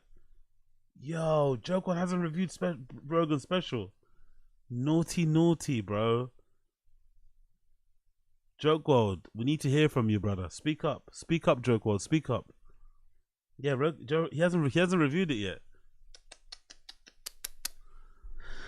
Big up NJ Ranger. LOL. Big up Andrew W. Zinger World is fucking crazy. Oh my god. Oh, I fucking love it. I fucking love it. But yeah, big up Beige Frequency. I appreciate him. That was an incredible video. Really liked it. Really liked it. Let's move on from that. So we did that. We did. What else we got to do? Bear with me a second here, my baby. We did that. We did this. Oh, let's do something else. Cool. So we did that. Let's go back quickly to TFATK. Let's see some other clips to go check out. Big up Beige Frequency, by the way. You know where to find his videos. He's fucking killing it. Last time I checked, what's the view count at? Ooh, nice, 115,000 already. Big up him. Big up Beige Frequency. Always a fan of his. Let's continue on. Let's play this clip. Let's play this clip. Family Matters. Bren recounts. I love how the people on the Fighting the Kids subreddit are calling Brendan by his pet nickname by his wife, Bren. Those guys, man, they're the best. I swear to God. No one's calling him Papa now. Everyone's calling him Bren. What? Sorry, everyone's calling him Bren. I fucking love it, man. Big up the fucking Fighting the Kids subreddit people. So let's go to this video and then we'll continue on. Yeah, cool. Family Matters. Bren recounts childhood stories that portray Axe J as a manic sociopath who should have been in a padded room. The narrative is full of inconsistencies and lies. What's the age difference between you and your brother? He's 2 years older. And you guys went to the same high school? Same everything. Well, you went to the same high school. We're living in separate houses, essentially. Yep, exactly. Did he wear cleats to school or anything like that? It was in the marching band, oddly enough. Yep, dude. My brother, he used to beat me up so bad. Like everyone, if you have brothers or sisters, you guys fight. The older brother beats the shit out of you. Get all that. That's fine. That's normal. He would beat me up so bad, like I'd be outside, and again, I'm not an aggressive person, despite what you guys think and the way I look. Sure. But X for that. X. Wasn't he throwing his friends through glass windows at school? Wasn't he throwing his friends, his teammates through glass windows? Come on, man. Come on, man. For not sharing their own food with him. He got so angry they didn't share their own food with him. He threw them through a window. I wasn't aggressive. I'm not an aggressive person. I would just whatever you say, bro. Yeah. In the 45 knockout. The guy who went to kill Steve will do it. Because he laughed at him and said he wasn't funny. The guy who wanted to murder Steve will do it because he made fun of him on the internet. I'm not violent. Whatever, man. Yeah. Say that to Mirko Krokop. Yeah. No, but I was just really into like Saturday Night Live. Like that was my thing, man. That's Saturday Live. What did he say that for? Saturday Live. Like Saturday Night Live. Like that was my thing, man. Really into like Saturday Night Live. Like that was my thing, man. That was my goal. Live. Like that was my thing, man. Saturday Night Live. Like that was my thing, man. Saturday Night Live. Like that was my thing, man. That's Saturday Night Live. Like that was my thing, man. That was my goal. But my brother just had. By the way, he stopped saying that. By the way, now you don't hear him say that anymore. You don't hear him say his goal is to be on Saturday Night Live. His goal is to be a comedian. He never wanted to be an athlete. He wanted to be an artist and jump around and be on stage and do comedy. That whole fucking tale was completely disappeared. That doesn't exist anymore.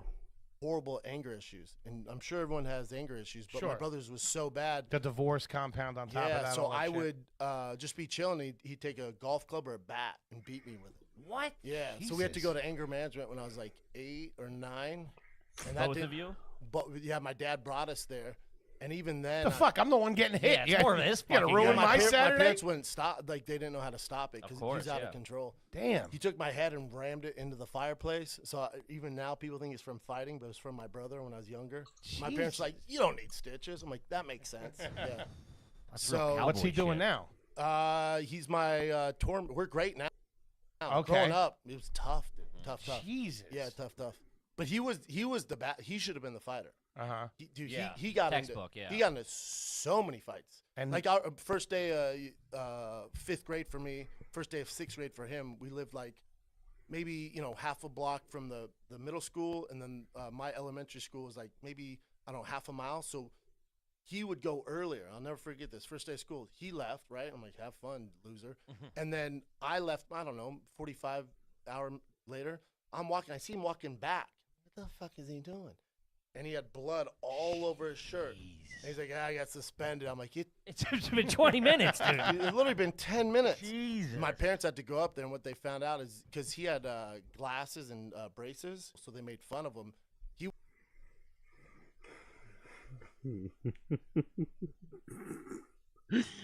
Axe J's Wolverine. Imagine making up stories about you being in. Come on, at this age, high school stories. He beat up the whole school in 10 minutes. He killed everyone in his class. So they suspended him. Not permanently excluded, suspended, Even though he killed everybody in his classroom, we'll give you another chance. Just make sure your parents come in. Like, what? He wasn't like me. He didn't put up with it. He'd fight back. So this kid was making fun of him, So Brennan was bullied now. Is that the narrative you're trying to spin there? Brennan tried to be a victim. I got bullied too. He didn't know the kid. So he socked the kid in the face. This is 6th grade. Socked the kid in the face. Kid goes to the ground, and my brother's holding the milk. He had like fucking, just. Oh, he said the word again. Instead of saying milk, he said milk. No way. Just regular fucking 2% milk.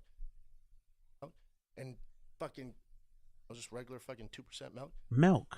Milk. He had like fucking, just regular fucking milk. He had like fucking, milk. He had like fucking milk. He had like fucking, just regular fucking 2% milk. And Milk. fucking head kicks the kid. Like teeth, everything. Blood everywhere. Milk, fuck, shut up. Milk suspended again. for like, I don't know, fucking 4 months or some shit like that. I don't know what the milk had to do with the story, but I like that you put it in there. Yeah, It's also you say he dumped it on him. No, what's impressive is he had a milk and was able to. He says milk again. It's milk. Milk. Dumped it on him. No, what's impressive is he had a milk and was able to punch the kid and still kick him in the face. That's what kind of savage you're dealing with, dude. Didn't spill.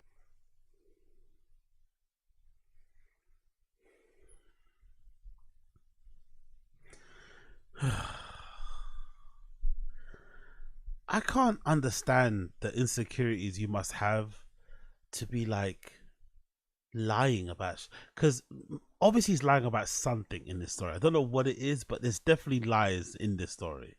But could you imagine caring that much about stuff that happened when you were in like elementary school and shit? It's like, what?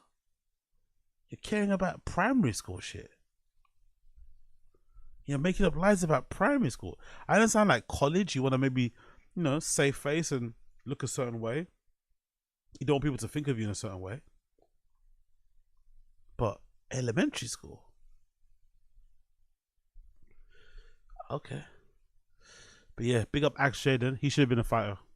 Maybe Axe J would have been champion if he went in the UFC. Maybe. Maybe. Or maybe it's his like weird way, and this is a stretch, but maybe this is his weird way of like signaling, oh, my brother's a badass. So if you think my brother sounds tough, just imagine how tough I am. You know, maybe that's one of it. Maybe that's why he shares these style stories, like that kind of strange way of like picking up his brother, but also demonstrating that, you know, we have the same parents, by the way. You know, it's like maybe that's what he's doing. He's weirdly signaling to us, you know, don't want to mess with him, and if he fucks you up, imagine what I'm gonna do to you. You know, so all right, guy, we get it. Anyway, moving on. Rogan buried George's son's what? Rogan buried George's son's Taekwondo junior belt. Hold on, what's this about? When he was in, my son, he was having trouble when he was in, preschool. He was biting kids. He was like crazy. And so the teacher said, there's this place called Marina Taekwondo in Venice. Great program for kids. So he started in preschool and he went all the way through 8th grade. He got his black belt, his junior black belt. And it changed him. Fucking changed him. He became disciplined. It calmed him down. He used to go like 3 or 4 days a week. When he got his black, I don't know if they always do this, but when he got his black belt, he had to do, you know, certain, what do they call them, katas? Is that the? It depends on kata's a Japanese word. Yeah, he was. I think he did his katas, and then he had to break some boards, and then he had to do whatever, and then he had to fight 2 black belts, like at the same time, and he had to go like 3 rounds at the same time. They fucking sicked him on him, and Mr. Jones, Keith Jones, shout out. And it was tough, and they came out, and he started crying, and Mr. Jones sat him down, and he goes, you're going to get back in there, you're going to finish this. And he went in, and he wiped his tears, and he fucking finished, and then he got his black belt. It was badass. Wow. Yeah. How old was he? We started in kindergarten, so this would have been in like... Joe wants to shit on this story so bad. You can see his face. Look at Joe's face. He wants to shit on this story so bad. Joe wants to shit on Greg Fitzsimmons' son's lovely story. Look at Joe. We started in kindergarten, so this would have been in like, I don't know, 6th or 7th grade. Maybe It's kind of 8th grade. crazy to give a kid a black belt. Yeah. Little kids. Yeah. Because it's not real. Yeah. You know, it's like... Fucking... No wonder him and Maron hate each other. They're basically the same person. Rogan's just a little bit more, you know, he's a little bit more, you know, he's a bit more palatable. He's a bit more with his hate. But they're basically the same level of haters. One's just a bit more good to appear like, you know, nicer about it. Different schools have different requirements and different belief systems when it comes to that. But somewhere along the line, that's where the term McDojo comes from. Oh. Somewhere along the line, they developed these strip mall karate places. It was in a strip mall. That would, they would graduate children all the way up to black belt. Mm-hmm. And they would also, they made it real easy for you to do it where you didn't spar. He's such a piece of shit. Like, is this really necessary to tell your friend when they share such a like great story about their son overcoming adversity, proving, I don't know, teachers wrong, maybe dealing with some issues that they were having, maybe mentally, psychologically? Is it really necessary to like go through the details and, you know, be very exhaustive about it's not actually a real black belt, you know? He's such a cunt. He is such a cunt, man. That was so unnecessary. He didn't need to do that. He could have just mentioned it a little bit and said to him, you know what? Congrats to your son. Well done to him. But fucking hell, Rogan, man. Way to absolutely kill this kid's vibe, man. Way to kill this kid's vibe. Oh. I knew he was going to hate from that moment I saw that. When I saw his face, that little smirk on his face, where is it? Was it around here? There we go. Yeah, it was this. I knew he was going to hate. When I saw this face, I knew he was going to hate. I I knew it. Oh my god, bro. This guy. This fucking guy. This fucking guy. Cool, we did that one. Bear with me a second here, my friends. Your kid's not actually a real black belt.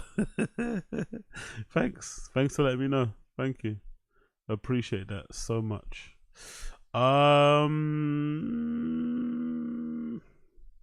What else you got here? Debbie, last one. Oh, you know what, I might leave the rest of these, you know, because I want to go through them properly. Big up Austin Casey. Rogan and Maron gonna see each other at the Player Haters Ball. Yeah. Yeah. You know what? I might have my money on Mark Maron. He's just got way more like deep-seated, unaddressed hate and torment and whatever. Like he's gonna like he's willing to die, basically. I think Maron's willing to die, so I'm gonna go for Maron. Even though Rogan's got clearly more fight experience and stuff, I'm gonna go for fucking Maron. Also, I think Rogan's got more martial arts experience, but I'm gonna go for Maron. I think Maron's ready to die. I think Maron's the type to like, he's the type to go to like comedy clubs with like a gun on him, you know, just in case, because he hates a lot. He's got a little handgun and he's, you know, just in his sock or behind his belt buckle somewhere, you know. If you test him, he's gonna pull that out and blow your face off. So yeah, I'm gonna go Mark Maron. Mark Maron. Mark Maron's gonna come back home to his family for sure. What do we have here? Oh, it's this one, yeah. Oh no, Luke. It's this one. Let's do this one. Bear with me a second here. Bear with me a second here. There's this one. This is brilliant. This is brilliant. Big up Luke Thomas. I like that Luke is finally, you know, laughing at this sort of stuff now, because before he'd get really angry and be like, Brendan's my friend. It's like, bro, just laugh, man. The guy's a meme. It is what it is. Let's continue. Oh no, not Luke. Keaton says, "Look, we get it, bro. You live in DZ." Oh, how many? Is that good? They got him. Okay, that's funny. I laughed. That's funny. That's funny. One more. We get it. How many chicks you fucking? Honestly. Keaton says, "Look, we get it, bro. You live in DZ." Oh, how many?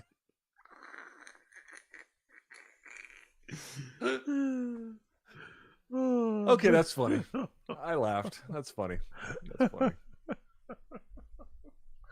Honestly, I fucking love that. Pick up that person. How many chicks you fucked? Oh god, that international fucking world-renowned reference there. Let's do another one quickly here. Real ass podcast talking about men on airwaves naming the waters be. Bear with me a second here. There's loads. Okay, pause. Get to the beginning. See what these guys have to say on Real Life Podcast. By the way, this is the person allegedly responsible for fucking getting Taz demonetized. I have a again, I'm hoping it's not him, but I have a feeling it had to have been Zach Amico. Because before I got demonetized, I got a couple of warnings about some video that I clipped from a live stream that was titled something like Crack Amigo is fat or something, right? And again, maybe the title, maybe I was playing with fire. Maybe I was playing with fire. Maybe I was dancing way too close to the sun. Maybe I was fucking Harlem shaking in front of a volcano. But I do remember getting a warning about some video about that. And then the next day I got demonetized. You know, it wasn't even, I didn't even have a chance to even address it. I got demonetized straight away. So I think, and it said it was for harassment. And I'm sure the first video warning was for harassment. So I think Zach Amico got me fucking chigged, which I can understand. You know, if you saw a video that said your name and fat and you got annoyed by the contents of it or just a title, you're probably within your rights to be like, you know, this person's harassing me, even though that was the only video I think I made of him. But yeah, I understand. I get it, but it's annoying. Yeah, Brandon Schaub's old producer makes $200,000 a month on OnlyFans. Right? So if you consider me, Ralph, SDR show, your show, like, I get that we're not as fucking famous as the Fighter and the Kid and these guys, but like we're half as famous, I think. I think that this, you know, I think the cat thing on OnlyFans, I think what they miss, because I think a lot of these guys, from what they're saying, it sounds like they're trying to attribute Cat's success on OnlyFans down to how well regarded and well loved TFATK pod is, as if like they had so many fans that she was able to afford a salary of like 200 plus a month. I don't think that's the case. I think what people miss with the cat phenomenon on OnlyFans, because a lot of the, you know, actual fans of TFATK on Reddit were surprised, was that even though a lot of people don't think she's visually that pretty, or especially on the face, she fills a niche, you know? She definitely fills a niche. And I'd imagine on a place like OnlyFans, having a girl from, you know, the West Coast who looks like that race, whatever, it's just a niche. So it's no surprise that she did so well on OnlyFans, because I think those hyper specific niches probably go down way well than just like a regular dude type of thing. Do you know what I mean? I'd imagine so anyway. I don't know if that's true, but I'd imagine so. No, I don't think it's no offensive. And she also might be really good at what she does. She also might be really good at posing in lingerie and shit, you know? Fighter and the Kid, you guys are great. I don't think it's a big show anymore, right? Come on. It's over. It's over, right? Because of the allegations. The allegations? What allegations? When Brian Callen raped all those women. Whoa. What? You didn't hear about when Brian... Calm down. When he raped Fucking all those women Brian Katie Boyle Callen. That's what I'm calling him from now on. Come on. Brian Katie Boyle Callen. That's why I don't go to LA. Raped. Actually, do you know what? It's really easy to not rape because... It is not. It is. It is not. That's funny. I don't normally laugh at Louis J. Gomez shit, but that's funny. It's really easy not to rape. It is not. I'm sorry, that made me laugh. LA. Actually, do you know what? It's really easy to not rape because... It is not. It is. It is not. Because... It is not. Not rape because... It really easy to not rape because... It is not. It is. I'll tell you.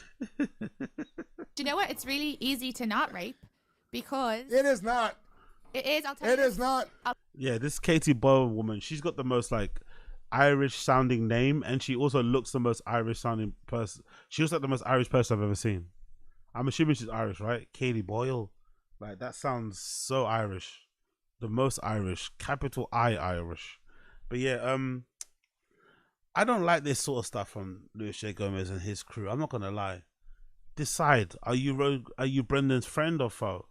You know, this like trying to get the TFATK subreddit to like them, and then trying to poke fun, and then trying to come to grips or terms that maybe you're popular, but you still ain't got the bag. Like, just be okay. Just wear it. You know, wear that face in public. You don't need to always hide it behind like, you know, pictures and stuff. But what could I do? What do I know? Absolutely nada, my friends. Nada.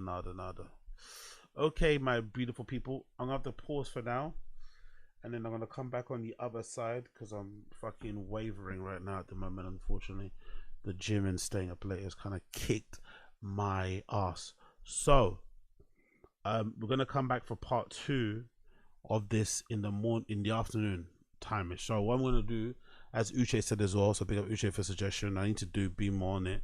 I'm gonna post the clip, or I'm gonna post, you know, I'm gonna give a heads up on the tags about when the stream's gonna come out, and I'll obviously put a scheduled stream up as well, so you guys can see what time it's gonna be up. But I'll do it in a few hours when I'm awake and shit, gonna get a little bit of a rest in, and then we'll do part 2 of this particular stream because there's loads of other things I want to cover as well. So yeah, man, we got through the most part of it. Base frequency, apologies for the ducking in and out. It was annoying, I know, apologies for that. But we got through it. We got through it in the end. So thank you for tuning in and being here while we did that. Much appreciated. Actually, why is the sound so low? Hello.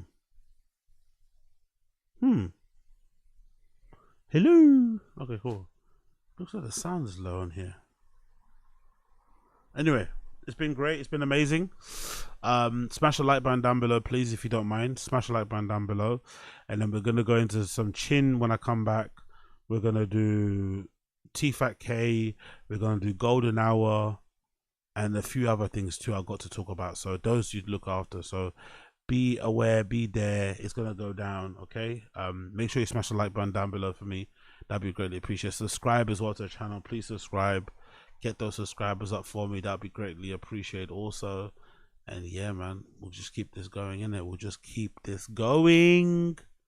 But big up everybody. I appreciate all of you. Love and light. Love and light. Peace.